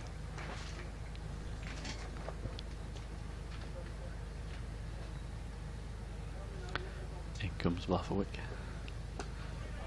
Bowls and it's played out to Danville. That's a backward point for no run. Well, it's de Grandhomme effectively in the team for Balderson. He's bowled 7 overs, 2 maidens for 14, given barely anything away in that 7 over spell this morning. Well, across a couple of spells, wasn't it? His 7 overs in that morning session. But I know what you mean. Balderson does have that little handy habit, doesn't he, of picking up 1 or 2 pretty quickly. Big call that for me. He's had a really good season as George Balderson. I think he's unlucky. With both bat and ball as well, hasn't he? He's been scoring some good, valuable runs for Lancashire. Williams in and balls. And Wesley will flick it away off his hip down towards deep backward square leg where Velas fields and there's no run. I suppose with de Grandhomme you might get a little extra bit of power down the order than what maybe bowlers wouldn't necessarily bring you. Yeah, because obviously they've lost Mitchell this game, Lancashire, who often plays in this baseball type mode, doesn't he? He's very aggressive even in the longer format, and maybe that's the role that de Grandhomme will fill. Williams from around the wicket ball. Let's play with a nice straight bat, just eased away past the bowler. It's a good stop by Bailey. Oh, actually, he has stopped some of it, but the ball does actually get underneath his body and able to come back and run 2 instead. He did well, Bailey. Nicely timed by Walter. He moves on to 37. 135 for 4. It's a reflection of the strength of Lancashire's squad. That Balderson, who's played in 5 matches this season, 300 runs, averaging just under 40, 350s, and then you add that into the fact he's picked up 11 wickets as well. Can't get in the side. They've gone for de Grandhomme this week. Forward goes Walter and defends, and there's no run. The weather's changed that much. My old coach has just messaged me saying he's sunbathing 5 miles down the road at his caravan. Lord. Blimey. Sunbathing in the old deck chair. Yeah, he's a braver man than me. I don't think I'll quite be sunbathing yet. I feel like sunbathing weather to me, but Williams balls. Walter off his toes will push it back to the bowler. Fielded by Will Williams off his own bowling, no run. Oh, it's lovely on the Fylde coast, isn't it? So if you've got a nice day to be out and about, why not? Nice part of the world. Certainly is.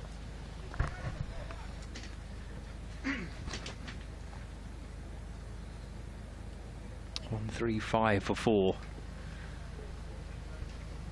Williams to complete the over around the wicket and bowls, and that's flashed out towards the leg side. It's the strong looking frame of Colin de Grandhomme there to stop the ball, and there is no run. It remains on 37. It's a blustery day on the Fylde coast, but it's a nice one at the minute. It is plenty of blue sky and sunshine around.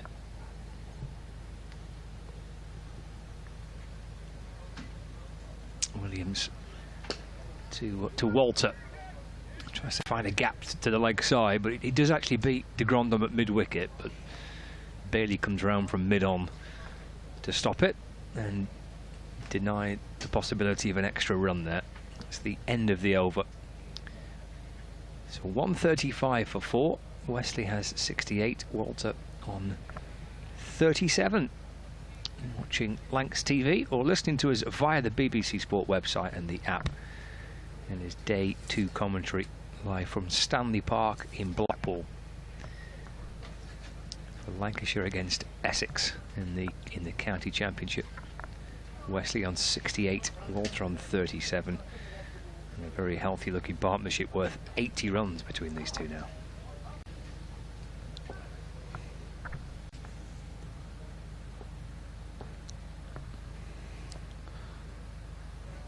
Blaffowick to Wesley.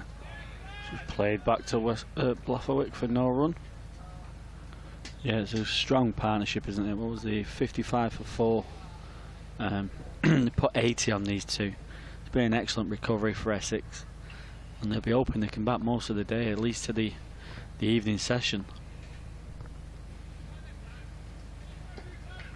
Blaffowick into his 10th over. Here comes the balls, and it's just off the legs. Could be 4 runs, and it is. Brilliant shot again from Wesley, really taking advantage of that ball straight onto his pads. Flourishes through, really gets his wrist through it and flies away through mid-wicket for 4 runs, beating Dane Villas at deep square leg there.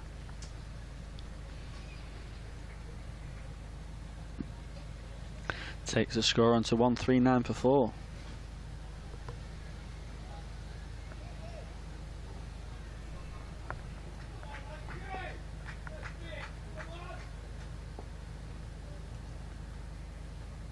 Blaffowick in comes, he bowls. Turned off Wesley's hips. Should just be a single. Just a single down to wide fine leg. Again, that short ball not getting up from this end. Really tried to bounce that into the pitch, and it's just not quite got up at all. Probably waist height to Wesley. That'd be shin height to Walter, that one.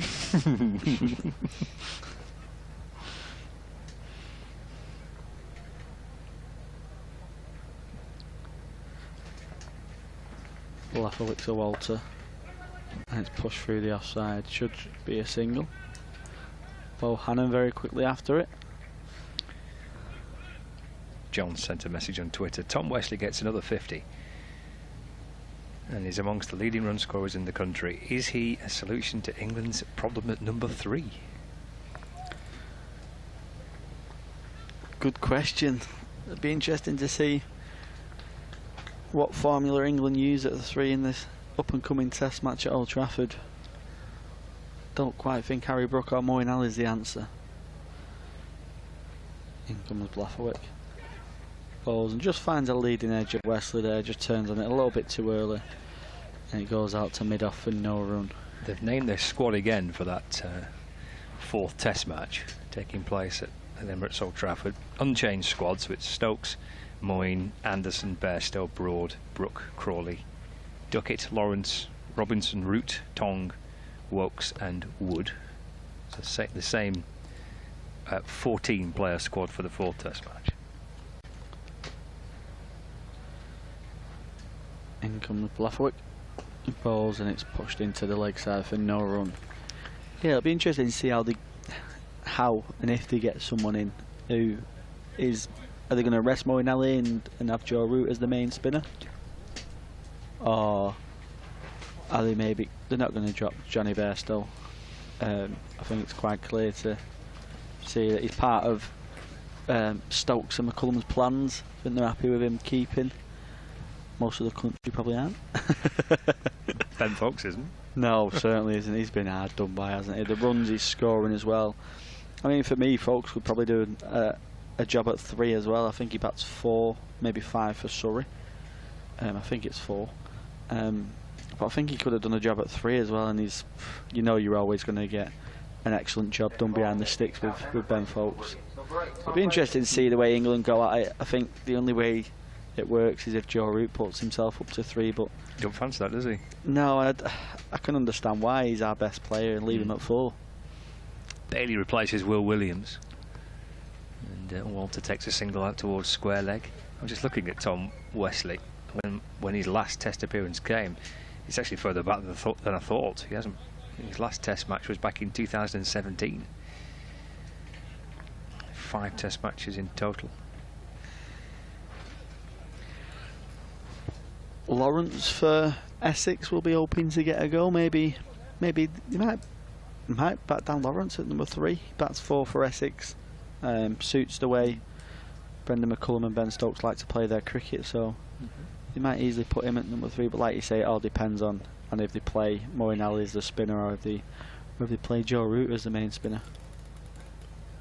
Here comes Tom Bailey. And Tom Wesley just defends by nudging the ball away to mid-on for a single.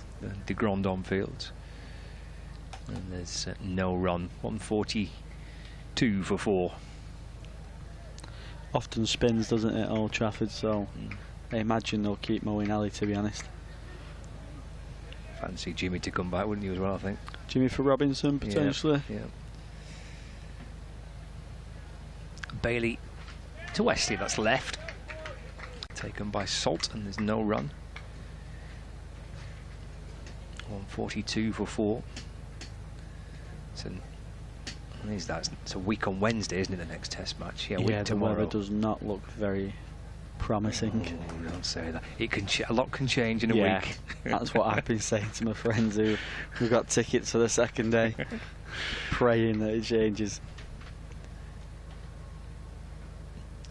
It's Bailey again to Wesley. Defends it from the crease, tapping the ball away into the offside. No run. Well, at one stage it looked like. In fact, at one stage you were thinking of flogging your ticket, weren't you? Yeah. The lack of faith you had in England finding a win against the Aussies in that 3rd Test match. But I mean, the main thing is that it's set up beautifully, isn't there? There's something. It's right on, isn't it? The series is right alive, and it's great that Emirates Old Trafford have got themselves a 4th Test match with loads to play.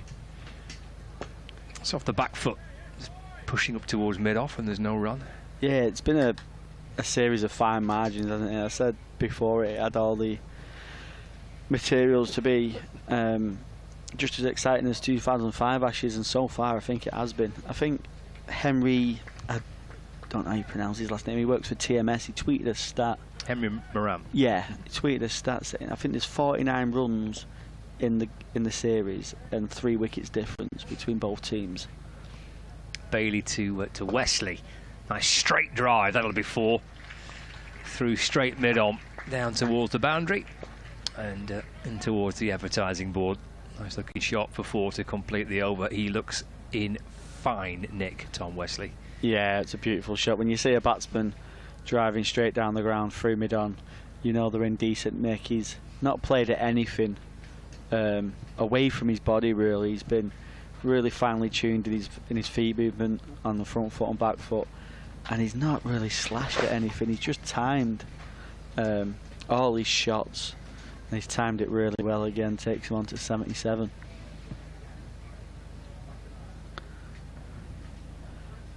Jack Blathwick's going to continue. I think this is the matchup that Lancashire would like to see. Blathwick versus Walter. I think if he can get a good run at Walter and test him with a short one, he's not been shy of playing the short ball and the pull shot. In comes Blathwick. He bowls and it's punched down to Tom Bailey at mid-on for no run.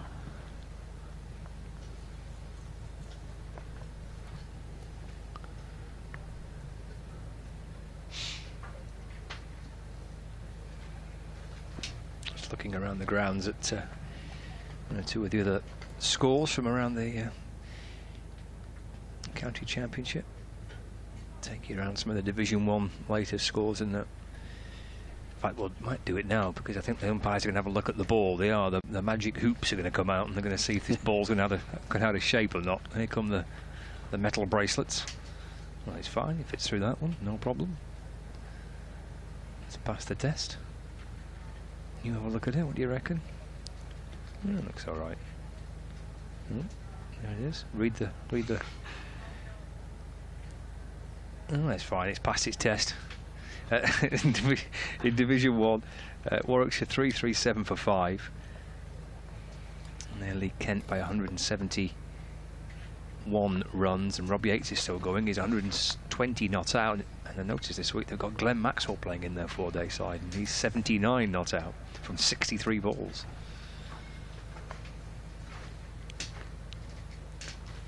In comes Blafferwick to Walter.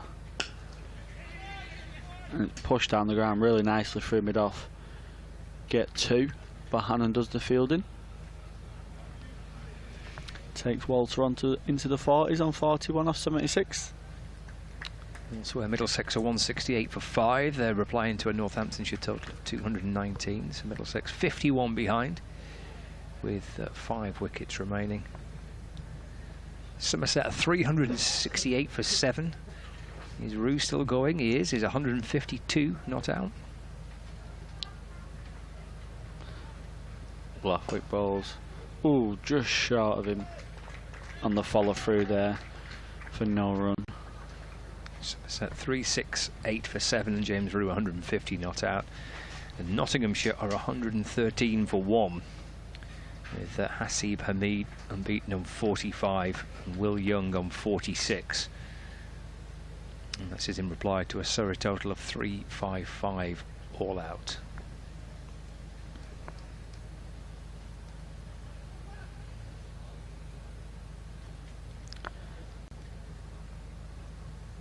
Blafferwick bowls. Oh, it's a beautiful shot from Walter. Beautiful stride into the ball, punch the ball through the covers for 4. Beautiful shot, takes him on to 45. All the shots of the day. Yep, stand and admire that one. Batted really well the way he timed his innings. He's not played rash, but he's put the bad ball away, and he's trying to put the pressure back on the Lancashire. The Lancashire bowlers didn't allow Tom Hartley to get through his 1 over just before lunch. Really took him to the cleaners, as I would say. 2 sixes off that over, and he's now putting the pressure on Jack Blafferwick. Yep, captain's come up, had a little chat with his bowler. Strengthen the offside here. Yeah, he just brought mid-wicket over, as in Colin de Grandhomme sits in at cover, and he just pushed Will Williams just in front of the square, more to a deep mid-wicket now.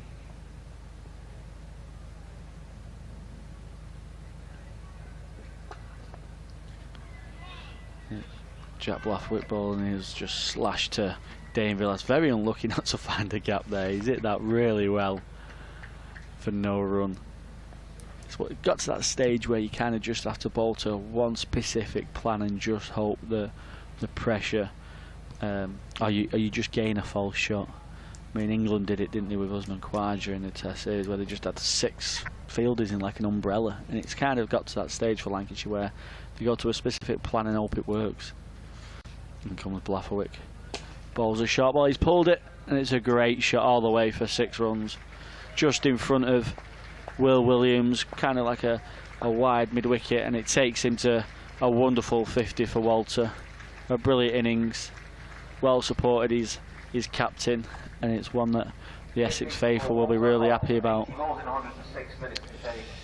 Yeah, excellent stuff by Walter and by Wesley. Thanks, Callum. We'll have a change in the commentary box. We'll have a break, and we'll bring Dick back in to join us here. This partnership's not far off a century partnership now, is it? In fact, is that it? It is. That was the century partnership. Yeah, 103 they've put on these two now from 163 balls. So a century partnership by Tom Wesley and by Paul Walter. They've battered beautifully here, either side of lunch. Walter joins his captain on a half century. Here comes Tom Bailey into to Wesley. It's driven down the ground, and it's deflected back onto the stumps by Bailey off his own bowling, in the hope that Walter had strayed away from out of his crease at the non-striker's end. So the stumps and the lime green bails having to be repositioned by the umpire. 158 for 4. I brought you the Division 1 latest scores. I'll just take you around the Division 2 games in a moment as well. Bailey to Wesley, that's left, and through to Salt, and there's no run. Durham are 132 for 4. at Chesterley Street in reply to a Gloucestershire total of 316 all out. Still waiting for the first run of the match between Glamorgan and Leicestershire. They've had 5 balls so far of that game. But it's raining in Cardiff. Glamorgan 0-0. Rain as well on the south coast, where Sussex were 402 all out, and Derbyshire in reply are 96 for 2. And Yorkshire at 274 for 3. Taking on Worcestershire this week as Bailey bowls. Forward goes Wesley in defence, and there's no run. Finn Bean is or Finley Bean, his full name, is 135 not out for Yorkshire, who are 274 for 3. And the Thunder are taking on the Northern Diamonds in the Rachel Hayo Flint Trophy today. So the Northern Diamonds were bowled out for 167, with Naomi Ditani picking up 4 wickets for Thunder, 4 for 16. Wesley goes off the back foot and just flicks the ball away to backward square leg for 1 run, 159 for 4. So a total of 168 to win for Thunder, and they've just lost a 2nd wicket. And they're 58 for 2 in the 12th. Emma Lamb out LBW for 21. Thunder need 110 runs from 38 overs with 8 wickets remaining to beat the Northern Diamonds in the Rachel Hayo Flint Trophy. Short by Bailey, pulled by Walter, and fielded by Wells at deep backward square leg. And score moves on to 160 for 4, and Dick's back alongside me. Yep. Good afternoon, Scott and everybody else. When you look out there and compare it to what it was like 24 hours ago, it seems rather a different world. Does a bit, yeah. Blue sky and sunshine, and quite pleasant now. Wesley looks for another run here off the front foot, trying to work the ball away to mid-wicket. Williams away to his right at mid-on fields, and there's no run. And that is the end of the over. So it's 160 for 4, and a partnership worth 105 runs for this 5th wicket between Tom Wesley and Paul Walter. Walter on 52 and Wesley on 78.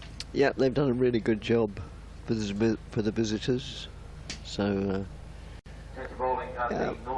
maybe, I was going to say restored parity, maybe a bit better than restored parity in what might be a low-scoring match. But yeah, that we'll just have to wait and see. But no, they've done really well.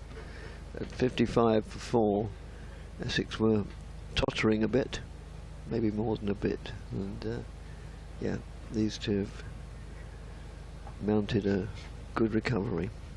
Thank you to David in West Sussex for your email. I was posing the question, which I hoped at the time was not rhetorical, and it's not rhetorical because he's answered it, about how do they coach youngsters nowadays. Do they teach them the basics that we were taught several decades ago, as de Grandhomme moves in, bowls whipped away off his toes for a single by Paul Walter.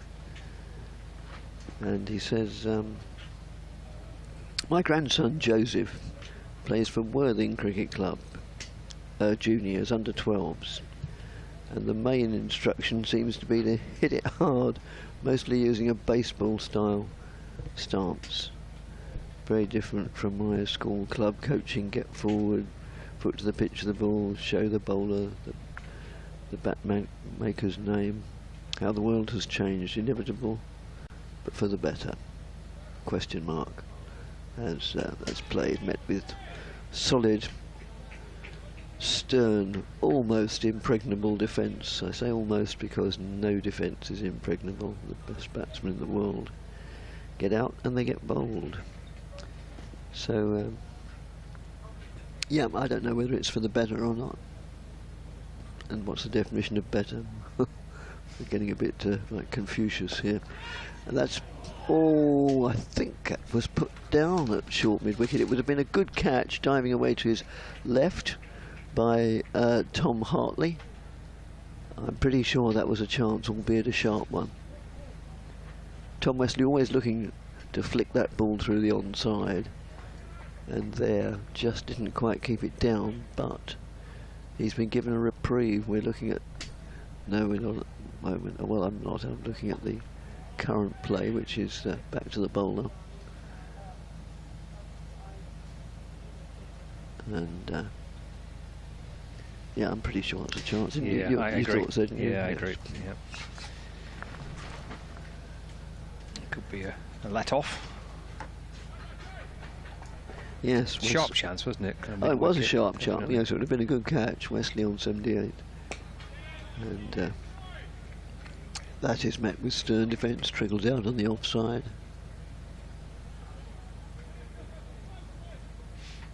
No addition to the score of 161 for 4. Brought de Grandon back into the attack. Jack Blathwick just proving a little expensive at the back end of that spell Yes, after it lunch. was, wasn't he? Yeah. Grond home again. That's flailed away through extra cover. All very wide, mid on, long on for 4. Just evaded the fielder at the wideish mid off or extra cover. No extra cover. And goes through, and it's returned. It was Tom Bailey to whom that was the nearest, but he wasn't really in with a chance of stopping it. Yeah, just a little bit of a loose delivery, that wasn't it, by de Grandon, and it was hammered away for 4 runs. Keaton Jennings having just turned back to de Grandon, who bought a pretty tidy spell in a couple of spells in the morning session. Didn't really give much away. I think it was 7 overs for 14. That wicketkeeper just indicating for something from Edwardson. I'm not sure. So many different signals there. Could have been playing charades for all I know what he was doing. But no doubt those in the pavilion know what he means. I think he wanted a drink. Well, he also sort of pointed to his hip pocket. Anybody lend me a £5, perhaps? I don't know. Well, the captain, Keaton Jennings, he's kind of desperately trying to find something that's going to break this partnership. I'd say he'd come back to de Grandon, who was pretty miserly this morning. Try and get a bit of control at one end. Bailey's going to continue. And Walter gets runs here to the left of mid-off. Oh, it's a great effort by Bohannon. And it's successful. They've run 3. But Bohannon saved a single there. It's an outstanding piece of fielding because he's run from mid-on. Yes. And he's beat the chase. He's gone past Williams, who's also trying to catch up with it, but Williams running from mid-off towards the long-off boundary. And Bohannon comes hurtling across from mid-on. Makes a fantastic stop. He saved 1 run for his team. Super committed fielding by Josh Bohannon. Walter moves on to 56. It's 168 for 4. I think Tom Wesley was doing his bootlaces up. It's a bit of a delay. Still with 3 slips. Jennings, Jones and Hartley. It's left by Tom Wesley. Through to Phil Salt. And there is no run. 82 to Tom Wesley. From 149 balls. And some very stylish shots in there. 12 fours.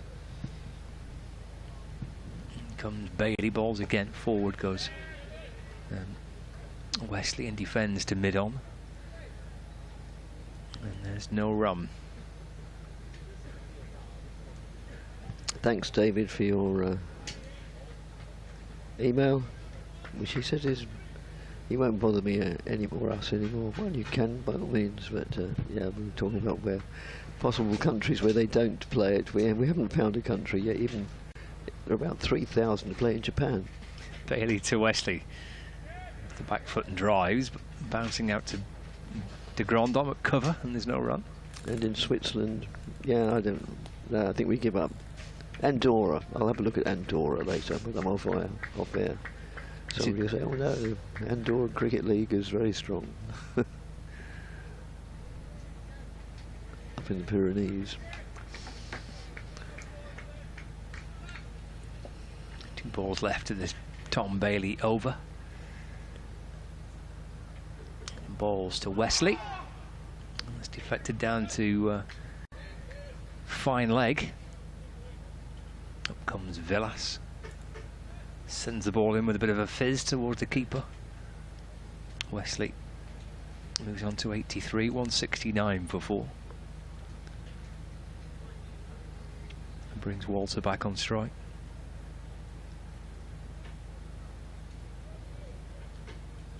Got 2 slips and a gully for Walter. There's Bailey bouncing his way back in. Short and wide from Bailey and left by Walter. That's through to the keeper, and that completes the over at 169 for 4. Although whether it was in my imagination or not, I just wondered for a moment if Walter was tempted, because he does like having playing a hook shot to those deliveries. Being such a tall man, he's in a good position, both literally and metaphorically, to do it. But no, I'm no psychiatrist, but I think he just about fought the temptation. Oh, and a chef comes in next door in all smart chef gear. Well, not the traditional hat, but yeah, I think that's what he is. He's come to retrieve the chili from lunch. Yes. So de Grandhomme continues from the north end of the ground, and again whipped away. Well, not whipped away, but whipped only to mid-on from by Wesley.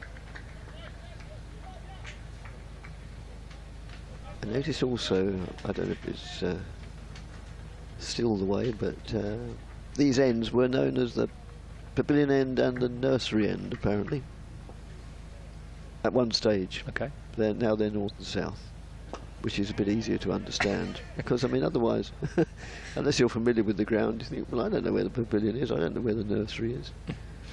That's just played out on the onside.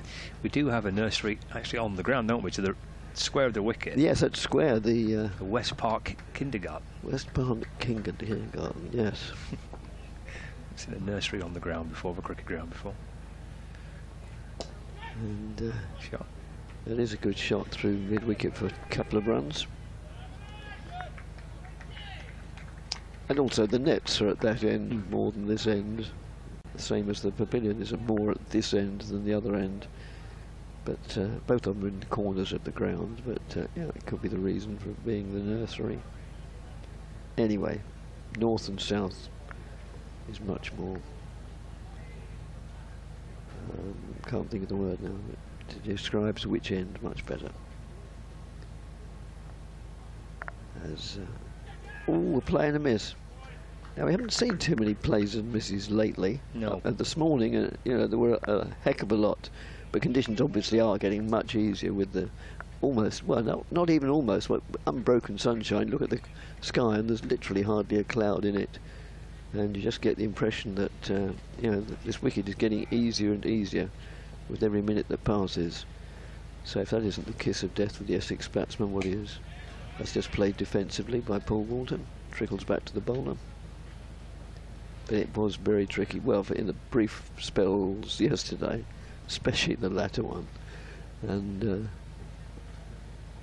those last 3 deliveries, I mean, nobody thought that we'd ever come back. It's a good job Essex didn't lose a wicket, and not just from Essex's point of view, but there's been such an outcry. And that's straight drive, which is partly stopped by the bowler. Otherwise, it might have. I'm not convinced it would have gone through for 4, but it might have gone through for 2 or 3. As it was, he took a lot of the sting out of it, and it just went through for a single. Yeah, I'm sure if Essex had lost a wicket under those conditions at the end, it would have finished up at the Court of Human Rights or something like that. They'd have been so outraged. But they didn't. No. And that's so we can put that idea to bed. End of the over, and Essex are 171 for 4. There's the kindergarten. There is the kindergarten.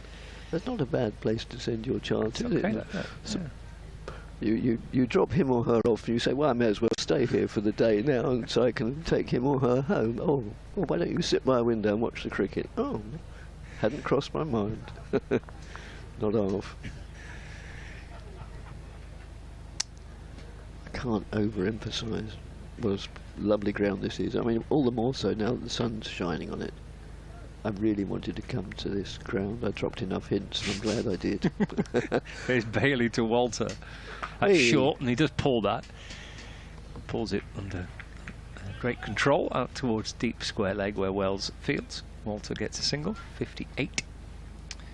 And now 172 for 4. This is the second outground that Lancashire will play Essex at this season, because there's a one-day game at Semper School. When they tried to last year, there wasn't a ball bowled. That's right, yes. We hope for better in 3 weeks' time or so. Yes, not far away now. Yeah, one-day cup starting in back end of July, isn't it? Yeah, I think so. August. Bailey to Wesley. Wesley gets one here, albeit he just had to hurry through for it. Played it off the back foot, punched it in towards extra cover where de Grandhomme fielded. And he set off at a relatively gentle pace, then just had to quickly just shift through the gears a bit. Throw came in towards the bowler's end, but Tom Wesley does get a single, so he moves on to 85. It's 173 for 4 now. Bailey bowls to Walter. That's just flicked away down to fine leg for 1 run. Thank you. 174 for 4. We've just been handed, for which we're very grateful, a piece of paper which says that the highest 5th wicket partnership for Essex versus Lancashire is 147 by Sonny Avery and Tom Pearce here in Blackpool in 1948. 147. Well, what's the score now? They're quite a way off that yet, but 19 partnership now. Yeah. This is going to add to it to make it 120 partnership as Wesley flicks the ball away off his hip to Blatherwick at deep square leg for a single. Yep, Sonny Avery generally opened the batting at those years. I wasn't there, I hasten to add, but I've done a little bit of history with a chap called Dickie Dodds, who was a famous player, and the treble. Oh, Ken, who gave us that note, is a City fan, and it's come off City notepaper as that, and he put treble winners on it.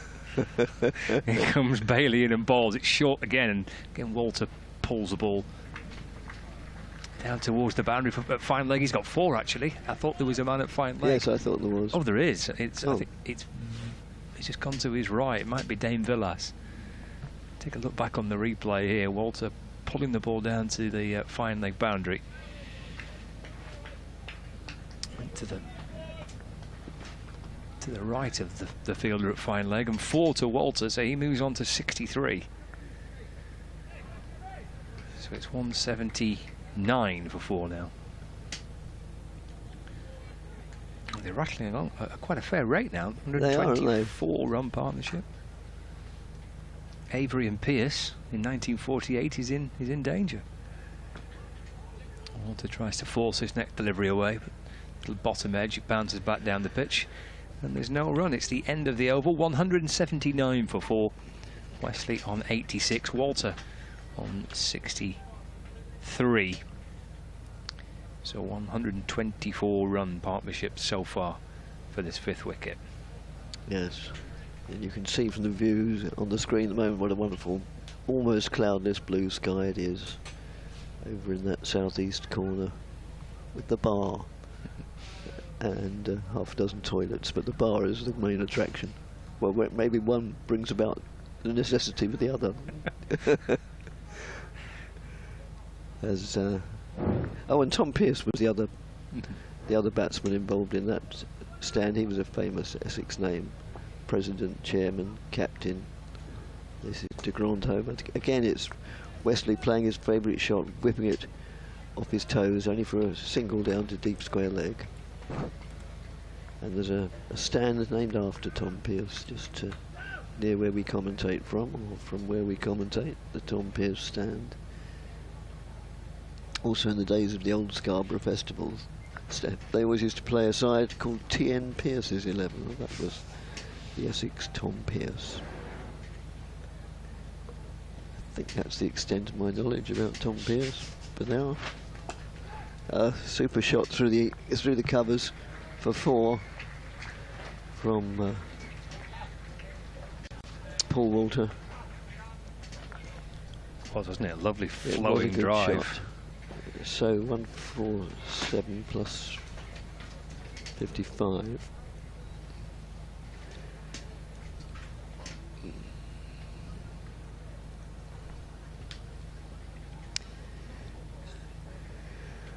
As de Grandhomme moves in, bowls to Walter again.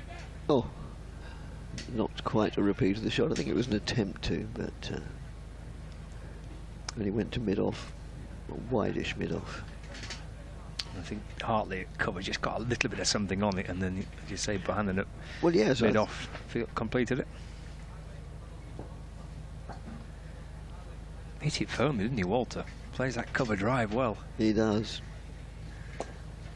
And that's played out into the onside. Well, he's a very tall man. Those who, mainly Lancashire viewers or listeners, may not be acquainted with him. He's a good 6'7", and that's no exaggeration. Might even be an inch or so taller. So he can get to the pitch of the ball. Essex seem to attract tall players, or breed them maybe. It's just played defensively back to the bowler. A few years ago they had one who was even taller called Will Jefferson. Oh yes, I remember him. Who was 6'10". Good grief. Is there something in the water in Essex? I think there is, yes. Yes, whether it's a banned substance or not, I don't know. There's something in the water. As de Grandhomme moves in round the wicket to the left-handed Walter, who goes for the hook, pulls it off successfully. Only brings him a single because there's a man down there at deep long leg. And it's the end of the over, so Walter will retain the strike with the score 185 for 4, with Wesley not out 87, Walter not out 68. Well, they're batting with a great deal of ease now, these two, don't they? Partnership is in full flow. Both striking the ball well. If anything, Walter probably the more aggressive of the two. And they've complemented each other beautifully. Left hand, right hand combination. One tall, one shorter. Albeit Wesley's tall enough. It must be 6 foot, Wesley, but doesn't look it when you put him next to Paul Walter. No. Partnership of 130 between these two. Up until a few years ago, Essex had a wicketkeeper called Adam Wheater, who was quite diminutive, and when the two of them were batting together and then have their mid-wicket conference, it was really quite comical. Another bowling change, reintroduction of Will Williams from the south end of the ground. Lancashire striving to try and find a breakthrough. Walter turns his first delivery out to mid-wicket where the Grandhomme field, and there's no run. Still basically their bowling options have been used. They've got 4 frontline seam options: Bailey, Williams, Blatherwick and de Grandhomme. It's in 1 over of spin. Yes, the almost inevitable 1 over just before lunch, that a tactic that everybody employs. Went for 13. Yes. Williams bowls to Walter. Walter turns the ball out towards mid-on where Bohannon fields, no run. Yes, 2 sixes in the last over before lunch. One, a colossal effort that went miles up in the air. Well, not literally, obviously, you know what I mean, but a very, very long way. Almost out of the ground. We couldn't quite work out whether it had cleared the ground or not. Well, I don't think it did, because I think it bounced back because somebody was picking it up quite a bit later. Well, I mean, yeah, almost immediately. There is a wall round it, and I think it bounced off the top of the wall. Williams to Walter. Walter again guides the ball away to the leg side, no run. Yeah, they were both over long on by Paul Walter. 189 for 4. Paul Walter originally came into the Essex side some years ago. I haven't got the records in front of me as to when. And he came in those days, one-day cricket, they all had a... Williams to Walter, looking to try and drive through the offside. The ball comes off the inner half of the bat, deflects to mid-wicket, no run. Nearly all counties had opened the batting with what was known as a pinch hitter, who's really, they just had the free rein to basically just try and hit every ball out of the ground, almost literally. You know, no worry, you know, that's your job. If you get out doing it, fair enough. Yeah, but just really try and put the bowling side in their place. And that was the role that Walter filled. Forward in defence to Williams this time, no run. But he's now developed an all-round game, and out very well too. I'd have said over the last 3 or 4 years is probably most improved Essex player, and by quite a long way. He's 68 not out. Yeah. And he's captain at the other end. Lancashire still trying to probe and find a way to break the partnership down to 1 slip and the gully. It's a mid-off cover, mid-on, mid-wicket, deep, square leg, fine leg. It's looped away, a little upishly, but safe enough towards the mid-wicket boundary. And Walter gets a single and keeps the strike as well, so yes. He's up to 69. Wesley hasn't seen too much of the strike lately. 1, 8, 6 for 4. A couple of the Essex players playing bowls in front of us. Matt Critchley and Dan Lawrence.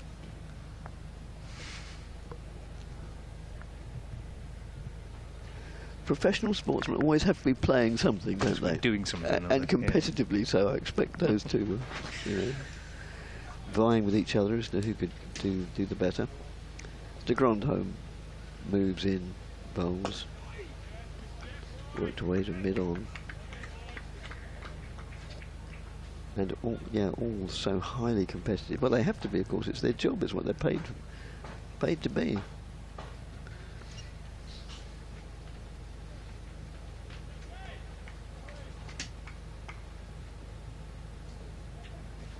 De Grandhomme moves in, bowls round the wicket. So the left-handed Walter plays that pleasantly out into the covers, plays it off the back foot for a single, fielded on the boundary there in front of that big old stand, well, open terrace, it's not covered, which has probably been there donkey's years. I shall try and find out. I'm very grateful to, no, I better not mention his name because probably a modest sort of fellow, I'll tell you, has played out into the covers well, it's a bit unfair to call it a misfield. Fielder did well to lay a hand on it and then parried it to Tom Bailey, and they went through for a single. Yes, I'm very grateful to a chap I was talking to at lunchtime, a life member of Blackpool Cricket Club, and I happened to mention, I'd love to look round in there. He said, I'll meet you here tomorrow and I'll take you in as my guest. So I'm very, very grateful to him for, and I shall look forward to looking round the pavilion tomorrow. Your request paid off then? It did. Excellent. Well, no, he didn't hear it actually Okay. when I dropped heavy hints this morning. That's outside the off stump. Yeah, you were on the mobile at the time. Yes, I just happened to bump into him and he started talking to me. And yeah, I said, I'd love to look in there. Oh, yeah, be my guest. I'm a life member. So, yes, all those famous names that were sent to us earlier as to the professionals that have been here. A miscue from Paul Walter, but yeah, trying to drive it, not particularly hard, probably trying to stroke it through the offside, got an inside half of the bat and it finished up trickling out to mid-on.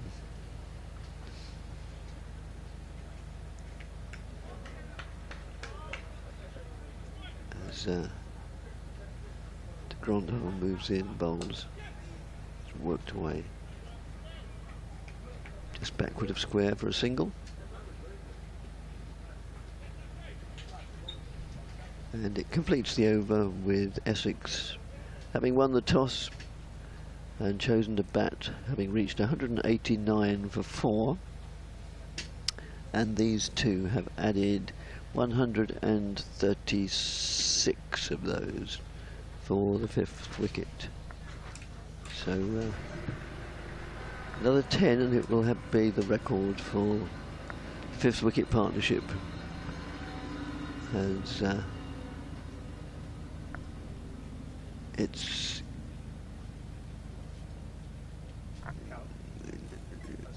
de Grand home to continue from the far end, and Callum comes and joins me, and once he's put the headset on, he can describe de Grand home's over from the far end. Oh. Lancashire need another breakthrough, don't they? They do, don't they? Desperately.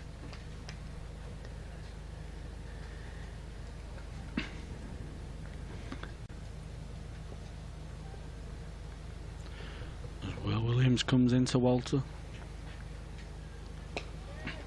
Played back to the bowler for no run.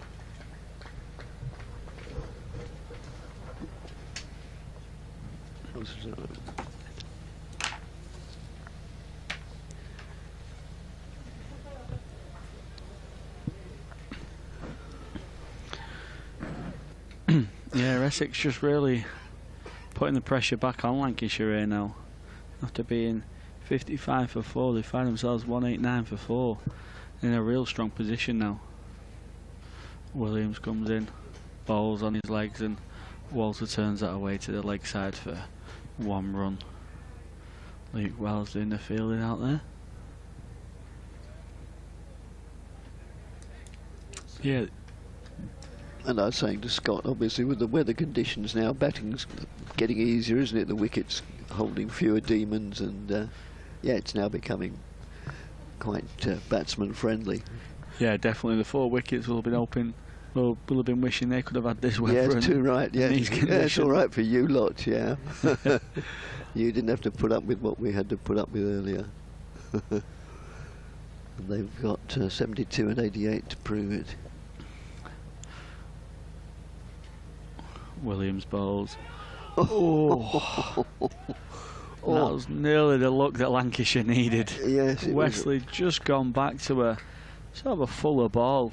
Probably the first one that he's really miscalculated in this innings, and he just nearly chopped on, going through his legs and nearly rebounded onto the stumps. Just missed that leg stump by, I don't know, don't want to exaggerate, maybe a foot or closer. Probably the look Wesley deserves. He's batted really well. Yes, he has. In comes Williams. Bowls, and it's cut ferociously for 4. Backward a point. It's a beautiful shot from Wesley.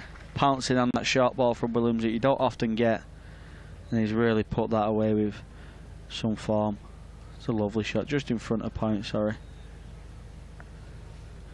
Flew across the outfield for 4. And give Wesley his due. I suppose I'm being a little bit unfair, really, because he has been there since about 11:05 yesterday, so he did have to battle through the... In comes Williams. Oh, it's a beautiful shot again. This should run away for 4, and it is. Back-to-back boundaries for Wesley. 1 on the back foot through point, and again 1 through the covers. Lovely shot, getting lovely weight transfer onto the front foot and just pushing that through. Yeah, so Wesley did have to battle through the few overs that we had yesterday, but then also the first maybe, what, 3/4 of an hour or hour this morning when batting was not at all easy. The bowlers were presenting challenging deliveries. Williams just pushing Luke Wells out at deep point. Wesley 1 shot away now. Yep. And sorry. A nice shot out to Colin de Grandon for no run. Good over for Essex. 198 for 4. Wesley on 96 off 163, and Walter on 72 off 109. He's played a great hand as well, hasn't he, Walter? He's probably been a bit more aggressive. But when I say aggressive, he's not been loose or anything. He's he's put the bad ball away and really waited for the right one. Yeah, no, he's played really, really well. A competent, confident and educated innings. As de Grandhomme moves in now and bowls to Paul Walter, who clips that away for a single, down to square leg.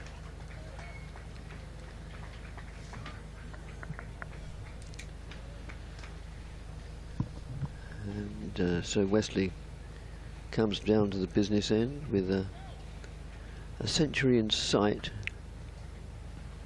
but don't want to sort of...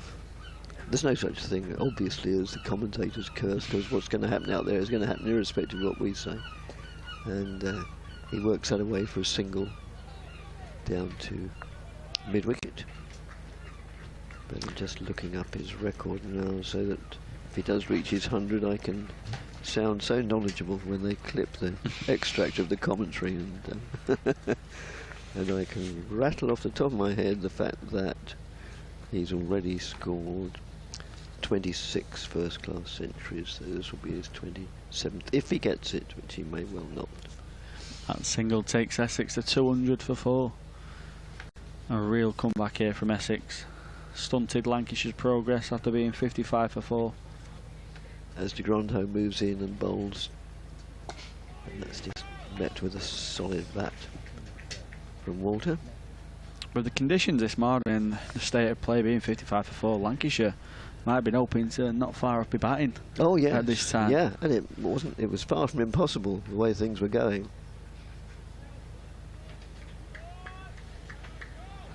But no, Essex have done well, and that's just played out into the covers for a single. And I've always, over the many years I've been doing this, always tried, and I think succeed in being very impartial. But nevertheless, even with an impartial hat on, I think I can say that Essex have batted very well to get themselves out of a potential mess. Yeah, I think obviously there's been some beautiful strokes for 4 and 6, but I think the best thing these two have done is just rotate the strike. They've not allowed the Lancashire bowlers to settle at all. No, they haven't. That's right. De Grandhomme moves in, bowls to Wesley, and Wesley allows that to go by outside the off stump through his weak keeper. Especially being left-hand, right-hand combination as well. Yeah. It really puts the bowlers off the line of length. Yes, it really does. offers another confusion and another dilemma to Keaton Jennings in his captaincy. Yes. That's next delivery short of a length, and it goes through to the boundary, and that is Tom Wesley's century. He reached his 97 with a splendid cut through the offside, and he's congratulated by his partner. He waves the bat to the crowd as well as to his colleagues, and that was Tom Wesley's 27th first-class century. And I haven't seen them all by any means, although I've probably seen the majority of them, and that must count amongst the best. It was a very, very good innings. Obviously there's no such thing as a bad century, but it was very well crafted and put together from what initially was a very, very tricky situation. And he's battled through and blossomed, so well played, the Essex captain. Yeah, it's a chanceless century, isn't it? He's not looked under any pressure at all. The one ball that he did look under pressure, where he kind of headbutted Jack Blafferwick back down the pitch and misjudged the length, but that was probably the only ball that he's really misjudged in this innings. Yes. He's played lovely off the front foot, and anything dropped short, he's really pounced on. He has. And he's opened both sides of the pitch up really well, offside and leg side, and he's not allowed the Lancashire bowlers to settle since being 55 for 4, and it's been a perfect counter-attacking innings from Wesley, and also Walter, who's helped Wesley. You know, it's batting, well, cricket's a game of partnerships, and the hand that Walter's offered to Wesley has allowed him to score a lovely century. Yes, and that same shot brought up the 150 partnership, which is a record for the 5th wicket against Essex against Lancashire. Tom Hartley coming on from the south end. Yep. Ball into Walter. It's played that down the pitch for no run. This could be an interesting little matchup now. Walter really took Hartley downtown, as we say, just before lunch. He did. Be interesting to see if he goes that aggressive again. Because you don't often see. Hartley comes in, it's punched down. Hartley comes in, it's punched down the ground for Walter for 1 run.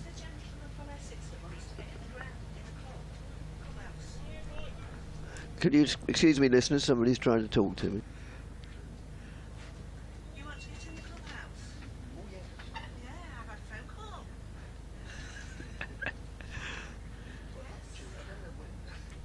Wesley on strike, 101. Score at 2:06 for 4. Hartley comes in. Ball's just short and just on the back foot. Wesley punches that to Williams at mid-off for no run.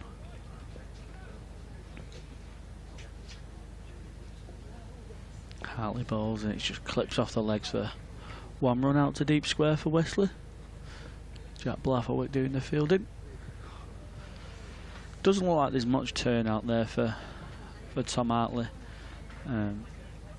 Pitch is a little bit of a green tinge, not offering too much. It's not the biggest spin of the ball. Ball's a lot quicker and flatter normally. Walter plays that back down the ground for no run. Lancashire and Keaton Jennings will just be open. Hartley can just hold an end up here, allow himself to chop and change the seamers from the other end. Hartley in, and it's no run. 2 off Hartley's second over. The score at 2:07 for 4. Tom Wesley with a fine century, 102 not out off 168 balls, and Walter 75 not out off 116. Been a brilliant partnership, I think. As Dick said, it was a record 5th wicket partnership for Essex versus Lancashire.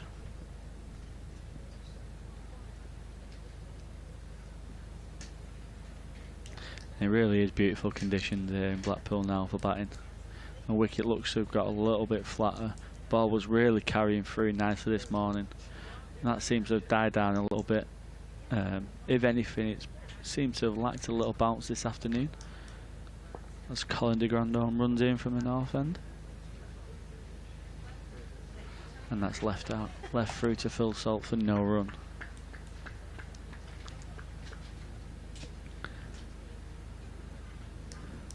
We've got one slip, one gully, cover, mid-off, mid-on, mid-wicket, deep square leg, and a deep fine leg. And then we've got a deep point as well, which just struggling to see with the tent that we're enclosed in. As Grandholm moves in and bowls outside the off stump. Have you just got your pass for the Well, I'm very, very clubhouse? grateful to a lovely lady called Pam, who is a life member of the club, and apparently it had my plea had worked its way through to the chairman of the club, who said, oh, words to the effect of, good gracious, yes, make sure he has a temporary pass for the duration of this match, and so she's just delivered it, so I'm exceptionally grateful. That's played out on the onside. No addition to the score. Might have to put a plea out there for something that I fancy, just in case anyone fancies turning up with it. Well, what it also says that if you produce it, you gain bar discounts. Well, I wouldn't take that much advantage of it. That's what I'm saying on air. De Grandholm moves in and bowls, and that's just played out in the covers. No, I won't, honestly, seriously, I will not take advantage of the bar discounts. That would be totally unfair and an abuse of privilege. But I will use it to look around the splendid pavilion. Yeah, it's a really nice building, isn't it? Yeah. Really old-fashioned pavilion. De Grandholm moves in and bowls. Well, I think that might have kept a little bit low because Wesley sort of came down on it. And we haven't yet mentioned, you know, you're a leading man in the Lancashire disability cricket. Is it thriving? Disability cricket is totally.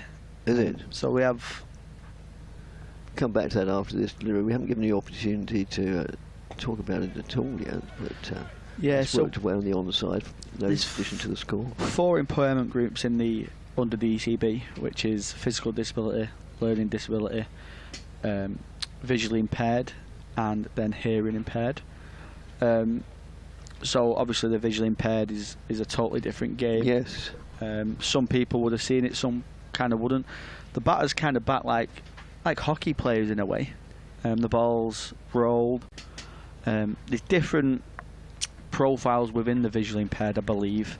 Yes. Might get this wrong, so do bear with me. I think there's some lads and ladies who can see slightly, and I think they can double bounce. And I think there's one sort of form of the game where it has to roll completely. As Tom Hartley comes in, and it's tucked off Walter's hip behind square for should just be a single. Yeah, so there's different types of forms of cricket in terms of the visually impaired, but in terms of the learning disability, the hearing impaired, and the physical disability, it's just normal cricket as everyone's seeing now and listening to now. It's it's 2020 cricket, it's 50 over cricket. Really? Tom Hartley comes in. Oh, he just jammed a Yorker in there, and Wesley's just jammed it out for no run. Yeah, so obviously a lot of people hear disability cricket and wonder what it's like, but I really encourage anyone to get down and Hartley bowls and no run. Yeah, and get down and watch an England side, well, your local county sides. Yes. And just because you do just realise it's just cricket. That's all it is. Oh, well, yes. Hartley bowls, played in the offside. I was thinking about a single, but it's no run. Yeah, some people, obviously because it's a disability sport, often think the standard's not quite as good, but I can tell you now there's... And Wesley just punches that through backward point for a single. Wells does the fielding. Yeah, people just think sometimes because it's disability cricket, the standard might not be as good, but it really is. There's first team cricketers in ECB Premier League played in all the squads. It's proper cricket. Yeah, I'm sure. Hartley comes into Walter, just tries to turn that away to the leg side, but just a little bit too straight. Hits him on the pad, and that's no run, and that's 2 off Hartley's third over. And just as competitive, presumably. Yeah, really competitive. So a smile comes across his face. Touch something there. We have a really competitive sort of rivalries with some of the countries we play against. So in terms of the physical disability side, which I captain, we play against India, Afghanistan, Pakistan, and Bangladesh. Oh, fantastic! So we play against a lot of Asian-based sides who kind of just play the cricket as they see it. Like if it's full, it's going. Like it's there's no respect shown. De Grand home into Wesley, straight drive. Bowler gets a hand on it. It deflects into the wicket, but not enough even to dislodge a bail. It did hit the very bottom of the wicket. Yeah, there's no respect shown. It's very competitive, but that's what we love, because we want to take physical disability cricket onto the next level, and we really want people to buy into it and give it a watch. Yes, and that's worked away on the onside with Singer. You don't want people to be patronising about it, do you? No, and don't get me wrong, I can completely understand some people will be a bit like, oh, I bet the standard's not as good, and I completely understand that. But once people have given it a watch, they will be amazed by some of the superhuman stuff that gets delivered. But a big thing we say is we want the cricket to do the talking instead of the stories behind our disabilities. As De Grando moves in and bowls. Brilliant catch. Catch. Wesley, not Wesley. Walter is out for 76. A good catch, sort of shoulder height, moving away to his right, and Walter is out for 76. Caught by Jack Blatherwick. Thanks, Colin, for pointing that out. That was an absolute brilliant catch, and just a piece of inspired fielding and a bit of cricket that Lancashire would have needed. It needed something like that to break this partnership, really, didn't it? Yeah, certainly. These two didn't give anything away, and it's an absolute brilliant knock from Wall today. He did deserve probably the 100. He's off to the changing rooms, 76 off 119 balls. And it was a brilliant partnership from Essex. Really got him back into this game. Well, yes, becoming that, don't want to sort of over-egg it or whatever the phrase is, but that not only has turned the Essex innings upside down almost, but it could have turned the game.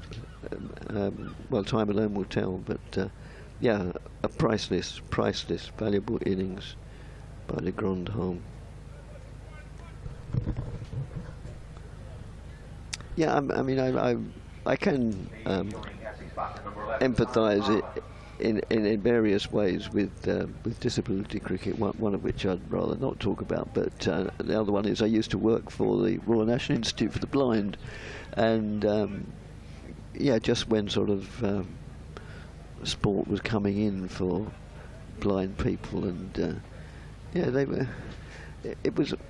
It was embarrassing, well, literally embarrassing at times. You know, you'd go somewhere with a fellow who'd lost his sight, or maybe even never born with it, and they would, other people would speak about him as if he wasn't there. You know, sort of, how does he like his tea and things like that. Well, ask him. Yeah. And unfortunately, yeah. Occasions like that are still around, but yeah, but I mean, that's the great thing. It's as well as what it's doing for people with umpteen different disabilities, it's changing the perception, isn't it? Which is as important, I would have thought, as de Grandhomme moves in and bowls to Harmer. I didn't say that Harmer came in. Sorry, I got a bit carried away once we got on to disabled sport, because it's one of my sort of pet interests. Yeah, definitely. There's a charity, obviously, the Lord Taverners, which probably most cricket fans, listeners, watchers will have heard of. Yes, it's outside the off stump, and Harmer lets that go through to the keeper. And they do brilliant work in terms of disability cricket and providing opportunities for like disadvantaged children across the country. And I think there's some kind of Lord Taverners pathway in every county now, which is excellent to see.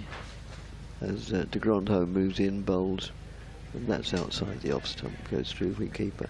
So the end of an over, and a very successful one from de Grandhomme's point of view and from Lancashire's point of view, because during the course of it they eventually took a wicket to break this fifth wicket partnership, which yielded 155, thereby creating a new record for the fifth wicket between Essex and Lancashire.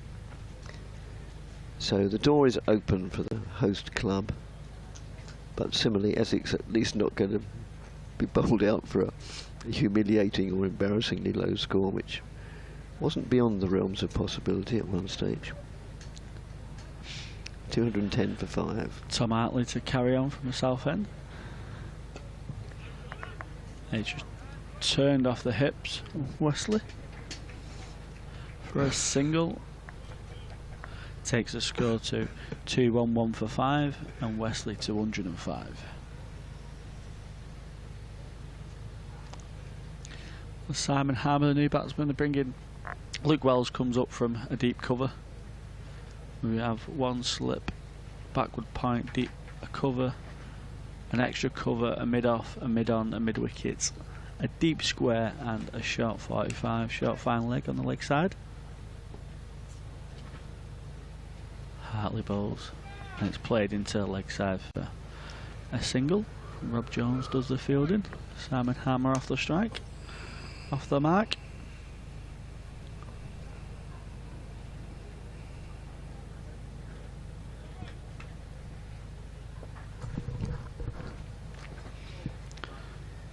Hartley bowls, and it's no run, played out into the offside.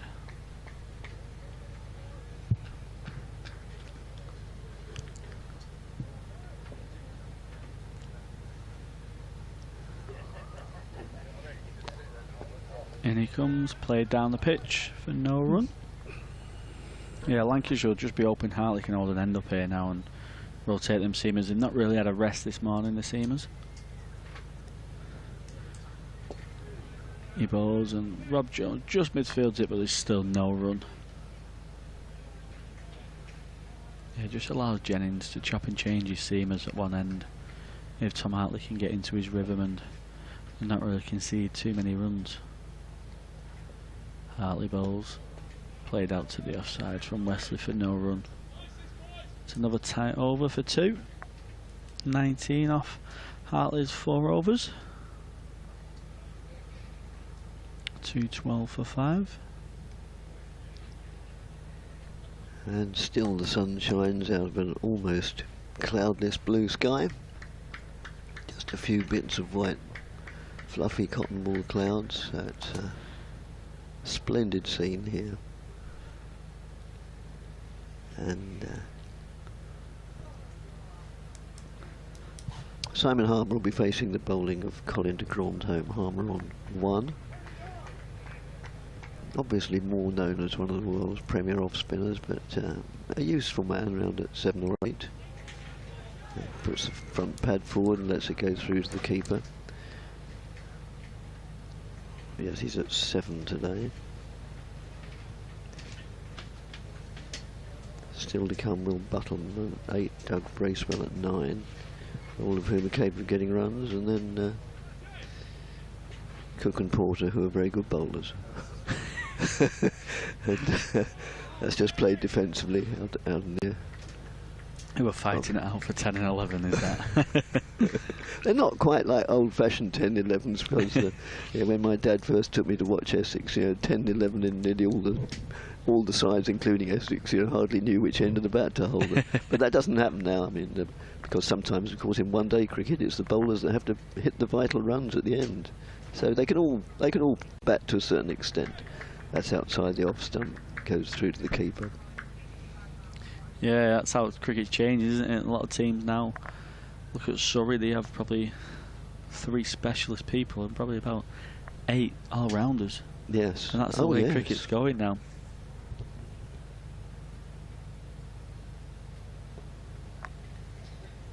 Yes, well, I'll just, after this delivery, I'll count them up. That's played defensively. But Essex, for example, and I'm sure Lancashire can say the same thing, Essex could bowl 1, 2, 3, 4, 5, 6, 7. They could bowl 8 bowlers, and nobody would sort of think, oh, that's a bit strange. But yeah, really only Cook and Buttleman, who's keeping, and come back to that a stifled appeal that hits batsman on the front pad. Oh, and Brown, yeah, he's the other one that wouldn't bowl. Yeah, so the keeper plus the 2 opening batsmen, but all the others are quite capable of turning their arm over to good effect, and all have done. But as I say, that applies to all 18 counties, not just Essex, probably. To a greater or lesser degree. That's just played defensively. Trickles out on the onside. End of the 64th over. And Essex upped their rate considerably. It was sort of only just staggering over 2. It's now 3.31 at 212 for 5. Yeah, that 5th wicket partnership was a big one, and also scored at a decent rate. Really put the pressure back on Lancashire, and Lancashire will just be hoping to squeeze now. Try and put a bit of pressure on Harmer. Yes. Which will hopefully then put pressure on Wesley. The Lancashire lads will be hoping for, as Tom Hartley carries on. He bowls and it clips into the leg side for no run. Yeah, since the playing regulations have changed a little bit in an attempt to claw back some of the play lost yesterday. There's no way they can claw back all of it. The hours have changed slightly. Hartley bowls, drops it short, and Wesley pounces onto the back foot very quickly, pulls it in front of mid-wicket for a 1 bounce 4 onto the steps at the far end. Yeah. It's a lovely shot. It was, and vast acreage. Even if he'd got it slightly wrong, it was safe. Yeah, so tea will now be at 4 o'clock, irrespective of the number of overs, in an attempt to get 104 in today. Lunch was 10 minutes late. In comes Hartley. He bowls again short out on the offside Should just be a single. Luke Wells does the fielding, and it's 1 to Wesley. Hartley probably is more of a predominant one-day spinner, but he's took the reins as Lancashire's first choice spinner now. Alright. He bowls it tends to bowl it a bit quicker and flatter as he comes in, and he tosses that one up and bowls it a lot slower, and makes me look a bit stupid with that comment. Has Parkinson gone? He's gone next year. He's at Durham on loan currently as Hartley bowls, and it's played out into the offside for no run. Yeah, he's currently on loan at Durham, and he's officially signed from next year. For Durham? Ooh. No, it doesn't matter. Trying to think. Tom Hartley bowls, and it's just played back down the pitch for no run. Forgot which club he's signed for actually. I think his brother's signed for Durham. Calvin Parkinson. Matt Parkinson signed for Kent, that's the one. Yeah. It's a big move in more ways than one. So we're going to see another change of bowling at this end. It sees Jack Blatherwick come back into the attack. So far, well, wicketless in a way, except he took a very good catch to get rid of Paul Walter, but hasn't taken a wicket when bowling to 0 for 24 in 5 overs, so just under 5 and over.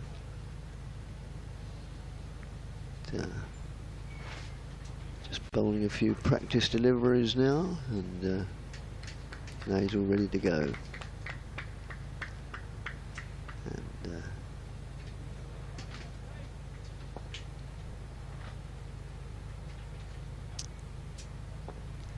moves in now to bowl to the Essex skipper Tom Wesley, who waits for that to come on to him and then pulls it away. I've lost sight of it, but the umpire tells me it's 4 runs through mid-wicket. Well, yeah, so my view's slightly obscured by the transparent side of the tent. But boy, we wouldn't be without it, especially yesterday. God. Yeah, it got took apart yesterday at one stage, this one. Yeah. That we're under. Yes. Blatherwick moves in again. Bowls to Wesley. Again short of a length, but not as short, and that's played it off the back foot into the onside. They go through for a single. Wesley on 104.15. Essex 222 for 5.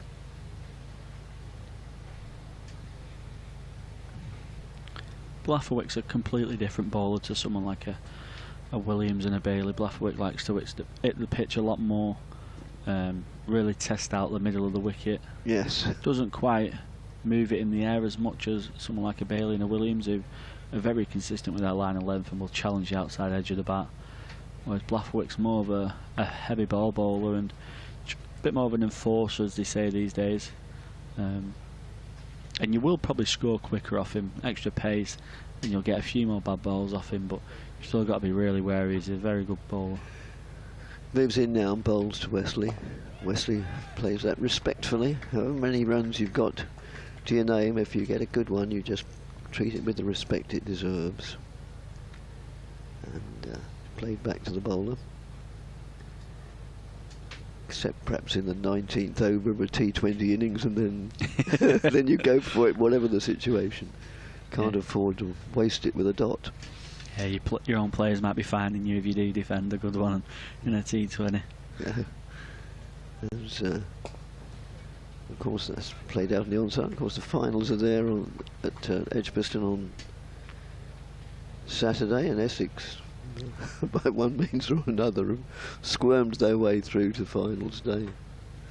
Are you there on Saturday? No, I won't be. I was there for the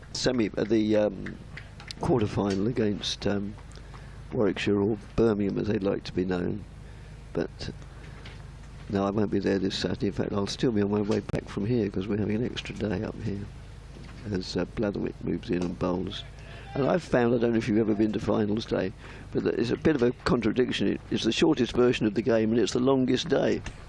And Essex are playing first at 11 o'clock, so, you know, whoever wins in the first match, obviously, then they're still there at, well, getting on for 10 o'clock at night. But it is a really long day. I've done a couple of those that Essex have reached the finals, neither of which they won. But no, not next Saturday. It'll be too much for me. I'm getting past that. And I had my fun in the quarter-finals watching that. That'll do. That's worked well on the onside. Oh, it's a no ball, just indicated to the scorers. Yeah, it was a brilliant win, wasn't it, as well, in the quarter-finals against Birmingham. They're a decent outfit in whole formats this year, the Bears. Yes. Yeah, I mean, I don't want to, you know, open at old wounds, but Lancashire lost at Taunton, didn't they? Yeah, in this format? Yeah. No, we got beat against Surrey. Oh, Surrey, yeah, that's right. Surrey beat us at Emirates Old Trafford. Yeah. It was a thrilling game as well. As Blatherwick moves in bowls. So, there are people who've been suggesting, that's played down the onside, that the fact that Essex, Hampshire, Somerset and Surrey are through to finals day. Social media is a dreadful place, really. Does this mean that Southern cricket is so much stronger than Northern cricket? No, it does not. Not in the least. It's no reflection on that at all. It's just not a fluke, but I mean it's just the way it's happened. But there's nothing more to read into it whatsoever. The next season it could just as easily be 4 sides in the Northern Zone. So please don't be tempted to think along those lines. Sam Hartley carrying on. In he comes to ball at Wesley. And it's played in the offside for no run. Has that cross of St George been on those steps all day? And yeah, they put it on this morning. I can't quite read what it says on it. Hartley bowls and it's no run. Can't quite make out the flags. I think it's a Lancashire one in the bottom left-hand corner. It looks like Bolton Wanderers. Oh, is it? Football club potentially. I'm guessing there, but I feel like it could be. Hartley bowls, and it's cut into the offside for 1 run out to the deep cover. Luke Wells does the fielding. Yes, it is Bolton. Oh yes, thank you very much, Mum, Dad. Logan Arthur, Yozzers on tour. Haydock. Oh yeah, thanks for that very much. Hartley bowls to Harmer and it's played forward for no run. They went up this... Oh no, they didn't quite go up this year, Bolton, actually. I think they got beat in the playoffs. Yeah. Hartley bowls again, played forward by Harmer on the front foot for no run. They won the Papa John's Trophy though, Bolton, and they had a solid year. I think they'll be hoping to go up next year. All right. Harmer just comes forward, plays that down to mid-on for no run. Another tidy over from Hartley, 1 coming off it. 25 for none off his 6. 16 minutes to tea.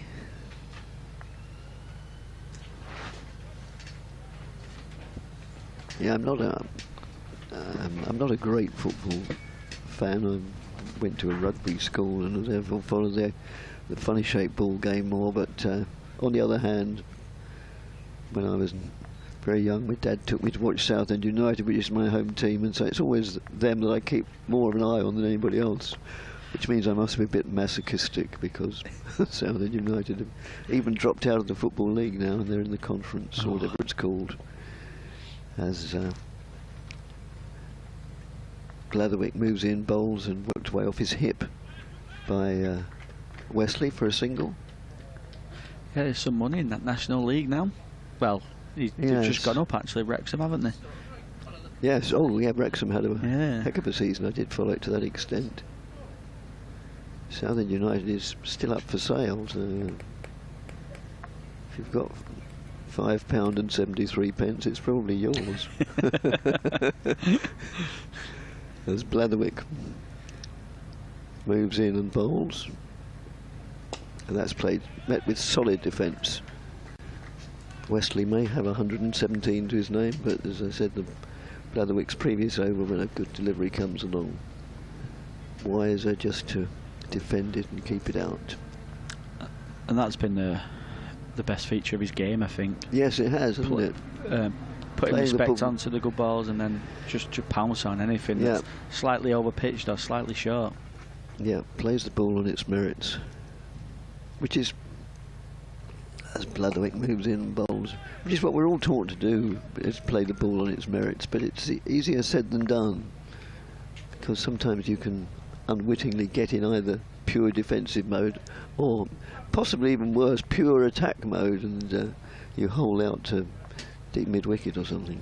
Yeah, premeditation, it's often the key for a lot of wickets, I reckon. Yes, certainly with cricketers. Trying to premeditate a shot, trying to force something that isn't quite there. When if you just play off your instincts, that's when I feel like every cricketer is at the best. Yes. That was a ballooning bounce. Now it's called no ball, but and the bowler fell over in the process. He looks all right. He's just rubbing his hip a little bit, but nothing too serious. But that went ballooning over the head of Harmer. I think Paul Walter's shoulders wouldn't have even got that one. No. That was quite a remarkable delivery, but I'm surprised it didn't go over the keeper's head, but it didn't, did it? No. No, died down a lot. Yes, as Blatherwick moves in again and bowls, and the short of a length played out off the back foot to the covers. And well, we've been saying you have to play every ball on its merits, and yeah, that wasn't one of Blatherwick's better ones, and so Harmer said, right, he's bowling well, this chap. Won't have too many opportunities come along, so those that do, got to make the most of. Yeah, it just looks like it's really died down the pitch at this end. Blatherwick's put a lot of short stuff in this spell and the previous spell, and it's just not getting up at all. No. I mean, he's had to bowl the previous ball that short just to get it up that high. Moves in now, bowls to Harmer. Harmer plays that solidly and moves in behind the line of the ball and pushes it out on the onside. I think that's a much better length though, just try and get it fuller, try and get them on the front foot. I think most of the Essex batsmen have looked pretty comfortable on the short ball today. Doesn't look like there's too much pace in the wicket, enough, but not too much to really threaten the batsman. It was carrying nicely this morning, but obviously there was a lot more overcast. The lacquer was on the ball a lot more, carrying through nicely. But it just looks like it's died down a little bit now. Blatherwick in again, right arm over the wicket to the right-handed Harmer, who plays that with a very straight bat, presenting the name of the bat manufacturer to the bowler. And it's the end of the over, and Essex are 232 for 5. As I think they're playing more bowls here. We've just seen the jack, it's a yellow cricket ball, which is it'll probably be pursued by one or two of the Essex players who have been dismissed. It's a bit of a weak one, that first. I think it'll be Cook and Critchley. We'll find out now. I've seen Lawrence before playing bowls. Yes. Well, if the yellow one's the jack, then the other two, well, there's one about a yard away and one about 2.5 yards. So it's, cricket is obviously their game. Hartley comes in from the south end. I said one of them would be Matt Critchley. And he plays it out to long on for a single. Brings Simon Harmer on the strike, who's 5 off 27.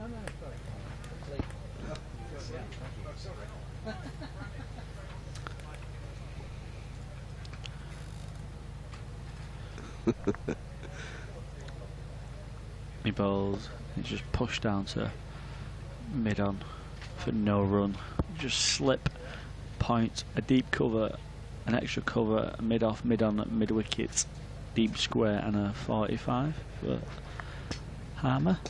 He looks to put his hands through that a bit more, but finds Will Williams at mid-off for no run. Just being nice and patient versus Hartley. They're not trying to force anything. And he comes, he bowls, and it's just played down the ground for no run. Yeah, they're not trying to force anything here. They don't actually. They've got a nice platform, the Essex batters, if they can keep batting till tea and then maybe push on afterwards.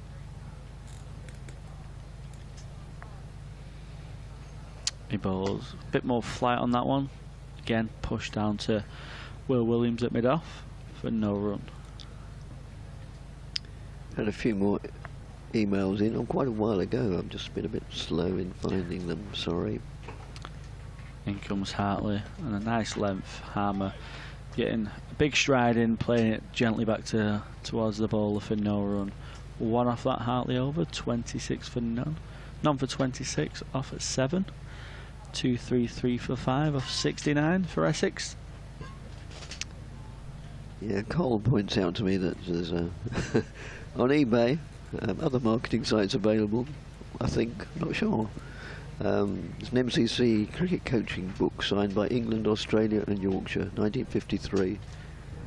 And, thanks Scott, and thanks Kevin for conveying the message. We're now with BBC 5 Live Sports Extra, or they are with us rather, where Essex have mounted a good recovery. They're 233 for 5, mainly thanks to a partnership of 155 between Tom Wesley, who's still there, 118 not out, and Paul Walter, who made a very good 76. And we're now watching Jack Blatherwick moving in from the northern end of this delightful ground here at Blackpool, here at Stanley Park. And that's just played out on the onside. No addition to the score of 233 for 5. With team, because they're trying to make up some of the overs lost yesterday, they won't get obviously anywhere near making them all up because they only bowled 4.1, but because of that, adjusting the hours, and tea will be taken at 4 o'clock. It's outside, well, just outside the off stump, and Wesley plays defensive shot off the back foot, so another 7 minutes according to my Mickey Mouse watch. And yeah, Essex have fought back valiantly to get, well, first of all to get parity, and then I suppose Essex are in the better position at the moment as Blatherwick moves in, bowls to Wesley, and plays with authority, but only out to mid-on. Yeah, I think Lancashire, if they can find another wicket, they'll be probably the happier of the two. But if it goes in like this, Essex will be really happy with the platform they've set. They might come out with tea, maybe try and force a few runs, but at the moment they just want to keep batting. Support Tom Wesley. Oh yes, yes. Blatherwick moves in and bowls, and pulled away by Wesley onto his favoured leg side, just for a single, but it was always under control, out towards the kindergarten. The West Park kindergarten is over there on the west side of the ground, and Essex move on to 2, 3, 4 for 5. There's something about that scoreboard, 2, 3, 4, 5. Can't think what it is. As Blatherwick, oh no, just having a natter with Tom Bailey, is that? Slight field change, sees the square leg pushed back to the boundary in front of that big old open terrace, and Blatherwick's on his way, bowls, and Wesley plays very correctly, which you can say about most of his shots. Yeah, he's not an improviser. He plays the correct shot to the correct delivery, and he drives that straight. And it was Bailey himself who came across from mid-off to field. Yeah, these strapping fast bowlers now, they've got to be able to field, haven't they? Oh yes, they're not like back in the day. Everything. Yes. As Blatherwick moves in, bowls. Oh yes, the days when seam bowlers would bowl there over and then go and graze in the long grass by the boundary and have 5 minutes off before they bowl the next over, are long gone. They're an integral part of the game throughout. And they're not all nowadays even pushed into the outfield. There's some very good seam bowlers in the slips. And, so yeah, it's an all-round game. Everybody has to be capable of doing almost everything: bat, bowl, field. Collect the match subs. Buy the beer kitty. My days of club cricket come zooming back. Oh, and don't forget to pack the bag, Dick. Yes. Tom Hartley from the south end. Bowls and played down the ground. Rob Jones just cuts that off for no run. Wesley on 119 off 199 balls. Been a fantastic innings so far. And he comes. Balls. Just pushes it out into the offside. And it's fielded for no run. So Wesley just got one slip, deep cover, a deep square leg and a long off, and the rest of them in the field. Hartley bowls just slightly short, pushed out to point for no run. And we've got point cover mid wicket and a 45. With Jennings catching at the slips.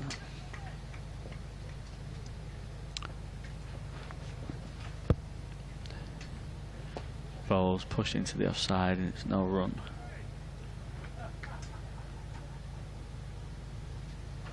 Doesn't look like there's too much spin for Tom Hartley. Looks like he's just kind of bowling it into the pitch a little bit. Bowls, drives through mid on, out to Colin de Grandhomme at long on for 1 run. Brings Simon Harmer on strike. He will certainly be looking to produce some spin when he gets the chance. Just got a catching extra cover. I think it's Rob Jones there. Oh, excuse me, that was Bo Hannon. It's just played at a bit of a nothing shot from Harmer there. It was a bit. For no run. Hartley none for 27 off 8, and Essex at 235 for 5. And yeah, 1 over to go before tea. It's about, depending on the accuracy or otherwise, my watch is about a couple of minutes to 4, I should think. And yeah, we can't see the scoreboard from here. I think there's a clock on that. Well, what does my phone say? My phone says it's 3:58, but they're not going by my phone. There's the clock on the screen. 3:58 is all. Yeah, so this will be the last over, and it will be bowled by Jack Blatherwick.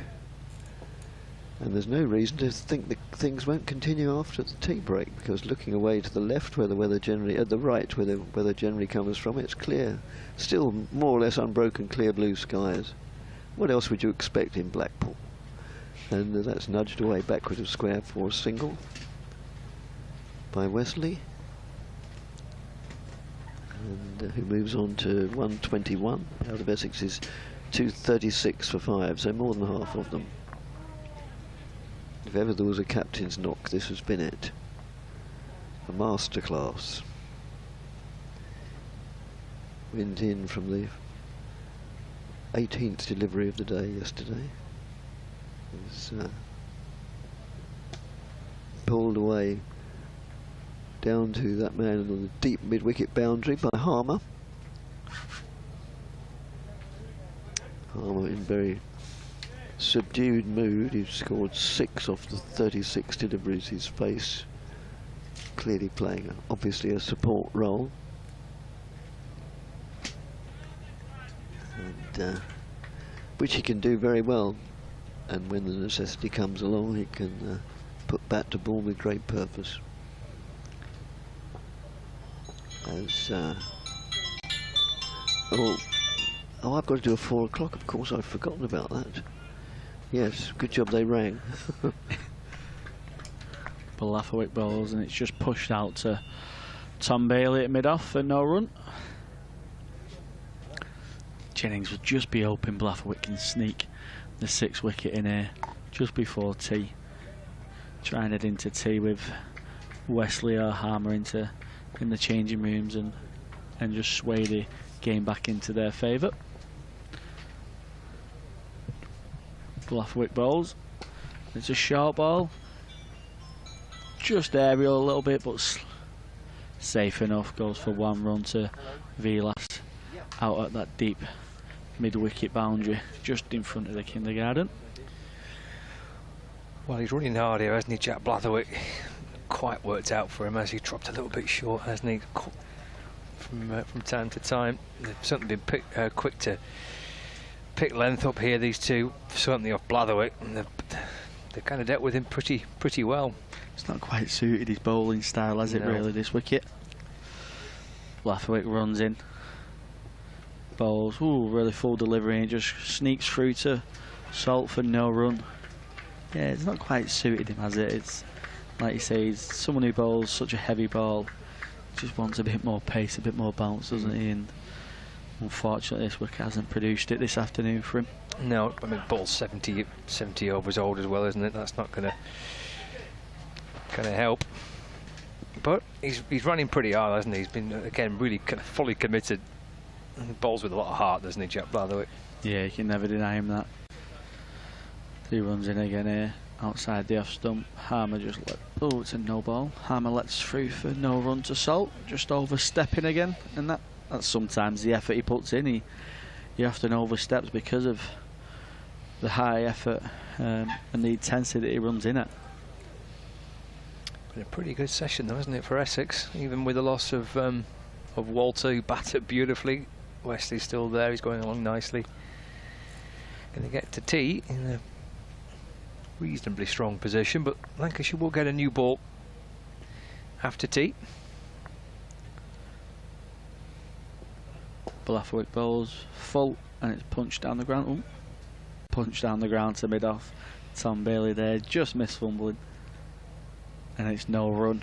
And is that tea? Oh, they're sneaking another one in. They might be playing till 32 left. We were told that tea was at 4 o'clock, but I'm not sure if that's subject to 32 overs left or whether that's going to be 4 o'clock on the dot, regardless of overs remaining. It would appear that it's going to be down to 32 left. So we've got 37 remaining of the day. So a little bit to go before we get to tea. 240 for 5 are Essex in their first innings, with their captain Tom Wesley unbeaten on 122 and Simon Harmer on 6. Lancashire plugging away here, but Essex batting nicely with their skipper at the heart of it. A couple of wickets for Bailey, a couple for Williams as well today, but the afternoon session certainly has belonged to Essex. At 240 for 5, we're approaching tea on day 2. And it's Hartley to continue, and Wesley eases that one out through the leg side for a single. So the score moves on to 241 for 5, and Wesley to 123. So there's a slip in place for Tom Hartley, the left arm spinner. Forward goes Harmer. Defends. He'll be watching this pretty closely as well, Simon Harmer. Yeah, he might run down the middle of the track a couple of times, hoping he produces some spin for himself later. Waits for Hartley, who's around the wicket. Forward again, defends, turns out towards Jones, who's at mid-wicket, and there's no run. Doesn't look like there's too much offerings there for the spinner at the moment, but often find that on a day 1 pitch. Well, day 2. Hartley to Harmer. Chopped out into the offside, no run. I guess it is effectively day 1 pitch, isn't it, really?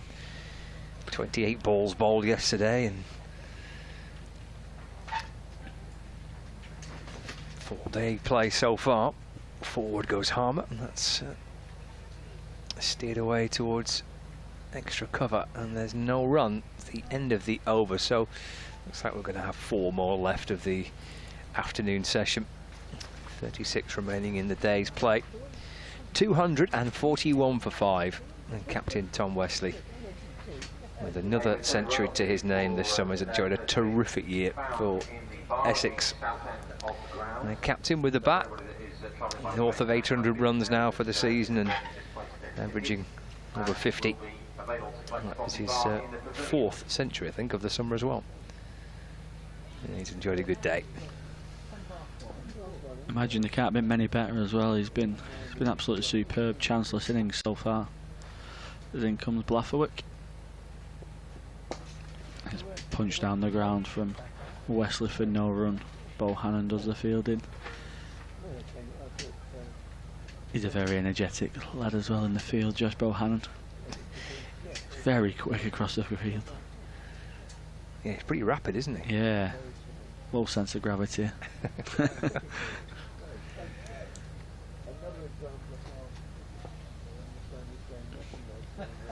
In comes Blafferwick, 16th over. And it's clipped off the hip nicely from Tom Wesley for 1 run. Just looking at around the grounds, there's been a bit of rain around, affecting some gains, but tea being taken quite a few of the Division 1 games. They're off for rain at the minute at the Oval, with Nottinghamshire 139 for 1 in their first innings. They trail Surrey by 216 runs. It's tea at Taunton, Somerset 500 all out. Blafferwick bowls, and it's played just round the corner off his hip from Harmer for a single. But the star of the show for Somerset has been James Root with a double century, making 221. And James Root for Somerset, 310 balls, 23 fours and 4 sixes in that total of 500 all out, having a stellar season. And yet young wicketkeeper batter for Somerset. It's tea in Canterbury too. Warwickshire 442 for 6. In fact, they're just back underway after tea. And they lead Kent by 271 runs. In comes Blafferwick again on the legs. Wesley tucks that away. He's not going to miss out on them on 125. Tucks that away to Dane Vilas at the mid wicket boundary for a single. Rob Yates is eyeing up a double century as well. He's 186 not out. Glenn Maxwell came in and hit 81 from 62 balls. Warwickshire 442 for 6, back underway after tea, and they're taking tea in the game between Middlesex and Northamptonshire at Merchant Taylor's School. With Middlesex 262 for 8, and they lead Northamptonshire by 43. Blafferwick bowls and played off the front foot by Harmer down the ground for no run. In Division 2, Yorkshire 326 for 5. Finley Bean making 135 and George Hill making 53. Adam Lyth with 79 for Yorkshire. 327 for 6 now, actually, Yorkshire. Derbyshire 152, 125 for 2, and they trail Sussex by 277. Blafferwick bowls outside the off stump again, another no ball. Left through to the keeper, but overstepping that time again.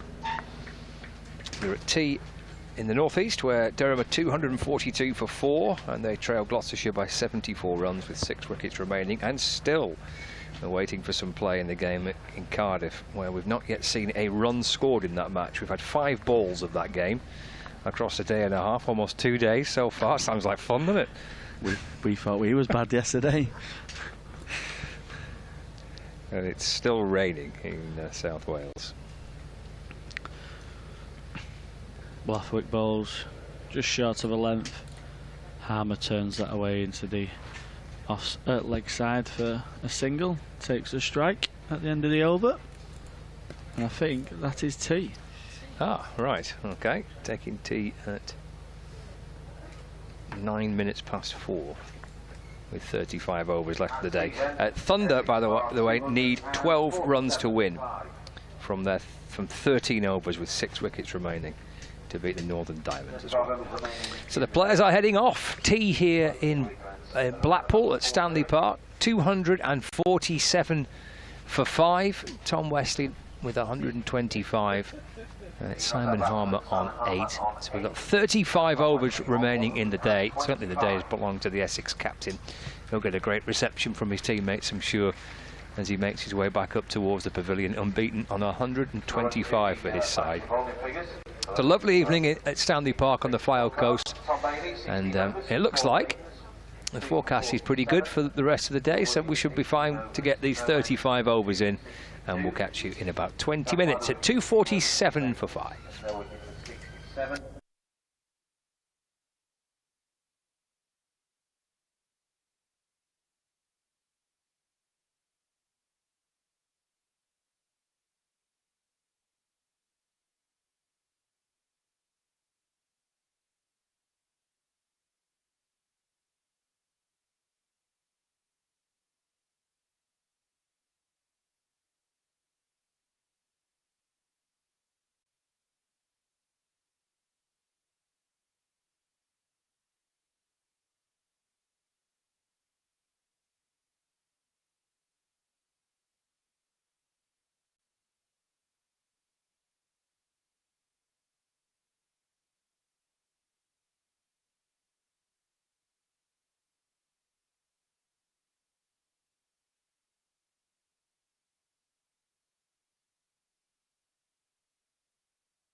welcome back our umpire Steve O'Shaughnessy and Peter Hartley and our two teams, Essex and Lancashire.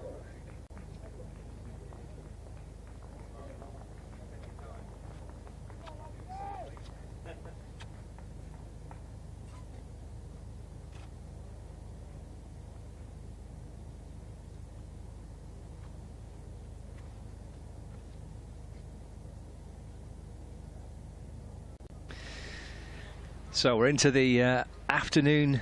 No, we're not. We're into the evening session. We've had tea. The players have had a little huddle, bit of refreshment, and we're ready to crack on with. We've got 35 overs left. I mean, we should get them in. It's a lovely evening. So, in utter contrast to what we had yesterday, we should be absolutely fine and able to get these 35 overs in. The delicate operation, placing the bails on top of the stumps, has been successfully completed by umpire Peter Hartley and Steve O'Shaughnessy. Two not-out batters, Tom Wesley and Simon Harmer, are out in the middle. Wesley 125 not out, and Harmer unbeaten on 8. So who's going to start after tea? Looks like a bit of spin, I think. Yeah. From the south end, number 2, Tom Hartley. So just about to get back underway after tea, and Lancashire should be hoping for some wickets in the evening session. A new ball is due for them in 6 overs' time. And the Essex captain will be front and centre of the target in terms of the batter they want to remove the most, because he's 125 not out. He's batted beautifully for his side today. It's his 3rd century of the summer, and Simon Harmer is unbeaten on 8. Of the wickets to fall, well, post lunch, just Paul Walter out by off the bowling of Colin de Grandhomme, caught wonderfully by Jack Blatherwick for 76. So into the evening session, lovely evening on the Fylde coast with Essex 247 for 5. It's now 248 for 5, as that's been carved away through the offside for 1 run. So the first run of the evening session for Simon Harmer. He moves on to 9. It brings Wesley back on strike. And forward goes the Essex captain to defend, and there's no run. Yes, 3rd century of the summer for Tom Wesley. North of 800 runs in the county championship. He's looking to add to it here. He's off the back foot, trying to find a way through the offside, but can't get past Jack Blatherwick. He's just backward of point, no run. So a dot ball, a slip in place. That's Keaton Jennings, captain. Wesley off the front foot to defend. Rolls up towards Josh Bohannon. And he fields and hands it back towards Hartley. And Hartley comes in to complete his first over after lunch. That's a good ball that has Wesley groping off the front foot a little, and it's past his outside edge and into the gloves of Phil Salt, and that completes the first over after tea. It's a blustery day. We can see the trees billowing in the breeze in the kind of southeast corner of the ground, that isn't it, over the marquee where the beer tent is. But it's still nice and dry and plenty of sunshine around, so we should be able to get the majority, if not all, of these 34 overs in, and we're 5 overs away from a new ball becoming available for Lancashire. And I suspect that Messrs Bailey and Williams will be saved for that moment, Callum. Yeah, certainly. He'll just be hoping to get through a few overs here, try and sneak a wicket in just before the new ball and get a new batsman in against it.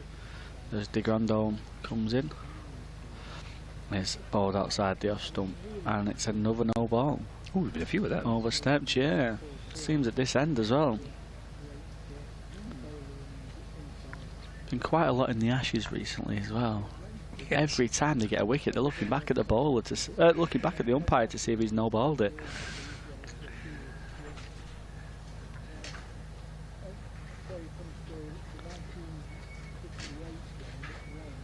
comes the Grandome.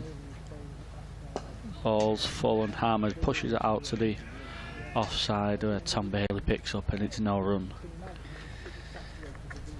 Yeah, they push the line so much, don't they, these fast bowlers these days. Just, you've got a massive box, just stay in it. Stop being greedy and try and take that extra inch. The Grandome comes in. Oh, just slightly short of a length.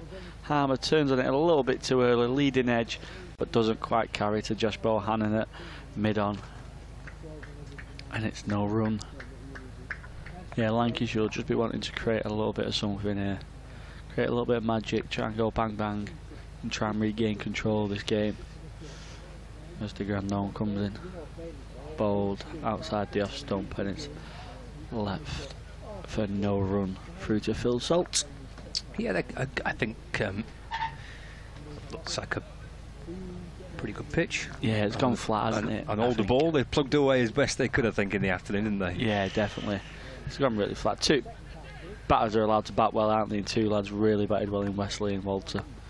As the Grandome comes in, ball's on the pads and it's turned away.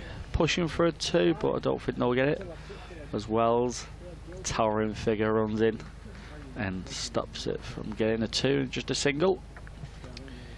Take it on to 2-5-1 for 5. Love them to sneak one out before that second new ball becomes available, wouldn't they? Try and get rid of one of these two. The first bonus point for Essex, is that? That's right. Batting point. It is. The Grandome runs in, short of a length, and it does not get up at all. It's him waist height, maybe even below that, Wesley. Not got up at all. We've said in this afternoon session the ball's just died from this end. Ball at the north end just seems to die and slow down in the pitch, and that's not got up at all.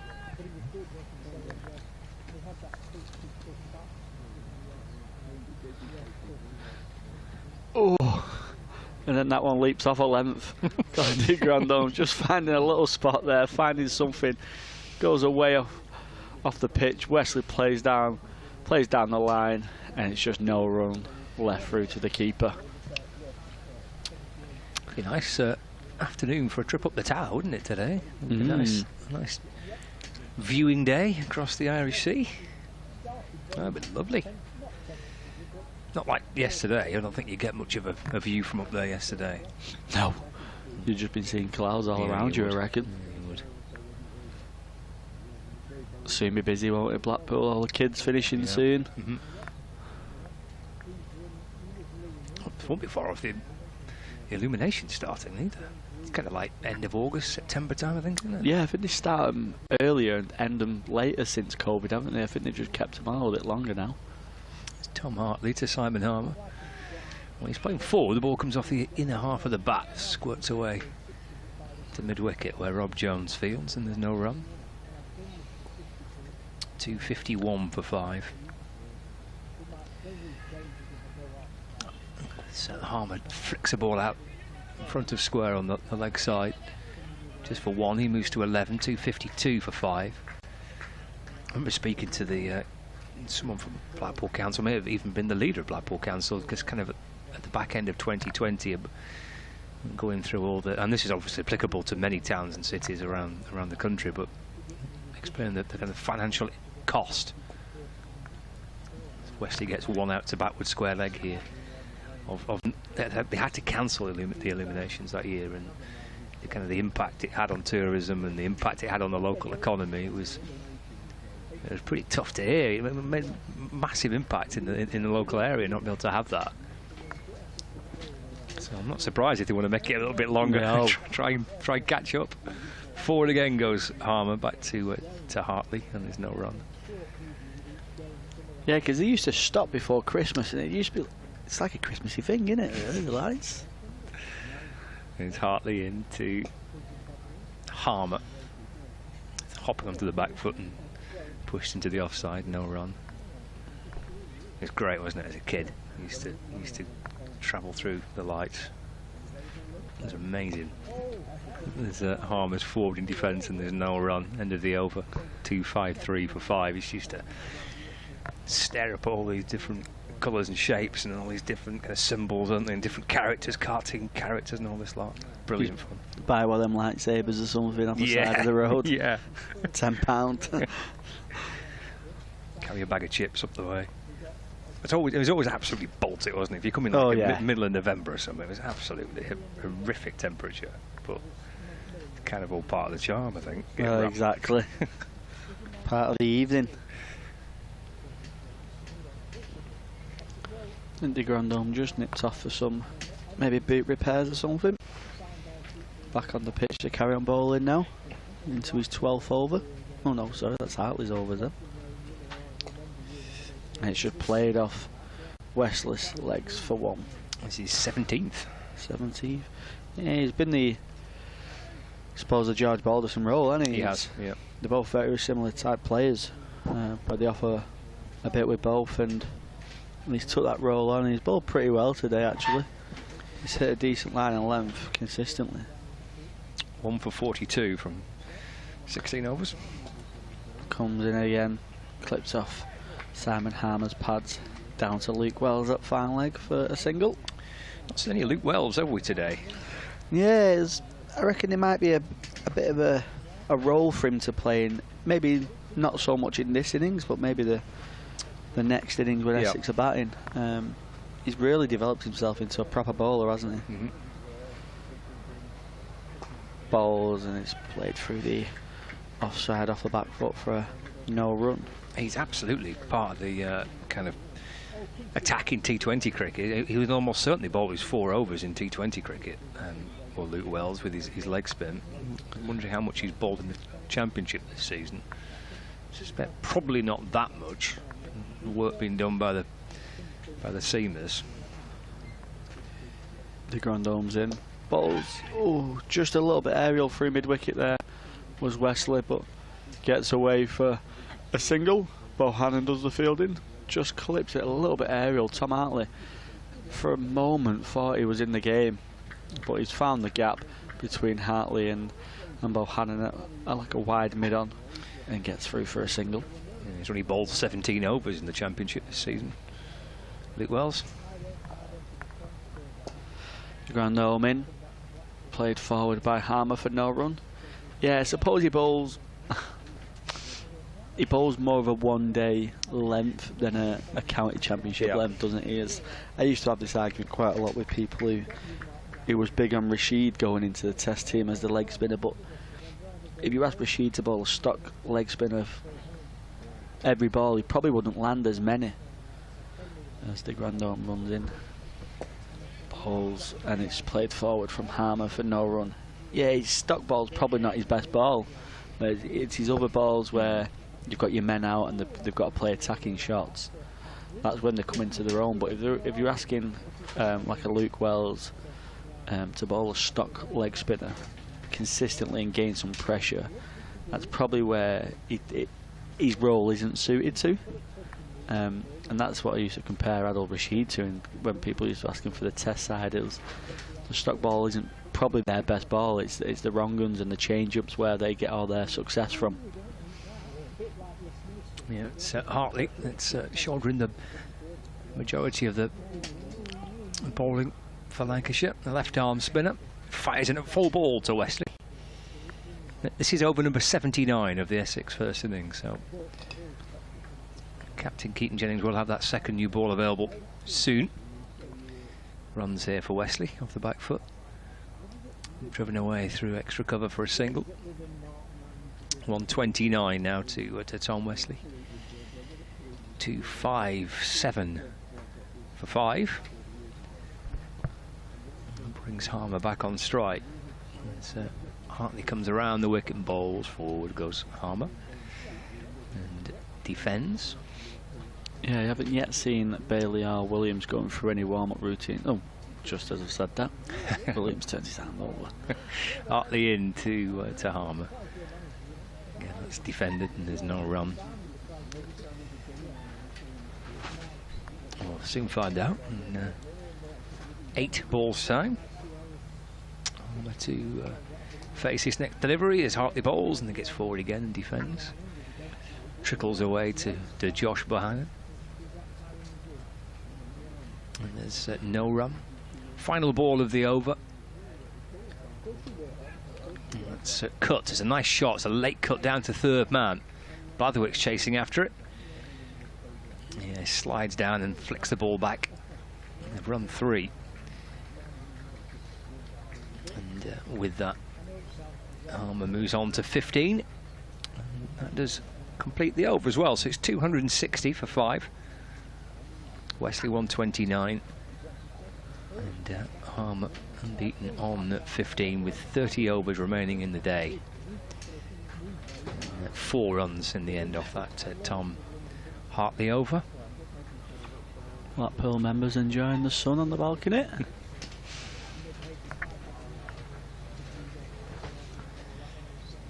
It's a nice looking building, isn't it, the pavilion? Yeah. A bit more of the old fashioned type pavilions, isn't it? The Grand Dome carries on from the north end. Ooh. It's what you call a good leave. Harmer lets it through to Phil Salt for no run, just outside the off stump.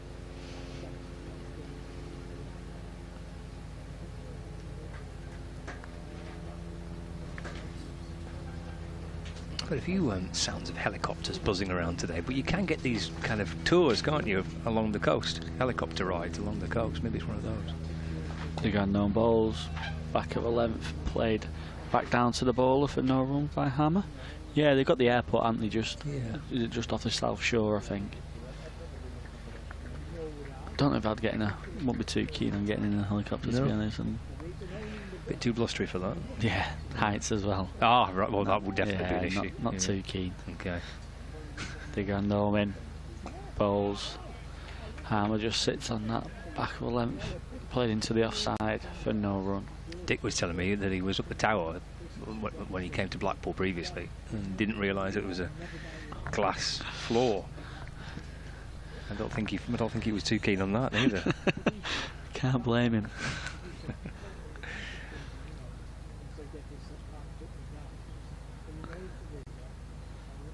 The Grand Dome bowls.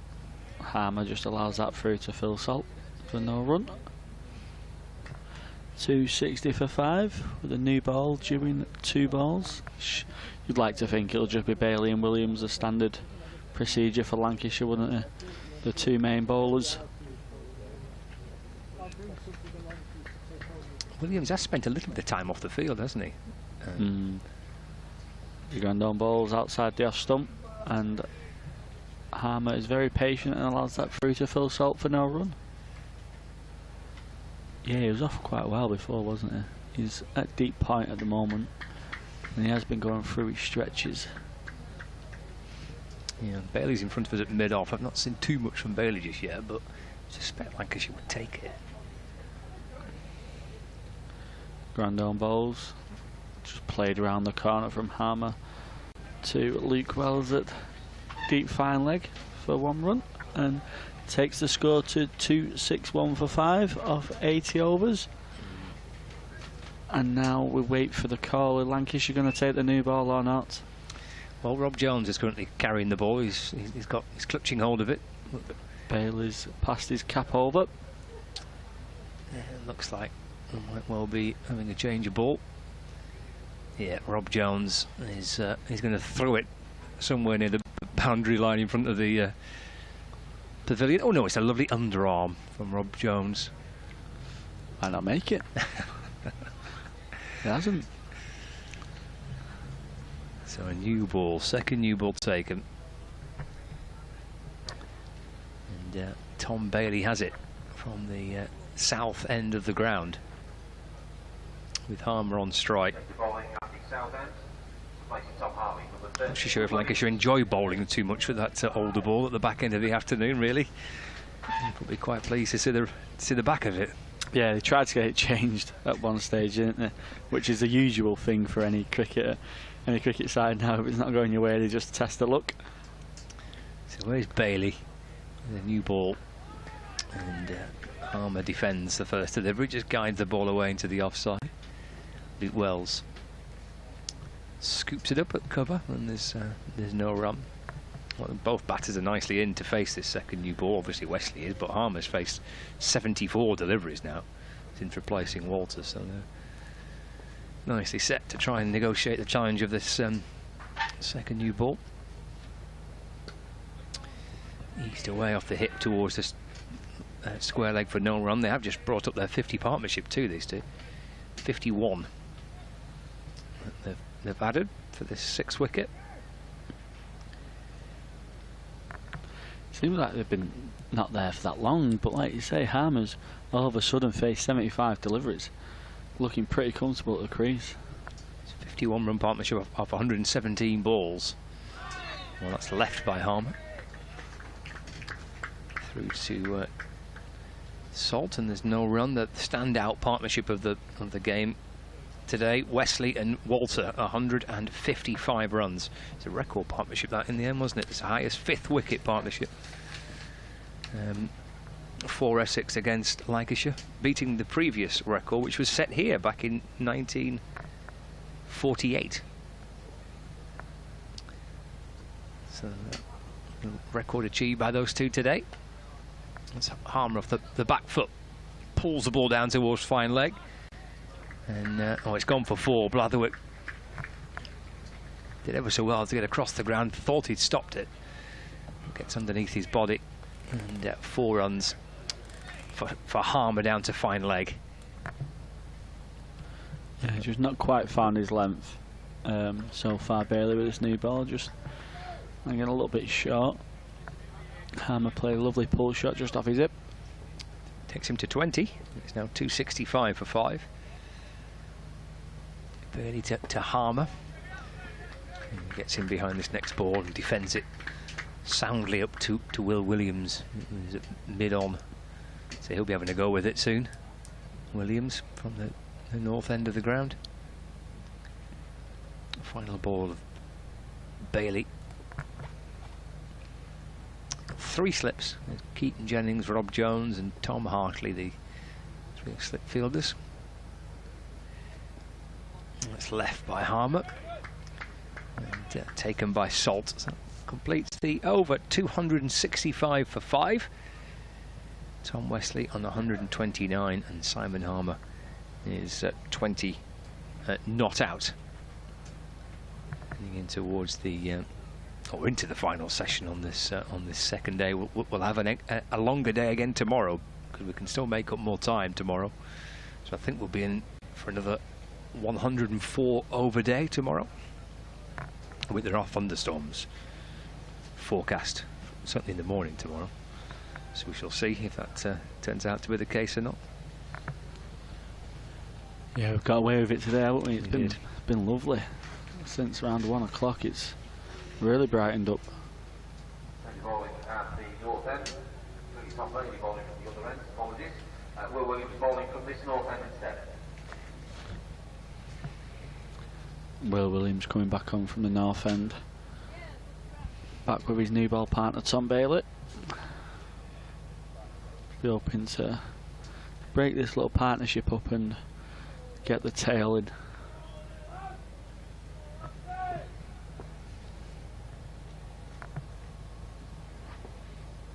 In comes Williams. He bowls and left outside the off stump by Wesley for no run. Not much between these two this season, Will Williams and Tom Bailey. Bailey's bowled 207 overs. Williams has bowled 204. Bailey's picked up 29 wickets at an average of 20.3, and Williams 26 wickets at an average of 20.4. They've both picked up 7 wickets in a match this season as well. And comes Williams. Bowls, and it's a lovely shot through the covers from Tom Wesley. Just dropped slightly short Williams, and he just gets on the back foot, slashes that through the covers for 4 runs. Beautiful shot. Takes him on to 133. That sounded good, didn't it? Yeah, nice new ball. It's the thing. Often we think of the new ball as a favour in the bowler's side, but if the wicket's flat and nice fresh hard ball, runs can come a lot quicker. As Williams comes in, bowls, and it's played down the ground for no run. Wesley 133 not out. It's been a brilliant knock, hasn't it? It's been a really good knock. Proper skipper's knock, leading from the front. Yeah, they were 50 for 4 earlier today, Essex. 50 for 4, now 269 for 5.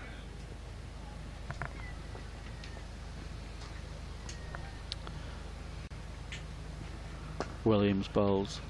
Played again off the back foot, just a little too early on that. And goes to Tom Bailey at mid-off and no run.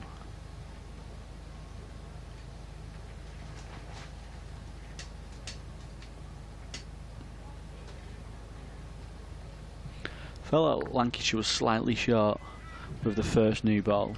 I feel like again here they could probably just push it up a couple of feet fuller, get him on the front foot driving as William comes in.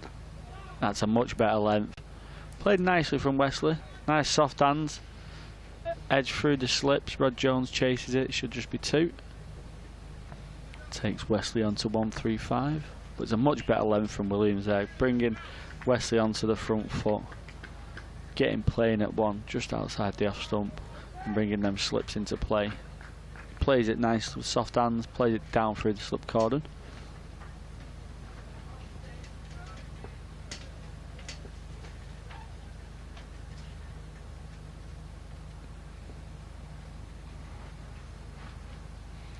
Williams bowls outside the off stump and it's left through to Phil Salt for no run. 2-7-1 for 5 after the 82nd over. Just looking at the game between Glamorgan and Leicestershire, we had the wonderful scenes of yesterday when we waited 6 hours to come out and have 3 balls and then we went off again for bad light. Well, Glamorgan against Leicestershire so far in that match, this is day 2 and it's into the evening. Well, at some point they're going to start the evening session on the second day. They've only had 5 balls of that match, not yet scored a run, and they went off after 5 deliveries and are set to come back on at 5:30. So they've been waiting some time to complete the first over of the match. Bailey to Harmer, that's worked out towards square leg. And there is no run, so they got some play today. They went off at 11:30 after 5 balls of the match. Actually, no, they went off after 4 balls of the match at 11:30. Came back on to bowl 1 more ball, and then went off again.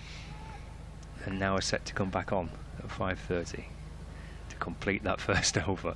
Bailey bowls. Forward goes Harmer and defends, and there's no run. I thought Bailey's first over, well, that over that he was in was the longest one. Yeah. I bet the Glamorgan tailenders have not even left the hotel, but they've just stayed there for 2 days. Yeah, Tom Bailey's, the time between Tom Bailey sending down his 4th ball of his 3rd over to the 5th ball of his 3rd over was about 6 hours or something, wasn't it? It was ridiculous yesterday. It's carved away for 4 by Simon Harmer. Point that Cannon was making, didn't quite get it right, and the new ball is firmer and harder. It can rattle away, and it's just a little bit short and wide from Bailey, and he's jumped right into it. Yeah, not quite found the length with this second new ball yet. Williams bowled a couple of balls to finish his over with a lovely length, but Tom Bailey just dropping slightly short again, and like you said, more or less a free hit there, isn't it? You get any sort of bat on it, it's racing away for 4 runs with that brand new hard Kookaburra ball. Harmer to 24. Bailey bowls, brings Harmer forward. And being encouraged by that delivery, and certainly it was appreciated and liked by the slips. As Harmer defends away into the offside for no run. Yeah, it's a much better length, that one, bringing them slips into play, keeping them interested. It's a good comeback, wasn't it, by Bailey? 2 for 55 for Tom Bailey. To Harmer, who's off the back foot to defend. There is no run. Bowled beautifully in the game in South London a couple of weeks ago, and Lancashire beat Surrey. It was a fantastic 4 days of cricket, and Lancashire produced a wonderful win. Bailey in the first innings 2 for 56, but it was the second innings that back end of the third day and in the morning of the fourth day where he finished with 5 for 48, along with Williams. He's left by Harmer and through to the keeper, no run. And those two were outstanding for Lancashire in that victory against Surrey. That completes the over. So 26 left today. 275 for 5. Wesley has 135 and Harmer beaten on 24. Yeah, it was a brilliant win, wasn't it, versus Surrey, from nowhere really as well. That second innings collapse from Surrey.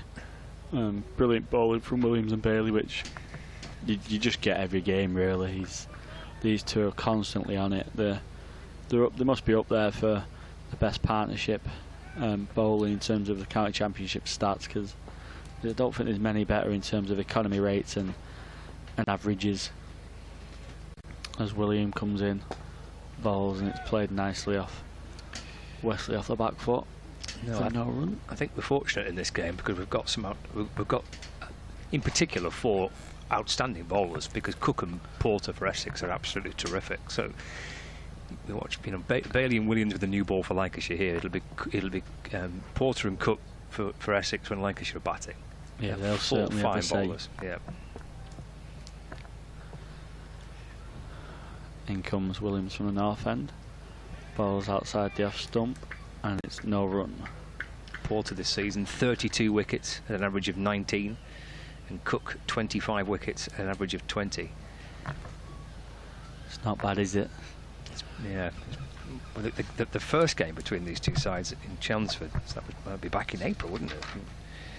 We had Porter and Cook with Bracewell, of course, who was playing for Essex and is again this week, and Anderson, Bailey and Williams in the Lancashire side. As in comes Williams. Struck on the pad, it's a big appeal from Lancashire, but looks to be sliding down the leg side. Bit of a half-hearted appeal more there from Will Williams. Yeah, we were blessed with some good bowling in Chelmsford that day. It was, of course, that was the match where Jimmy got Cook twice. Oh yeah, in the game. Best mates, wasn't they, when they was in the England squad? Yeah. Roommates. I'm sure Jimmy let him know. I'm sure he texted him as well, and on the 5th day potentially just.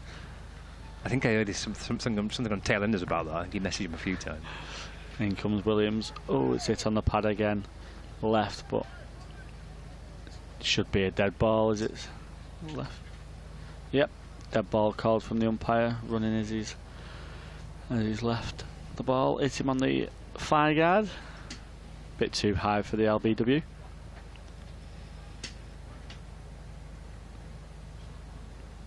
Both of those Essex bowlers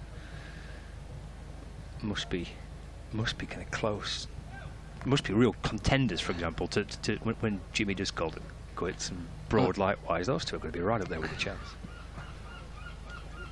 In comes Williams. Ball's outside the off stump, and Wesley leaves that through to Phil Salt for no run. Yeah, those conversations, weren't they, about Porter a couple of years back, about getting him into the Test squad. I think he played a couple of Lions series, and now recently Sam Cook's also been rumoured and whispered about. And you'd like, hopefully one of them can potentially, I'm sure Essex will be hoping for one of them making it into the Test squad, and when Jimmy and Broad do finally call it a day. Williams bowls off Wesley's hips into mid wicket for no run. And Essex 275 for 5. Wesley 135 off 235, and Harmer 24 off 85. Cheers, Callum. Take a break, and Dick will come and replace you.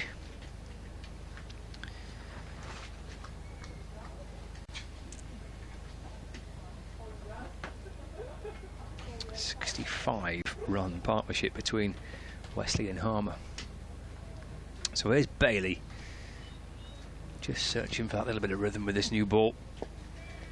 It's a good start on this occasion, forces Harmer to defend, and there is no run.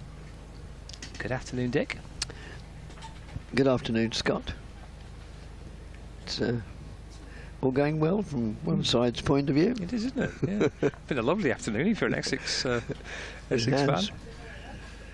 Yeah, Wesley's been outstanding, hasn't he? But well supported by Walter and now Harmer. Harmer trying to slap the ball away towards the leg side, just in the end squirts up to mid-off where Bohannon fields, and there's no run. But of course it's very obvious that batting has gradually become so much easier that when Lancashire go out to bat, they'll probably enjoy it just as much. Depends on what the weather between now and then, doesn't it? I mean, it can change, but yeah, you just get the feeling that a draw already is the most likely result for one reason or another. Bailey to Harmer. Oh, defends. And there's no run. Wouldn't do a great deal for either team, would it? No, it wouldn't. A draw. No. Essex certainly trying to keep tabs on Surrey above them. Lancashire trying to get potentially back into the mix if they can win and make it 3 on the spin. Well, Lancashire have a game in hand over Essex, don't they? That's right, yeah. Bailey to Harmer. He's back and across and defends away into the offside. No run. Well, we could see a bold declaration on the final day. Doesn't happen so often nowadays, though.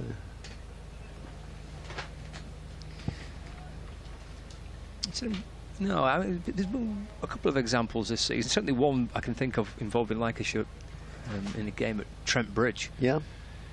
A few weeks ago, I think they set not something like 270 to win from 2 sessions, something like that. And had them 9 down at the end. Forward goes Harmer, and that's defended away into the offside. No run. But it's tricky, isn't it? Even making up time, and we'll make up time tomorrow. It'll be a longer day again tomorrow, 104 overs. But even with that, he's still losing a lot of time out. Oh, well, having lost the best part of a whole day, they're not going to make all that up, are they? No, no. Still plenty of time to go. I'll be able to see game in its natural course come to some kind of result one way or the other. This is defended by Harmer to mid-on where Williams fields. It's the end of the over. 275 for 5. So Wesley 135 and Harmer is unbeaten on 24. Elsewhere, Rob Yates has just reached a double century as well. So to mention that James Rue, the Somerset teenager, has got a double century today, making 222. Where Rob Yates with his maiden double century for Warwickshire, who were 489 for 7.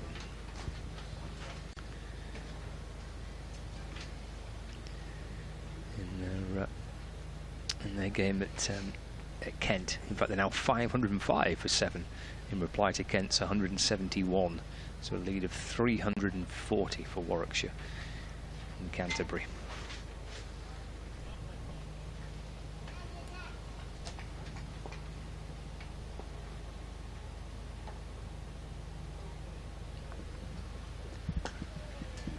There's Williams bowling, and that's defended by Harmer to mid-on, and there's no run. Thanks, Graham, for your email pointing out that a new record partnership for the 5th wicket for Essex against Lancashire was created once they surpassed 147. Williams in, bowls left by Wesley through to the keeper, no run. Yeah, that was set back in 1948. And apparently that I've subsequently been told that 146 made by Sonny Avery was the highest score made by an Essex batsman on this ground ever. So that is within sight. Yeah. Another dozen to Wesley, and he'll have that record. I don't expect he's aware of it.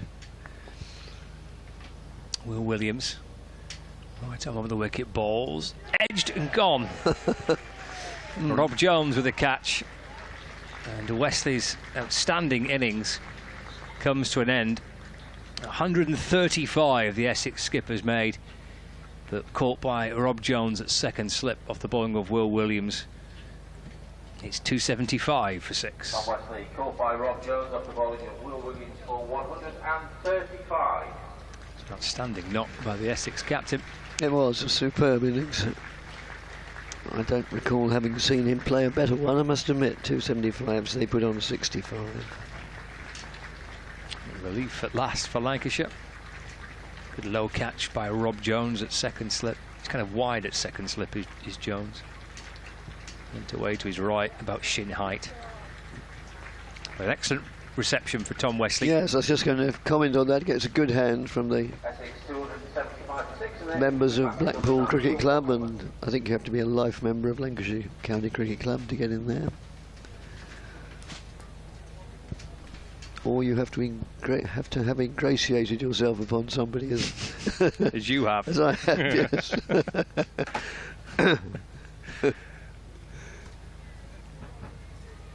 Now, Will Buttleman is a name, when I was looking at the squad that Essex released for this fixture, is a new name to me.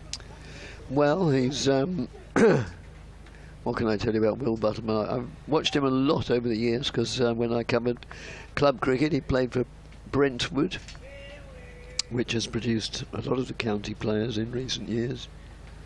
Wicketkeeper batsman, very aggressive batsman. As a batsman, particularly strong in the one-day version, but he likes to put bat to ball with great purpose. This is his 5th first-class match. Yeah, first-class match number 5. Made his first-class debut for Essex against Yorkshire in 2019. Really, as long ago as that? Well. Well, he's on strike. There's Williams. And bowls, and he's leaning forward and defending. And there is no run.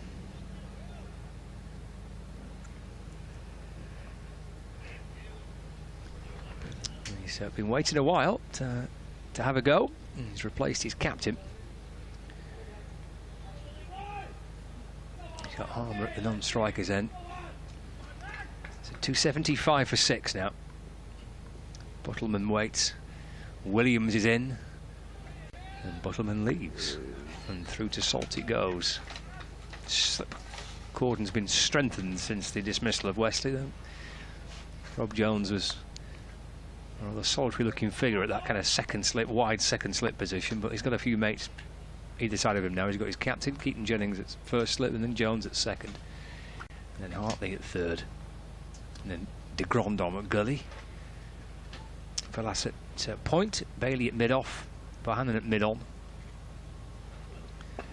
That's worked out to mid-wicket, where Blatherwick fields, and that completes the over. It's a wicket maiden, that, for Will Williams. He got 3 for 68. And it's 275 for 6. Yep, very successful over there to get rid of the Essex captain for well, a superb 135. It's not just the runs themselves, but the manner of the innings, the way it was structured and put together in a very intelligent and deliberate way, generally playing every good delivery, playing every ball on its merits, which is what we're all taught to do. Keep the good ones out and hit the bad ones. A masterclass, really, in how to build an innings. And, oh, yeah, that's gone through, kept a little bit low and got through the defence of Simon Harmer, and he is bowled, the first man to be out bowled. They've all been out caught up to now, so Harmer is out for 24. And well, two vital breakthroughs or breaks through within close proximity to each other means that well, probably that parity has been restored now. 275 for 7. Yeah, that's this second new ball. Yes, is what Lancashire need to work for them. It's getting a little bit low, that, I think. It is, looking at the replay. Is that Harmer kind of pushing forward? Ball just kept a little low, I reckon.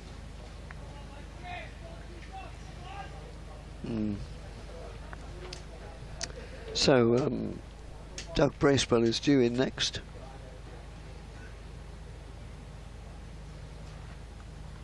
And indeed does come in now, swirling the bat in his right hand.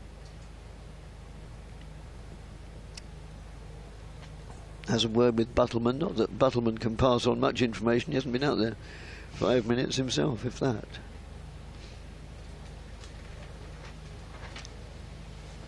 Might be the other way round, might be Bracewell telling Buttleman what the policy or tactics are from here on in. Just looking at Wesley's kind of scoring areas in his total of 135 and 103 on the leg side. Yes. As that's outside the off stump. Bracewell shoulders arms, it goes through to the keeper. Of which half of those runs were through mid-wicket. Yeah.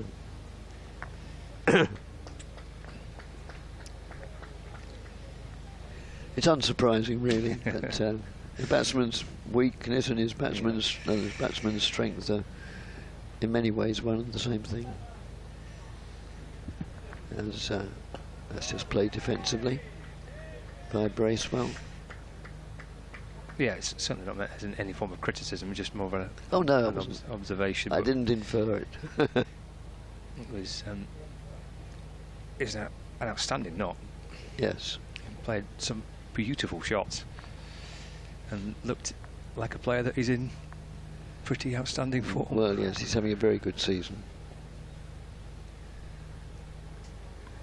As Williams moves in, bowls outside the off stump, goes through to the keeper. Well, this is what Lancashire needed, isn't it? Post tee, get to a new ball, try and get rid of the two set batters. They've done just that. Get two new batters out there.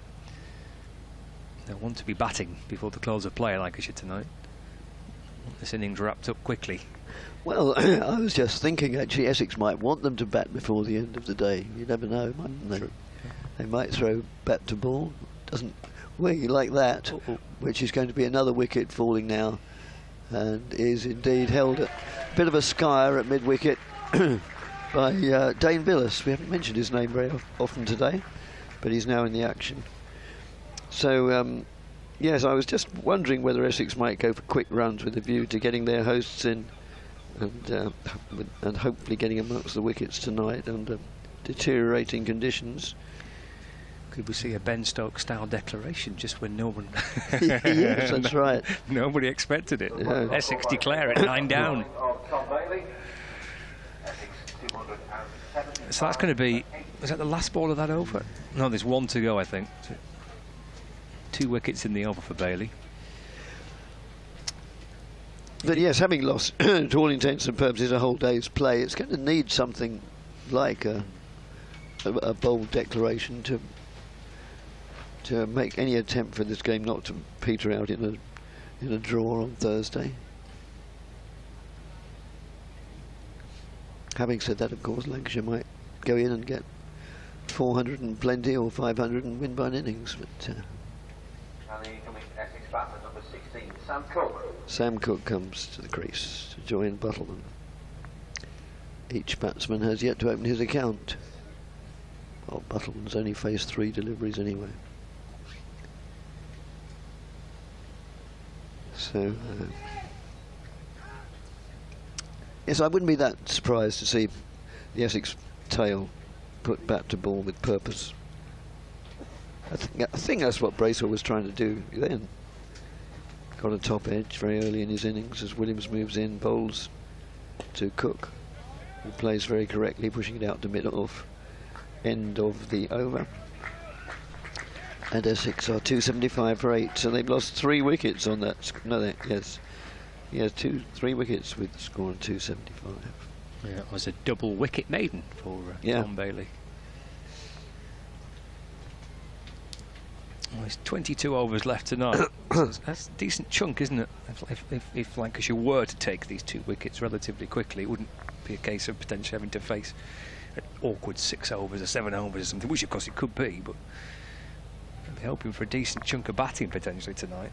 Try and move the game on a little bit. Yes. Draw's not really much good for either side, we were saying that, but certainly from a Lancashire point of view, in terms of trying to catch Essex and get somewhere near Essex and back in and amongst the leaders at the top end of the division. Need to try and find a way of winning. This is at Williams to Buttleman. That's left through to Salt. And there is no run, so 275 for 8. So a little rattle of wickets over the course of the last few overs. Taken the score from 275 for 5 to 275 for 8. Williams bowls, it's left, taken by Salt. There's 3 slips in place. Keaton Jennings stood next to the keeper there. That's Lancashire's captain with his hands in his pockets. Then Rob Jones in the middle. And then the 3rd slip is Tom Hartley. Just to the left of Hartley, for those watching on the screen, will be Colin de Grandon at Gully. And there's a point and a mid-off and a mid-on and a mid-wicket. Fine leg. Again, it's left by Buttleman. That ball has come back. Salt takes it, at least a pace or 2 to his left. Buttleman leaving that. Looked like the ball bounced and went over the top of the stumps.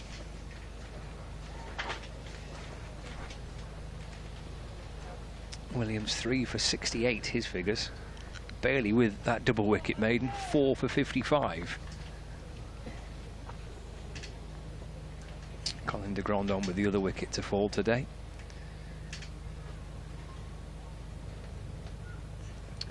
Williams into Buttleman.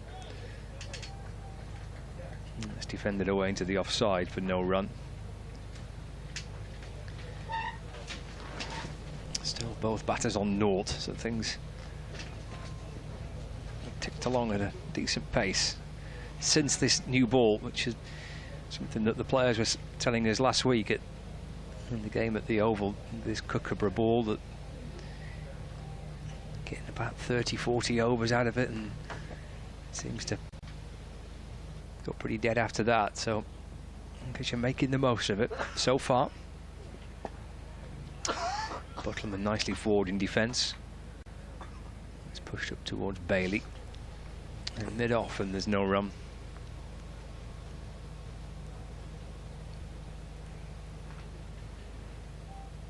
The score was 275 for 5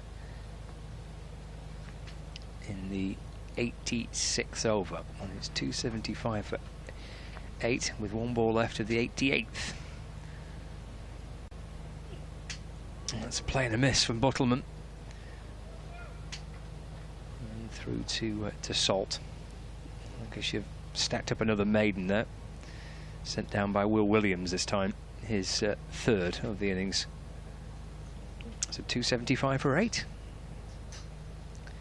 Buttleman on naught and Cook on naught. 21 overs to go today. Speaking of declarations, that's what Warwickshire have done.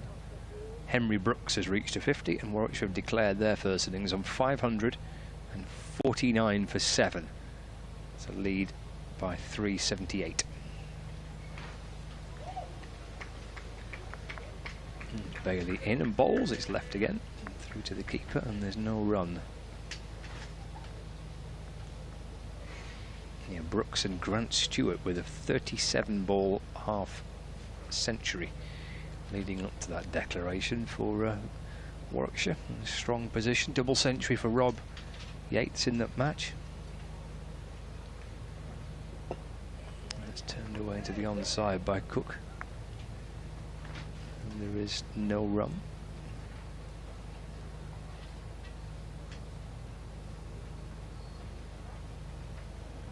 Northants have started their second innings. They're playing Middlesex this week. Northants 219 first time round, Middlesex 227 all out, and now Northamptonshire 24 without loss second time round, trail by 34. It's pushed away by Cook. And picked up a backward point, and there's no run. This succession of dot balls continues. Period where runs have dried up for Essex and wickets have fallen for Lancashire. Started with a wicket maiden, then a double wicket maiden. That's left alone by Cook through to the keeper, and there is no run. So it's an impressive sequence of bowling by Lancashire. Just going back here,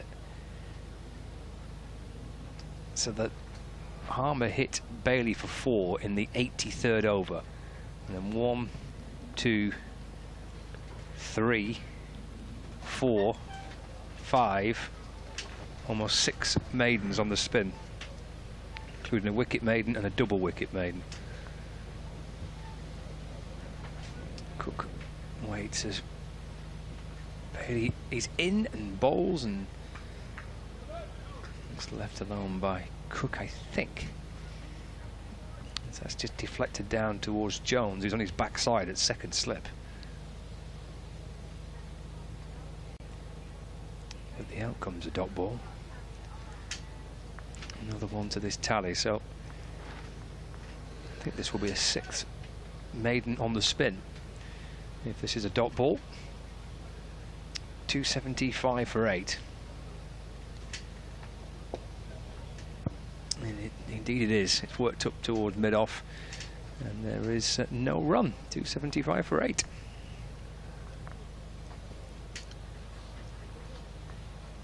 Yep, another one of the fascinations of cricket. 1 minute the batsman can be seen to be firmly in command and runs flowing quite liberally, and then only a matter of minutes later they dry up completely.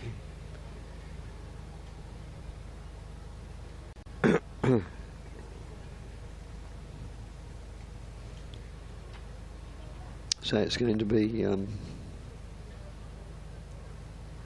Williams continuing, I think, from this end, the northern end.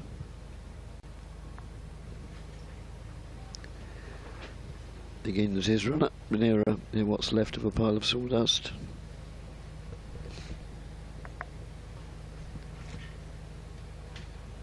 Bowls to Buttleman, who declines to play, taking the bat away at the last minute. Goes through to wicketkeeper Phil Zolt.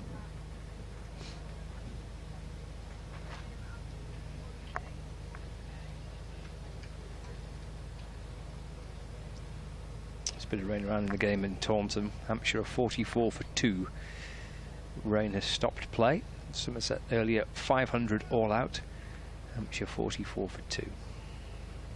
As Williams bowls, pushed out into the covers well, and Buttleman wanted a run.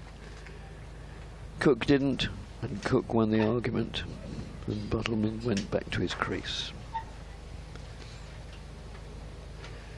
Naturally eager to get off naught, but not suicidally so.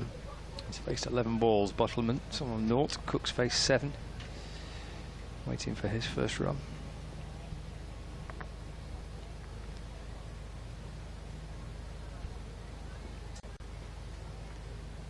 Williams to Buttleman.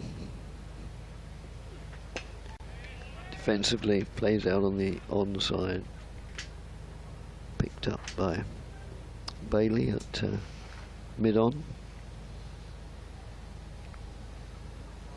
Score still 275 for 8. Last 3 wickets all having gone on this score, 275.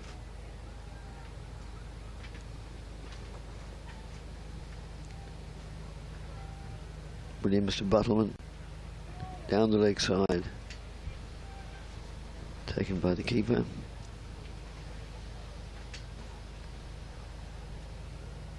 understandably, the crowd all staying. Although it's 6:30, no, it's not, it's 5:30. But yeah, they want to make the most of what play there is. They lost all of yesterday, really. And well, today it's been unbroken and looking away to the west. There's no reason to think it is going to be broken, certainly not in the foreseeable future.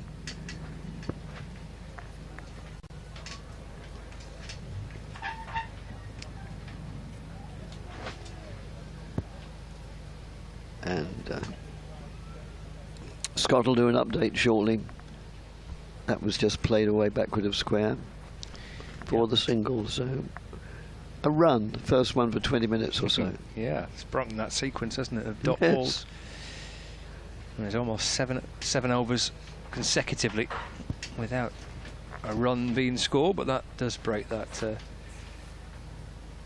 that sequence. 276 for 8. This is the final ball of that over, and clipped away to mid-wicket. It's 278. No, it's not. It's 276 for 8. But Lancashire have enjoyed a pretty successful kind of half an hour or so since the second new ball's been taken. They've picked up 3 wickets, including 2 for Tom Bailey in a same over, and 1 for Will Williams as well. One of the wickets to fall, Tom Wesley, who batted superbly for Essex today with a score of 135, a record partnership for the 5th wicket here in Blackpool between Wesley and Walter, who made 76. But a good fight by Lancashire since tea. Essex at 277 for 8.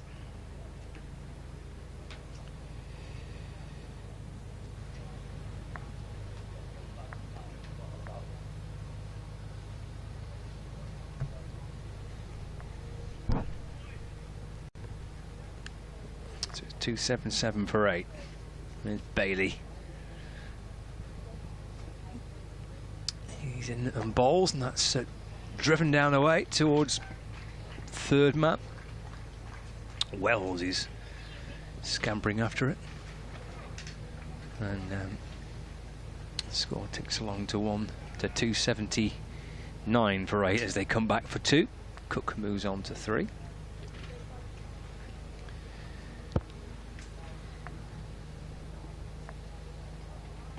Bailey 4 for 57.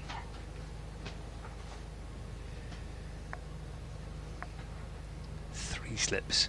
Wait, Bailey bowls. It's punched down through straight mid-on. Bell's chasing after it. Bohannon might catch up with it. And he does again, Josh Bohannon. Nice shot for 2 more. Score then to 281 for 8.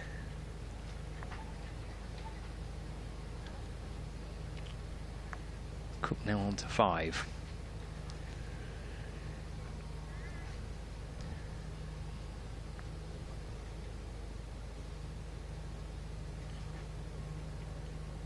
Bailey's in.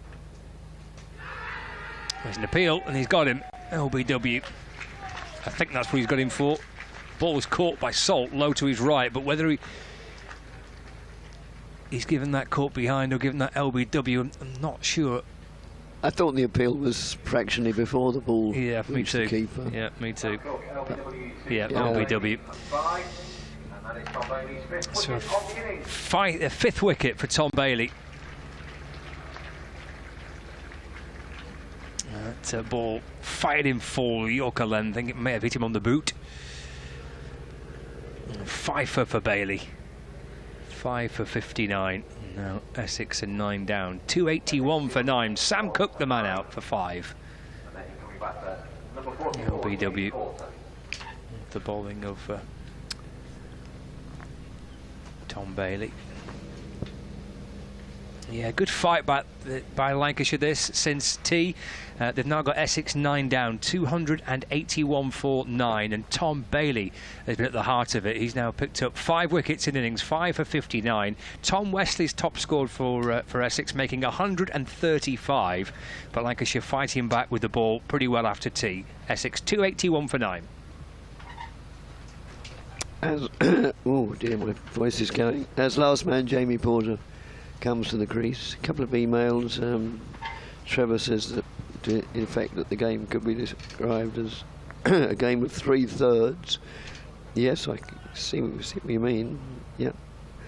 Lancashire in the ascendancy initially, then Essex undoubtedly had the better of the afternoon, and now Lancashire coming very well back into it now, having taken 4 wickets while only 6 runs have been added.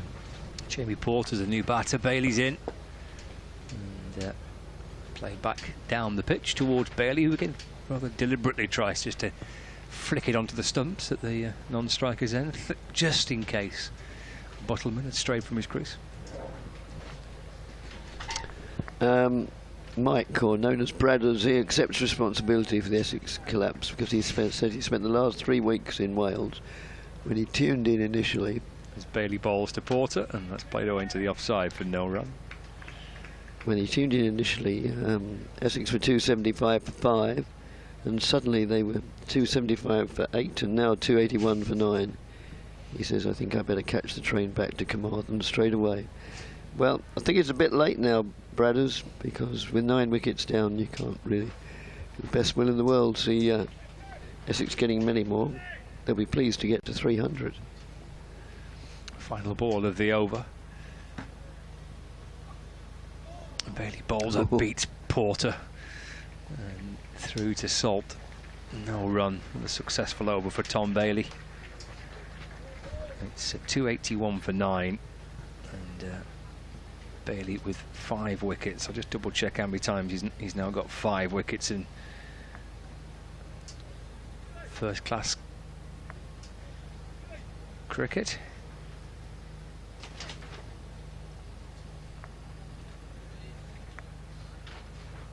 Let's see if we can try and get those figures, but another 5 for Bailey, 5 for 59, 281 for 9.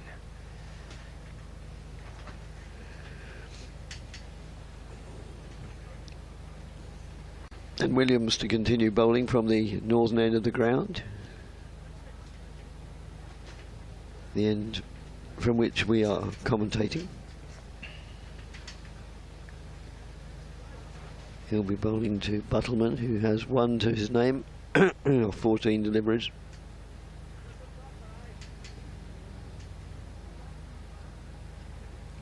It's Bailey's 15th 5-wicket haul in his first-class career. Williams to Buttleman. Solidly in defence, trickles out to mid-on. Bailey picks up.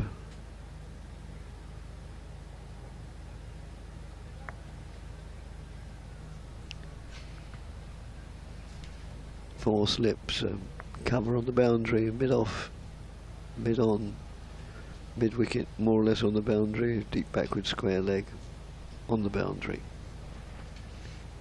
6-3 field as Williams moves in, bowls, and that's the end of the innings. He gets the edge. Oh no, Jennings is saying it didn't carry. Oh, is he? I beg his pardon. Sorry, dear Essex listener. But,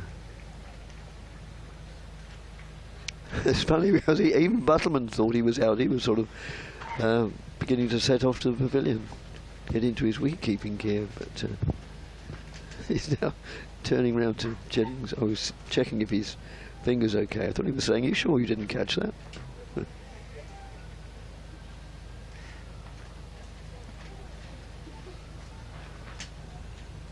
So Williams moves it again to Buttleman. He comes down the wicket and then meets the ball with the defensive bat.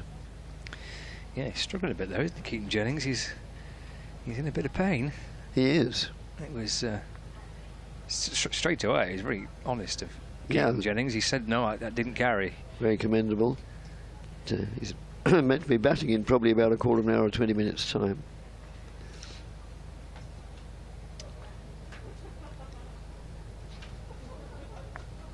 Williams tosses the ball from one hand to the other as he walks back, and now turns and makes his way into Buttleman, who plays that back to the bowler, who then feigns to throw at the bowlers, throw at the stumps at the batsman's end. He's got his hands his fingers, hasn't he, tucked up underneath his armpit there, Keaton Jennings. He keeps walking around and bouncing up and down, and yeah, he's trying to shake the pain free. Still looks at that right hand ruefully. Williams moves in and bowls. Buttleman gets a run into a gap in the offside. Doubling his score to 2 brings Porter on to strike, with just one delivery of the over remaining for Porter to survive. Buttleman goes down the wicket to have a word. Yep, okay, I'll just stay here, says Porter. Yep. Is it alright if I hit a 4? Yes, of course it is. But not a 1. As Williams moves in, bowls to him. And that's they could have taken a single there, went out to deep backward square leg, but they declined it. And Essex at 282 for 9 with a remarkable turn of events. I still reckon honours are about even now, but yeah, you usually reckon if the first team, I mean the side batting first, gets round about 300, then as often as not you're in for a pretty good game of cricket.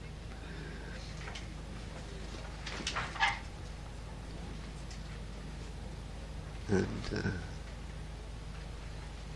yeah, but you can't help but feeling that the end of the Essex innings is going to be upon us quite soon. A couple of weeks ago, Lancashire were on the end of a pretty nightmare final wicket partnership between Abbott and Worrell at the Oval that put on 130 for the final wicket. We're hoping that something similar doesn't happen this time round. As Bailey's in to Buttleman, that's down the leg side. He's almost tried to paddle that round the corner, but yes. It's taken by Salt. Yorkshire have been bowled out. So they've been bowled out for 407 in their match against Worcestershire. Adam Finch with 5 for 52 for Worcestershire. Bailey bowls again. LBW appeal, and he's given it this time. It's a 6th wicket for Tom Bailey. Buttleman's gone. I reckon perhaps a slower ball that by Bailey. Buttleman looking to sweep it and trapped in front. And an excellent day again for Lancashire's Tom Bailey. Finishes with 6 for 59. And the last wicket to fall, this LBW. Yeah, that slower ball, that sort of loopy kind of full toss that dips on the batter just at the last moment. He's got that slower ball off to a fine art. It's a 6 for 59 for Bailey, so it's 282 all out. With, that's a good fight back for Lancashire since tea. They were 275 for 5 at one stage, and now 282 all out. So yeah, they'll be absolutely thrilled with that, Lancashire. It's an excellent fight back following the tea interval. So well bowled, Tom Bailey. He leads the players off. Excellent from him. And well batted, of course, Tom Wesley as well. He batted beautifully, making his 135. So 282 all out. So I think we'll have 14 overs left in the day, I think, with the turn of at the end of the innings. And yeah, I think Lancashire will be pretty happy with how they've gone about it there. 282 yes, I would have thought so. All out. Yeah. They appear to be looking for a ball. Oh. I'll be looking for that ball that perhaps Bailey would like to keep, having picked up 6 wickets, but I can't see it anyway. Anyway, we'll take a little break. We'll probably about 10 minutes or so, and then we'll be back shortly for the start of the Lancashire first innings.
Well, welcome back to the final session of this.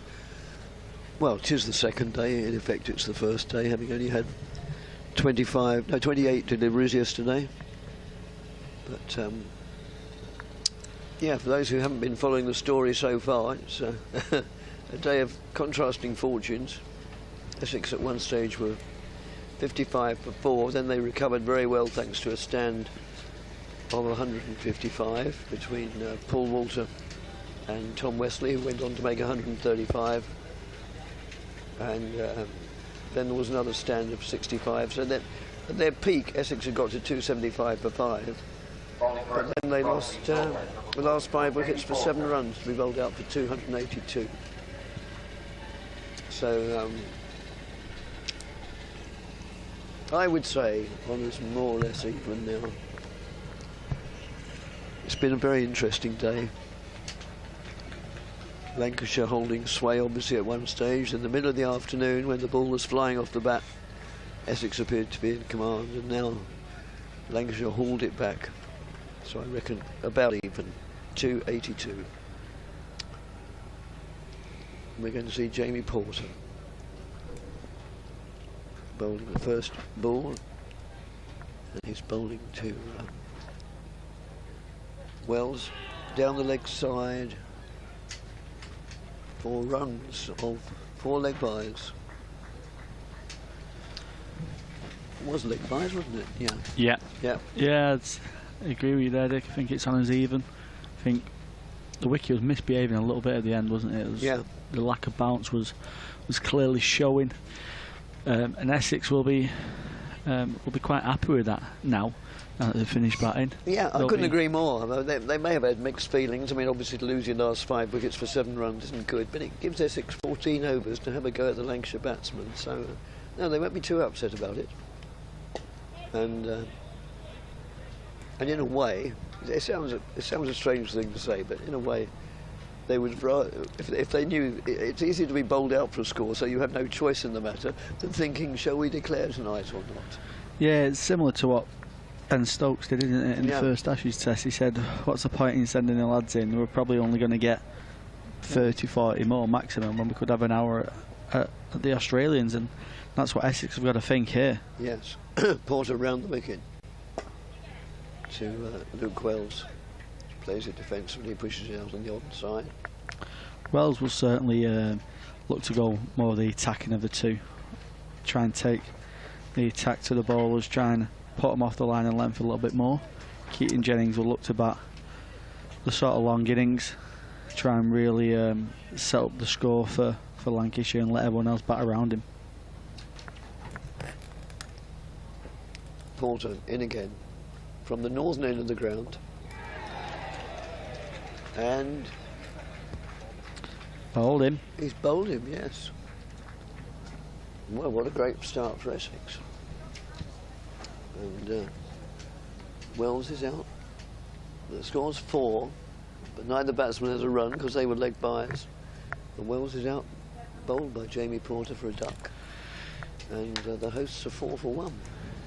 Yeah, it looks like he's, for anyone watching Lancs TV here, he's just hoping to leave it, but he's pulled his bat away too late and he's chopped on off the under edge. Yeah, he's just chopped on, dragged it onto the stumps there. And that's a real shame for Lancashire. Not the start they would have wanted, but exactly the start Essex would have wanted. Yes.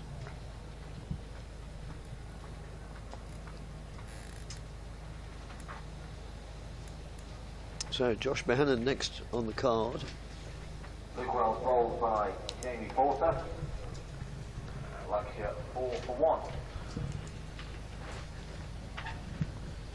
And the incoming Lancashire batter, number 20, Josh Behannon. Yeah, Josh Behannon will be similar to Wells, very busy, likes to field bat and ball, doesn't often leave many, to be honest. Really does like to field bat and ball and rotate the strike as much as possible and try and put the bad ball away. And as well, Lancashire's best batters, you would say. So they'll be hoping he can bat some time with the skipper here. Yep.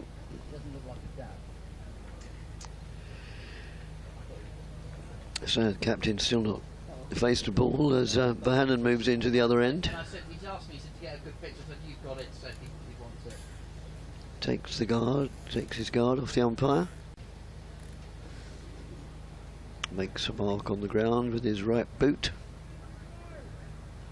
And prepares to face Jamie Porter. One or two physical jerks. And 2 balls of this over to go. And Porter is on his way. Moves in over the wicket to the right-handed Bohannon, who looks to get off the mark straight away, but it was straight out to Paul Walter in the covers. Yeah, Paul Walter, who was the other main contributor. In fact, it's a very uneven scorecard looking down it. I mean, Wesley got 135, Paul Walter 76, and next highest score was Harmer's 24. So, well, they all add up, but a little bit of inconsistency, to say the least. Porter to Bohannon. Bowls. Good, confident looking shot for 4, backward of square on the offside.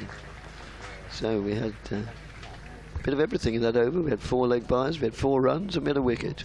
8 for 1 at the close of that over.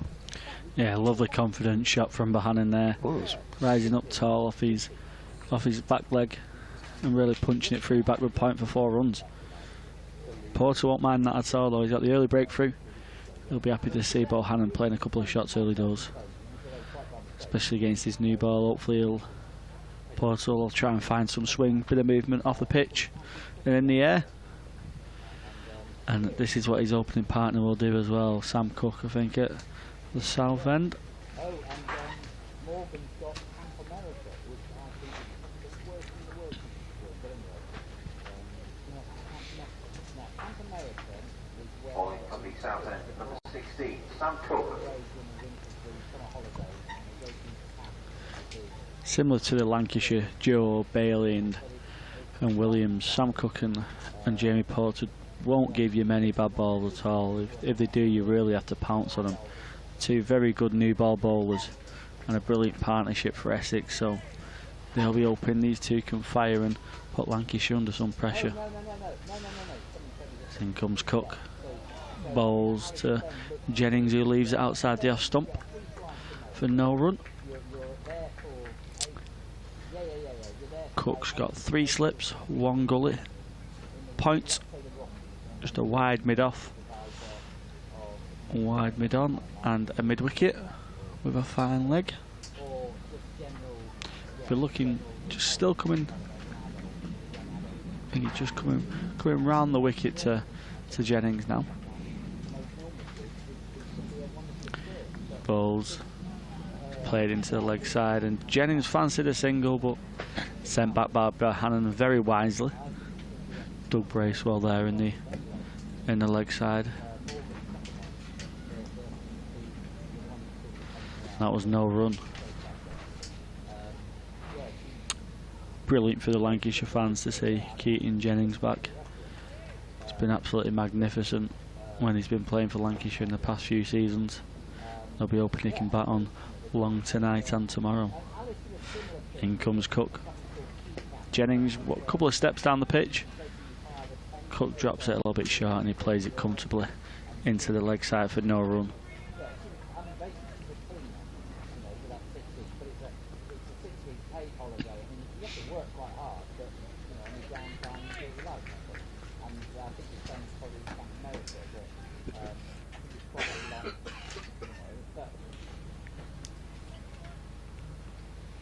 Three slips and 1 gully awaits.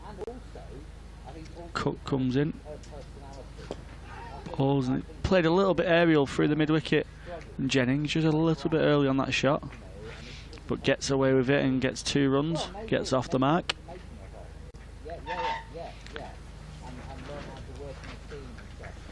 Takes the score on to 10 for 1 for Lancashire.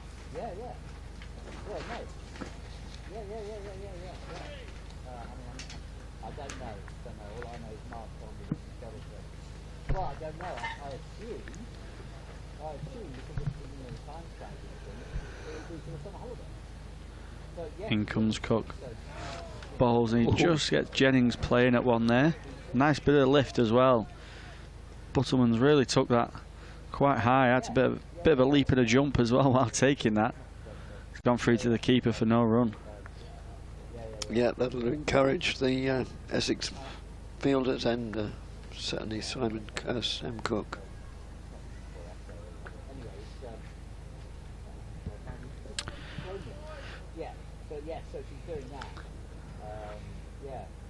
Cook from the south end.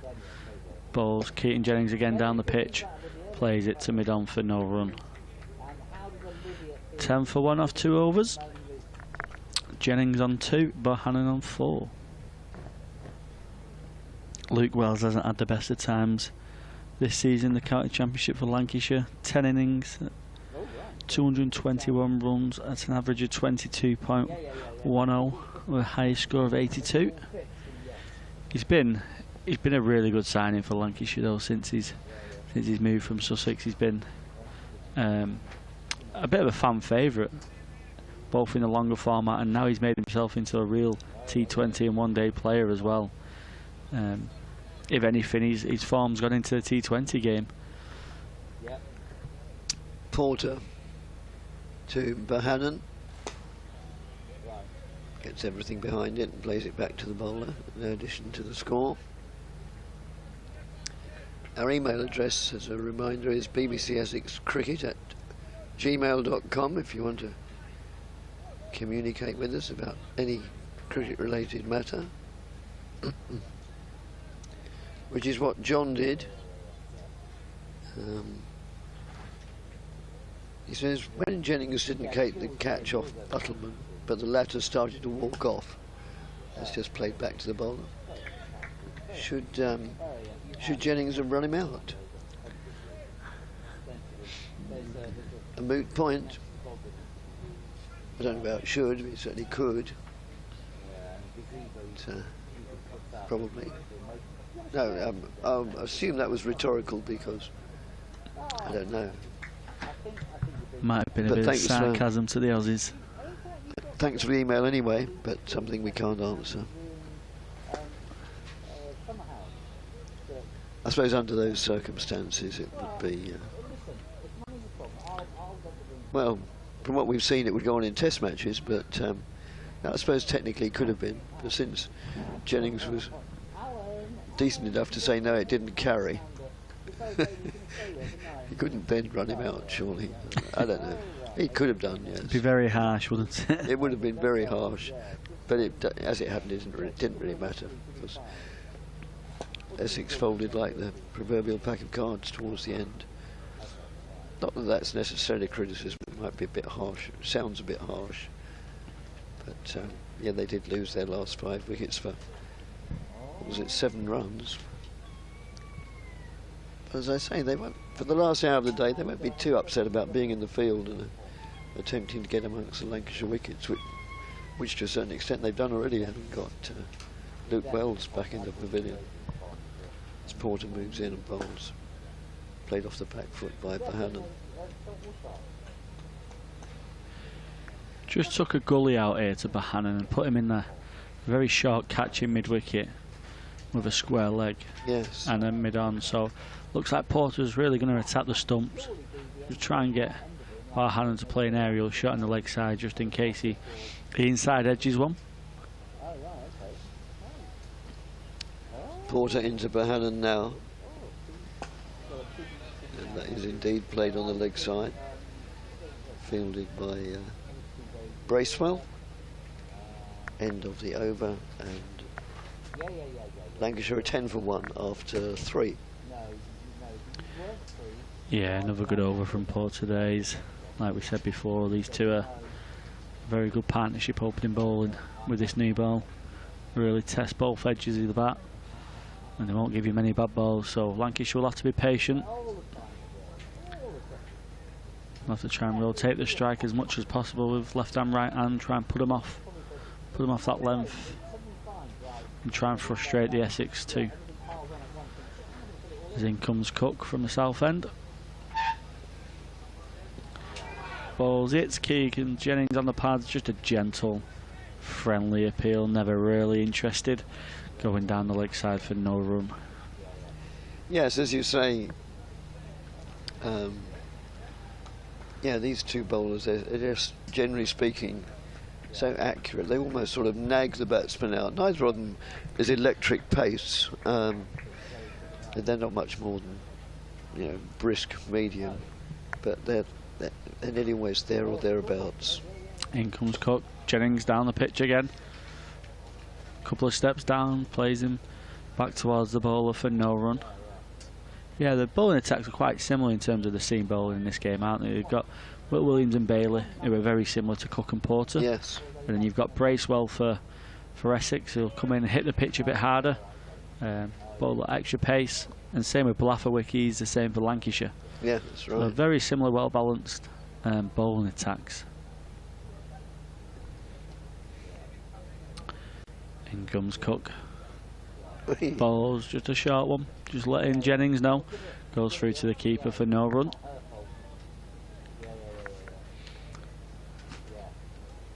Jennings won't mind that. He's took a couple of steps down the pitch on purpose just to put Cook off his length, so he'll be happy to see that Cook's kind of changing his length to him.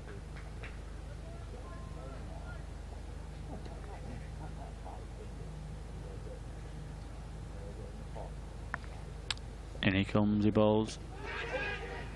Oh. And he's just, think he's got an inside edge onto that Keaton Jennings. He just popped up onto the leg side, but Doug Bracewell just couldn't quite get there.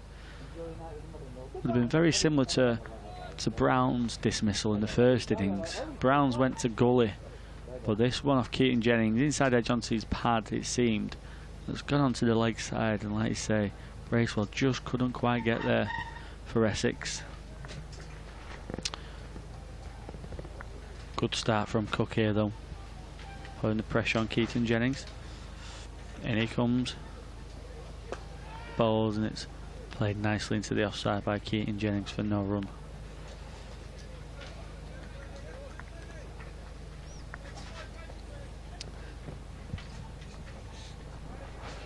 Thanks, Graham, for your email. It's not actually cricket related, but in as much as it's related to one of the subjects I touched upon, I'll read it. It's only one sentence.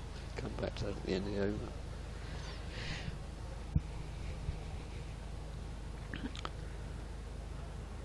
Cook runs in, bowls, and it's played into the offside for no run, and it's 10 for 1. Back-to-back maidens for Essex. Yes. Yeah, Graham says, good luck Southend United in the next 24 hours. Many supporters hope that they pull through. They've had a checkered career over the last few seasons, not just on the pitch, but maybe even more so off the pitch. And yeah, that continues when they seem to lurch from crisis to crisis. But there, apart from the pier, it's the main thing that Southend's known for, is Southend United. Sometimes with a touch of derision attached to it, but yeah, it's part of the fabric of the town. That's just played defensively by Bohannon. Porter still bowling. Unsurprisingly, you're not going to change either of these immediately when they're both bowling well. Porter has the 1 wicket to fall. Could fall quite nicely for Essex, couldn't it? These two could easily bowl through tonight. Oh yes, and come on for another spell in the morning with a new ball again. Well, it won't be a new ball, be around 13, 14 overs old. Yeah. But 2 goals at the whip. Yeah. That's played defensively. Picked up by Dan Lawrence. Fielding close in front on the leg side. Well, short mid-wicket, not sort of perilously close or wearing a helmet, but yeah, short mid-wicket.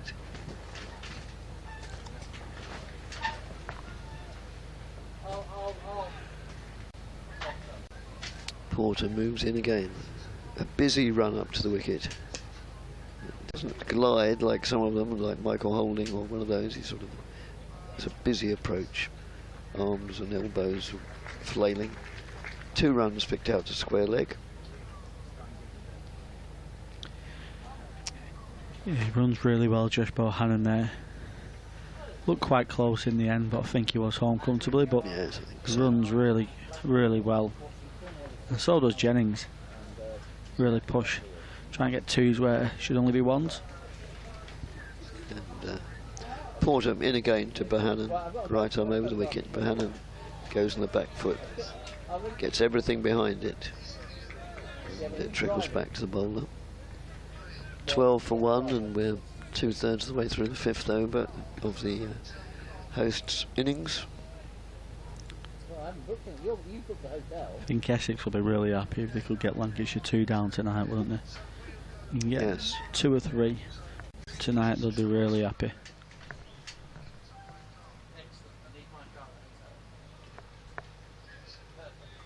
That's allowed to go through the wicketkeeper.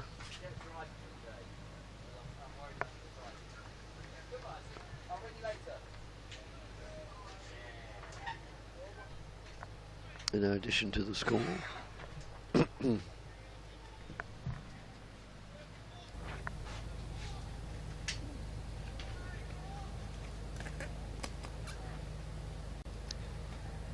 As Porter moves in again and bowls to Bohannon, who gets everything behind it, trickles down the onside to mid-on.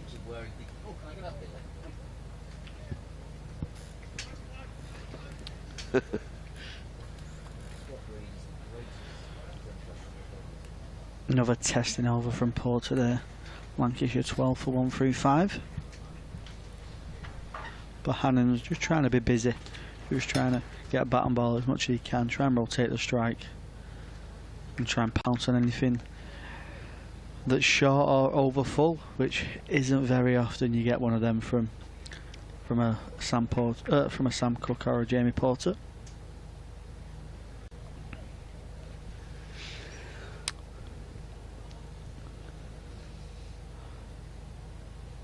Cook starting his 3rd over from the south end. Balls and Keaton Jennings just takes a couple of steps down, tucks it off his hip for 1, down to fine leg. Brings Bohannon on strike. Cook's first go, Bohannon I think. Yep.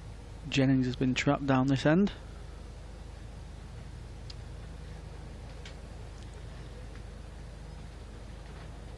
We've had in the neighbouring tent we had Andrew Sampson, former Test match special scorer, and well, South African, fond of all knowledge really as regards cricket. He's been here for most of the day, but he just walked past us. He was saying that he's going to the theatre tonight. Well, I hope he has a good time. In comes Cook. Balls, and it's played nice soft hands from Bohannon through the slip area, just bouncing in front of the slips for no run. He's got 3 slips, a point, a straight mid wicket again. That straight mid wicket ply catching is a clear plan there. They're trying to go up with Bohannon here. They've got a wide mid off, a straight mid on, and just a man in just in front of the square. In comes Cook, bowls on the back foot, plays out into point for no run. Yeah, this straight mid wicket catching the clear play to Bohannon. They must have seen something in previous dismissals, previous games where they feel like Bohannon might fall over a little bit and play aerial into the leg side. You know he likes to feel bat on ball, and he'll certainly back himself. Will Bohannon. Cook bowls down the leg side, and it's keeper takes it, and it's no run. Yes, it's quite a harsh school professional cricket. It's a batsman, if they got any perceived frailties, then that soon gets around, and yeah, all bowlers will try and take advantage of it. Yes, not necessarily frailties, but favourite shots perhaps, which is why often a player will have a very good first season coming in when he's new to everybody. Nobody knows what his strengths and weaknesses are, and then gets found out. Cook bowls, Bohannon leaves that free to the keeper. Lovely carry again for no run. Yeah, you always judge your player off the second or third season these days, don't you? Yeah, you do. Like you say, when the analyst data goes round to the counties and they start getting some more background information on the player, that's when they really get tested. So only the best survive. In comes Cook. Ball short to Bohannon, he just turns it round the corner to fine leg for a single. That takes the score to 15 for 1 after 6 overs. Fielded by Porter, who immediately makes his way back towards the wicket to bowl, and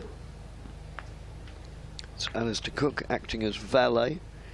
Takes Porter's sweater off him and hands it to the umpire. Save Porter going all the way to the umpire and then to the end of his approach.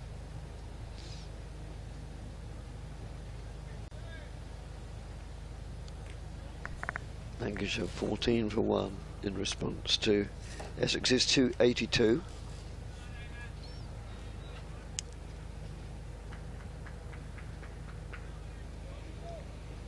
Bit of a long chat between Wesley and Harmer then between overs. I don't know if Wesley might be asking him, does he fancy a few overs tonight while there's a left-hander and Keaton Jennings in, just to see if the new ball gets a bit of bounce.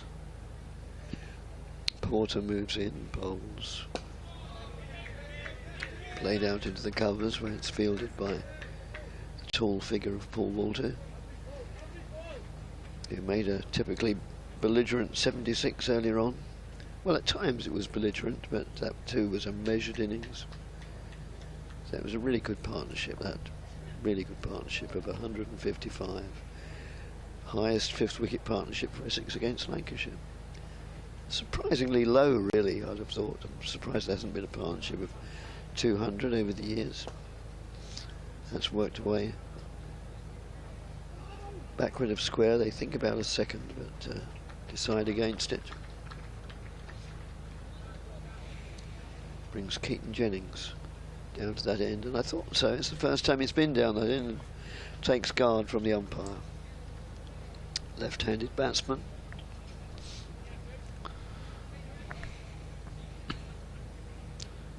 Yeah, Porter instantly going to come around the wicket to Jennings here. I think they're going to go 3 slips. Is Lawrence going to go into this mid-wicket role that he's been occupying? I think he is.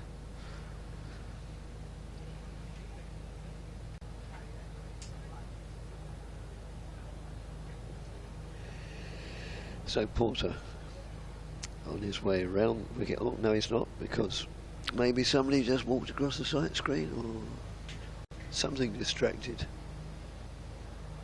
I think it was the umpire's hat. In fact, Keaton Jennings just letting the umpire know his hat was wafting a little bit just as Porter was running up to bowl.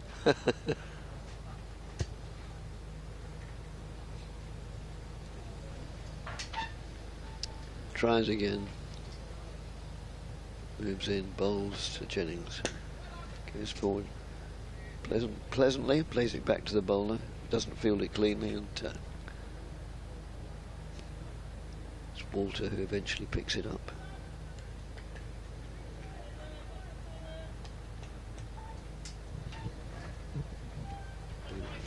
Captain at mid-off, or mid-on, works on the ball. Oh, they didn't go through for a run, no. Porter moves in and bowls to Keaton Jennings, who advances on him again, gets to the pitch the ball and plays it very pleasantly through mid-wicket for 4 runs. Yeah, it's a clear plan from Keaton Jennings. He's just walking at both of these bowlers a little bit. Not every ball, just every couple of balls, just taking a couple of steps down the pitch.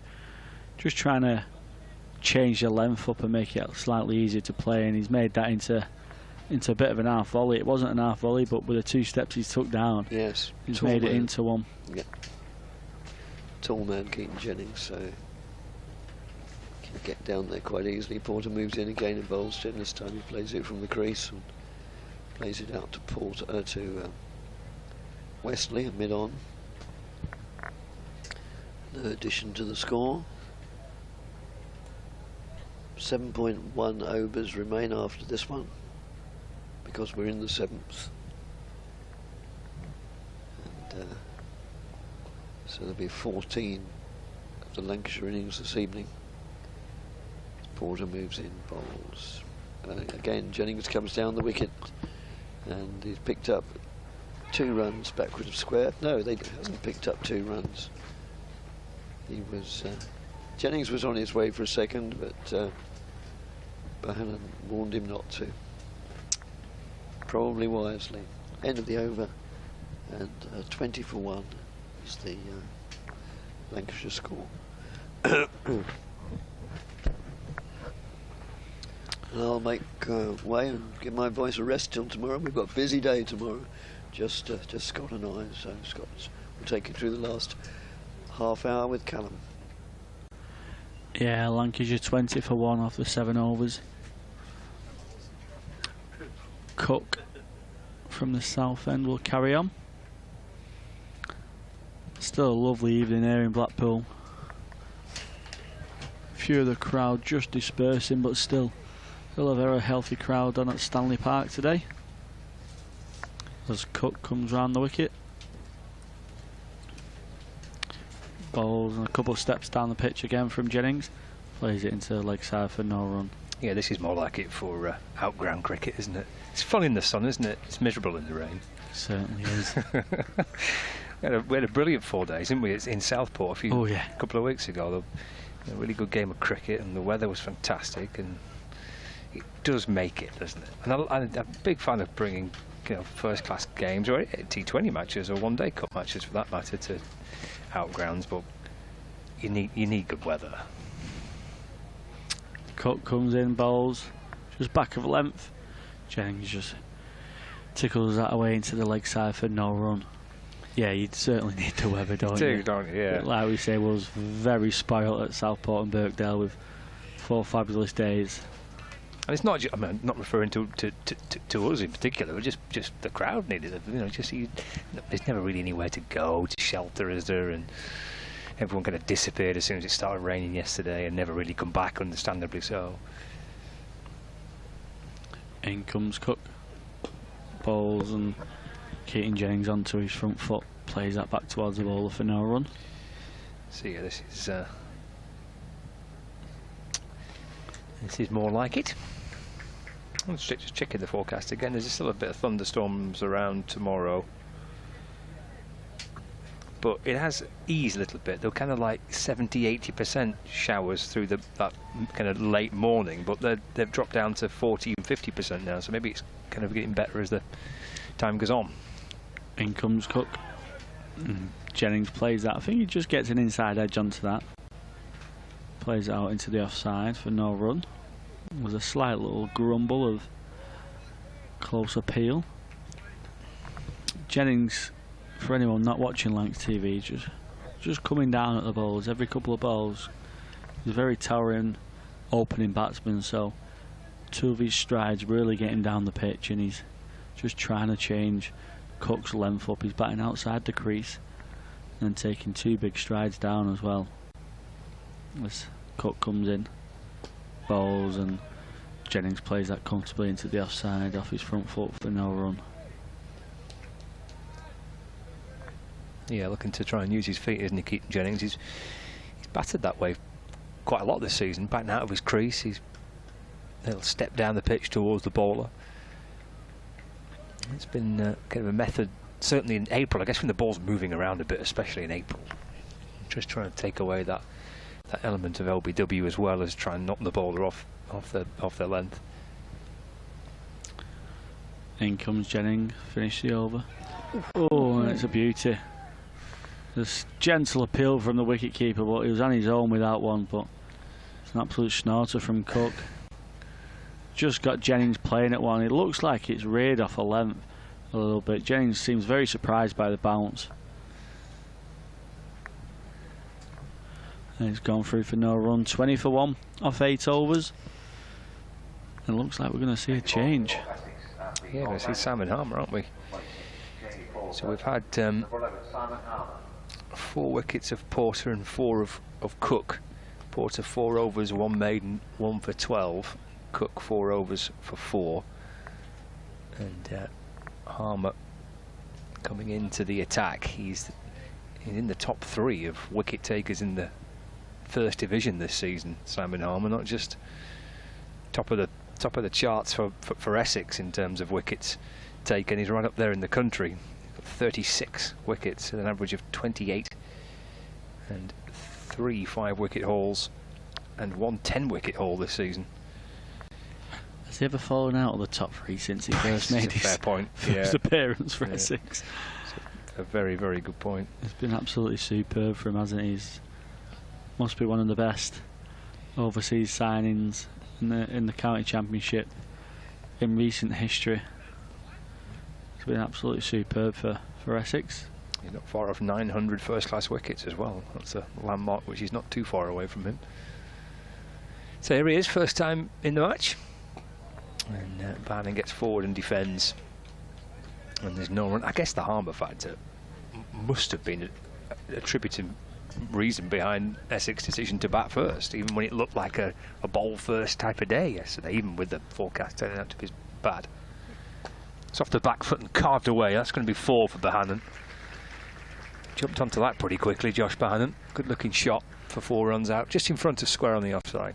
Yeah, it's a lovely shot. He's used his feet really well, pounced on the front foot and then transfers his body weight onto the back foot, gets his hands through the offside, playing against the spin. It's a really good shot. I think Harmer's just kept a man out there now. 24 for 1. There's short leg and a slip in place. And Bohannon off the back foot defence. Yeah, going back to the toss, everything said bowl first, didn't it? It did. But Essex stuck to the guns, and like you say, I think the Simon Harmer factor might have been the reason why they batted. In and bowls, and Bohannon goes back. It's defended away into the offside. No one actually spoke to Paul Allott, who was with us yesterday for a bit, and said, "What would you do in these conditions?" He said, "I would bat first." Because he wouldn't want to bat last here as Bohannon gets forward and there's no run. So he came back from doing out there with the 2 captains in the middle, and he said that's what I'd have done too. Harmer comes from over the wicket and bowls to Bohannon. That's driven out through the offside again. That's to the right of cover, to the left of mid-on. Oh, it just gets there, gets beyond the Essex captain. It's going to be another 4. Turned out to be quite a decent over this for Josh Bohannon. Yeah, if you're watching Lancs TV, that's a very much an end of the day play dive from Wesley, especially after scoring 130 odd. Batted superbly, spent most of the day out there in the field. Didn't quite look like he wants to run much for that one. Made a brilliant 135, but he wasn't catching up with that. 28 for 1, Bohannon 16, Jennings on 8. What have we got left today? 5 overs left today. Soon have his feet up in the bar. Exactly, yeah. Don't they have an ice bath? Isn't that the thing that they have to do these days? Oh God, they're not very pleasant. You're in Dubai having one, it's a bit different, but if you're in Blackpool, it's not quite the same. No, won't be quite as pleasant. Cook carrying on from the south end. Jennings on 8. Cook bowls again. Jennings advances down the pitch, tucks it away through the leg side, and Walter picks it up at a fine leg for 1 run. They've reached the close of play in the game in Taunton, where in fact they've not gone back on since they went off for rain probably about an hour and a half ago. Hampshire 58 for 2, replying to Somerset's 500 all out.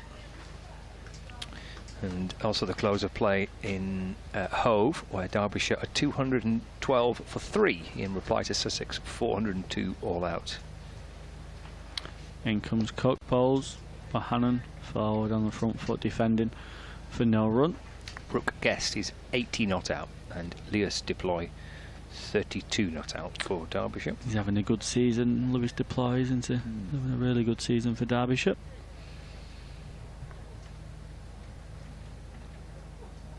Also the close of play in Canterbury with Kent at 55 for 1 in their second innings. They still trail Warwickshire by 323 runs.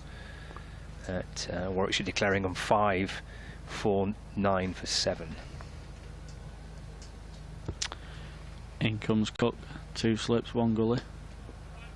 1 leg slip, sorry. Just took the gully out to leg slip. Bohannon plays it into the leg side for no run.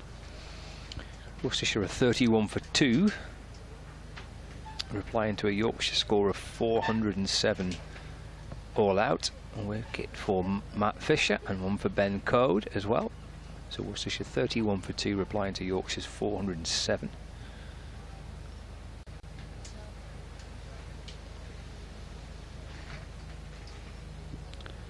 Cook bowls, Bohannon plays forward for no run. Glamorgan eventually have got some play in Cardiff. They're rattling along, they're into the 16th over. Been waited almost 2 days.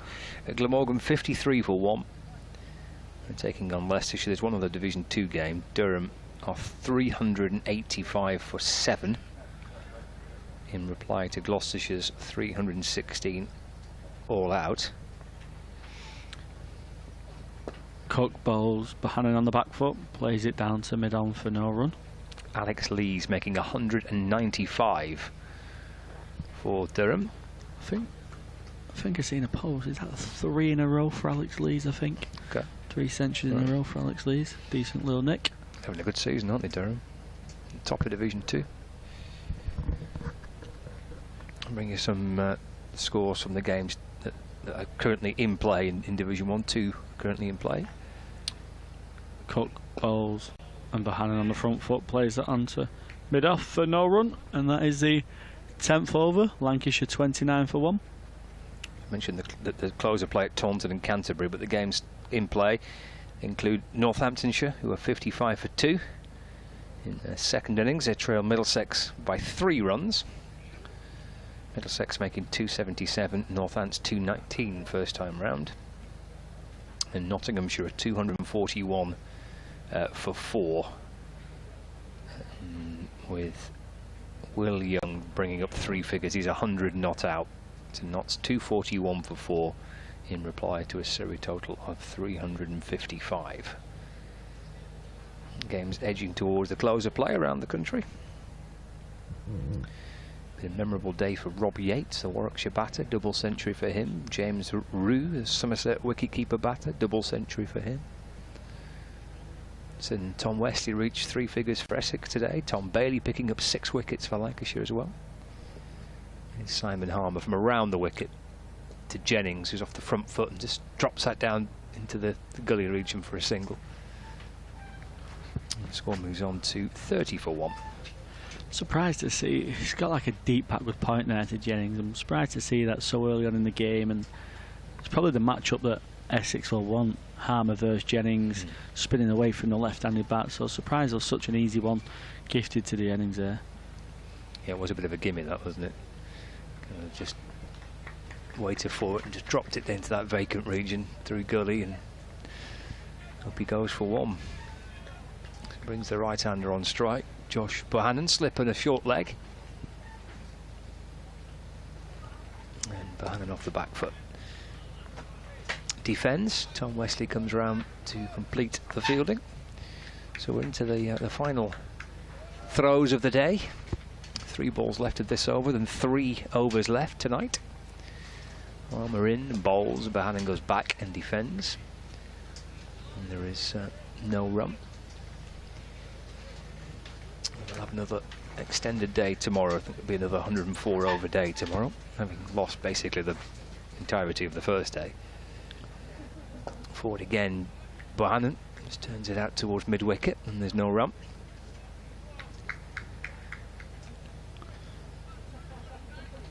With his sunglasses on from the north end of the ground, past the umpire. It bowls again, forward goes Bohannon. Ball bounces out towards Matt Critchley, who comes up from cover. And there's again no run. There's that slip and there's a short leg. There's a mid-off and a mid-on. Cover, mid-wicket, deep mid-wicket, and a backward square leg and deep point. Just flicked off the back foot by Bohannon to mid-wicket, where Paul Walter fields, and that completes the over, the second one for Harmer tonight. 3 remaining in the day's play. Jennings on 10 and Bohannon unbeaten on 6. And there's a young girl having a little game of footy. Oh, it must be a baby de Grandhomme, perhaps. Yeah. Colin de Grandhomme, maybe with his family there. Just watching the final few overs of the day. Bowling at the south end, replacing Sam Cook, number 34, Doug Bracewell. Coming towards the end of his stint with Lancashire, likewise Darryl Mitchell. Might see Mitchell yet. De Grandhomme and Mitchell, I think, were due to stay until the end of the blast, which obviously ends this weekend with finals day. So might be seeing the final moments of de Grandhomme's spell this summer with Lancashire. Change from the south end. Bracewell replacing Cook. And he comes to Jennings. Back of 11th, and Jennings just tucks it off his hips for no run. Yeah, is Mitchell to the end of July? I think there's a chance he'll play another championship match. Yeah, I'm not sure which. Whether it would be Northampton at Birmingham next week against Warwickshire, or Northampton at home the following week. But I think there's a chance he might play another one, Mitchell. In comes Bracewell. Bowls, isn't it? I think brilliant stop from Walter down there. Looks destined 4 runs, but he's got them long limbs across the outfield late on this day, and saved 3 runs for Essex there. Just back of 11th again. Jennings tucking it away down the final leg. Picks up 1. Takes the score on to 31 for 1.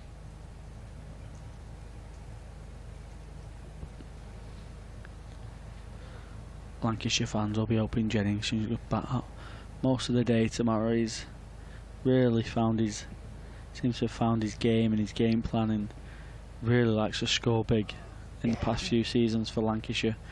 He's been absolutely superb. In comes Bracewell. Bowls, and Bohannon just plays at one outside off stump. They could probably leave. Into the offside for no run. Bohannon's very busy, as the Lancashire fans will know. He likes to fill bat on ball. Doesn't like to leave many. He's a bit like a Ben Duckett, as they keep mentioning the Test series at the Ashes. Doesn't leave many, and Bohannon hasn't today. Bracewell in. Bowls, back of 11 down the leg side. The keeper, very joyous appeal on his own. Hands on his head. I think he looks a little disappointed with that one, but no one else was supporting him with that one.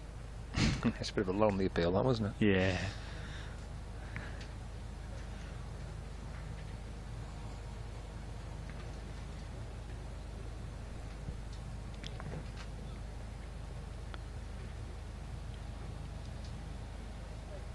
Bracewell bowls. Bohannon onto his back foot, push into the offside for no run. 2 more overs to survive for Lancashire after this ball. Yeah, it's all about tomorrow, isn't it, for these two? They want to be there tomorrow morning. Yeah, it'll be finely balanced if Lancashire can go into the end of day 2 just 1 down. Essex will be open, nick another one. Bracewell bowls down the leg side, and Bohannon misses that one, and it's through to the keeper for no run. Score is 31 for 1. Lancashire's leading run scorer this season, Josh Bohannon, in the county championship, coming into this with 590 runs, ahead of Keaton Jennings with 419, and then George Balderson, third on that list with 308. But Balderson not picked this week.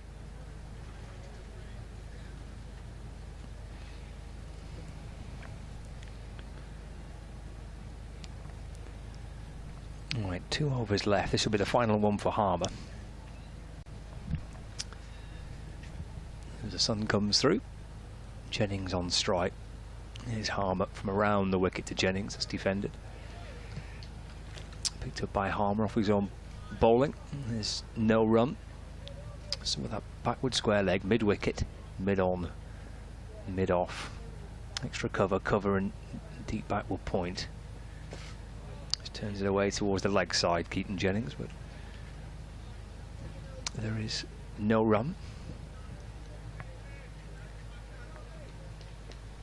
Harmer creeps in again past the umpire, balls, and well, as Jennings went off the back foot, ball beats him. Shrug of the shoulders from Keaton Jennings back towards the bowler. It's a bit of a what am I meant to do with that one? Oh, it spun quite a bit off a length there. I think he bounced a bit too, that didn't it, as well? He gets bat on ball this time. That's turned away off his pads.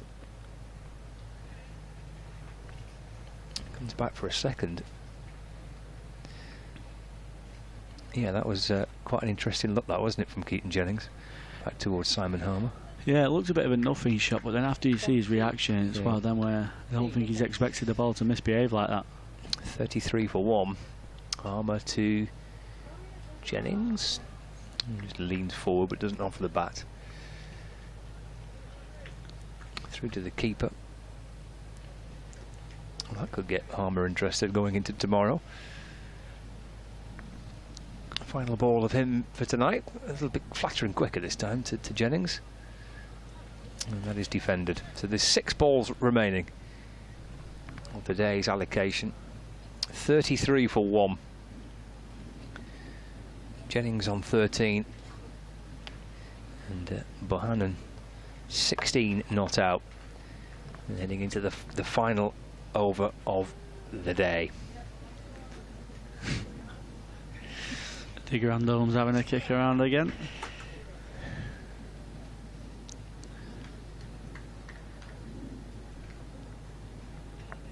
Bracewell will finish us up here. Bohannon 16 off 41 balls. Jennings 13 off 33. Bracewell bowls. Is that out? No. No. The Essex lads have appealed for a bit of an inside edge there. Lovely catch from Alistair Cook. It was, wasn't it?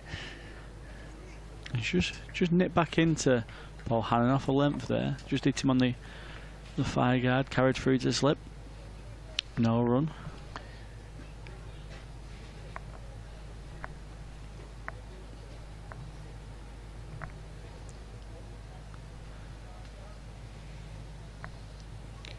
Bracewell bowls off the back foot by Bohannon. Inside edge into the leg side, no run. Nottinghamshire have just lost a 5th wicket right at the end of the second day in their match at the Oval, with Tom Moores one out for 6. Nottinghamshire 247 for 5, 108 runs behind the Division 1 leaders Surrey.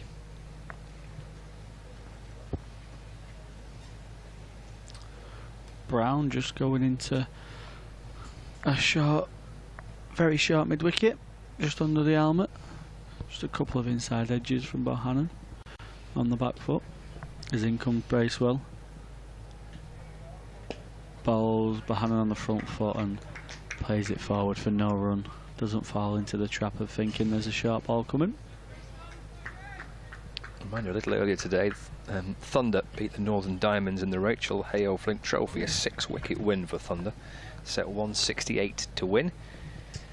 And Deandra Dottin 54 not out, and Naomi Detani making 46 for Thunder. So a good win for the Thunder in the Rachel Hale Flint. And comes Bracewell, short ball there. Well played from Bohannon. Really rode the bounce and played it down. And that Brown has just got into like a sharp mid-wicket under the helmet and He's really kept that down from quite a decent height. Played that really well and rode the bounce with no run. 2 balls for Bohannon to survive to go into day 3 tomorrow. Lancashire only 1 down. Bracewell comes in. Ball's again short and it's just clipped off his hip for 4 runs down the leg side into just next to our media tent. Again, well played from Bohannon. Just stepping across to the offside to allow himself just to flick that finally and not getting in any trouble. And it's 4 runs, takes the score to 37 for 1. Bohannon 20 off 46. And there's 1 ball to survive. Alistair Cook's come out from, oh no, sorry, Matt Critchley's come out from the slip into a leg slip. Bracewell bowls, and it's a short ball, and he's played that really well. Bohannon really rode the bounce into the leg side, and Lancashire go into day 3, 37 for 1. Only lost 1 wicket, and they'll be really happy with that after the start of Wells, losing Wells early.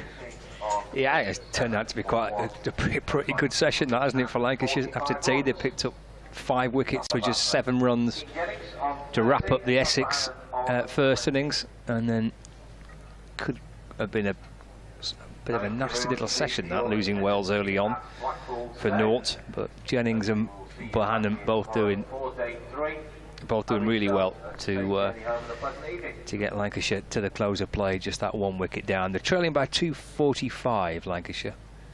Jennings and Bohannon heading off. I'll be pleased that they're both there tomorrow. So beautifully for the 3rd day. Hopefully those forecasts for showers don't materialise and we can get another full day in and see how far advanced we can take this game. But thoroughly enjoyable day's play, Callum. Yeah, it really was. Tom Wesley's day, you would say. Lancashire's will be probably the happier of the 2 teams going into the changing rooms, but the Essex skippers played a fantastic innings for his team, and the day probably belongs to him, shared with Tom Bailey with a great bowling spell, 6 wickets. Yeah, Wesley making 135, batted beautifully. That partnership with Paul Walter, who made 76, was a record partnership for the 5th wicket against Lancashire, beating a record that was set actually here in 1948. Harmer contributing with 24 as well. 6 wickets for Bailey, and Essex 282 all out, and Lancashire at the close of play with Jennings on 13, Bohannon on 20, a 37 for 1. We'll catch you again tomorrow morning from just before 11 o'clock.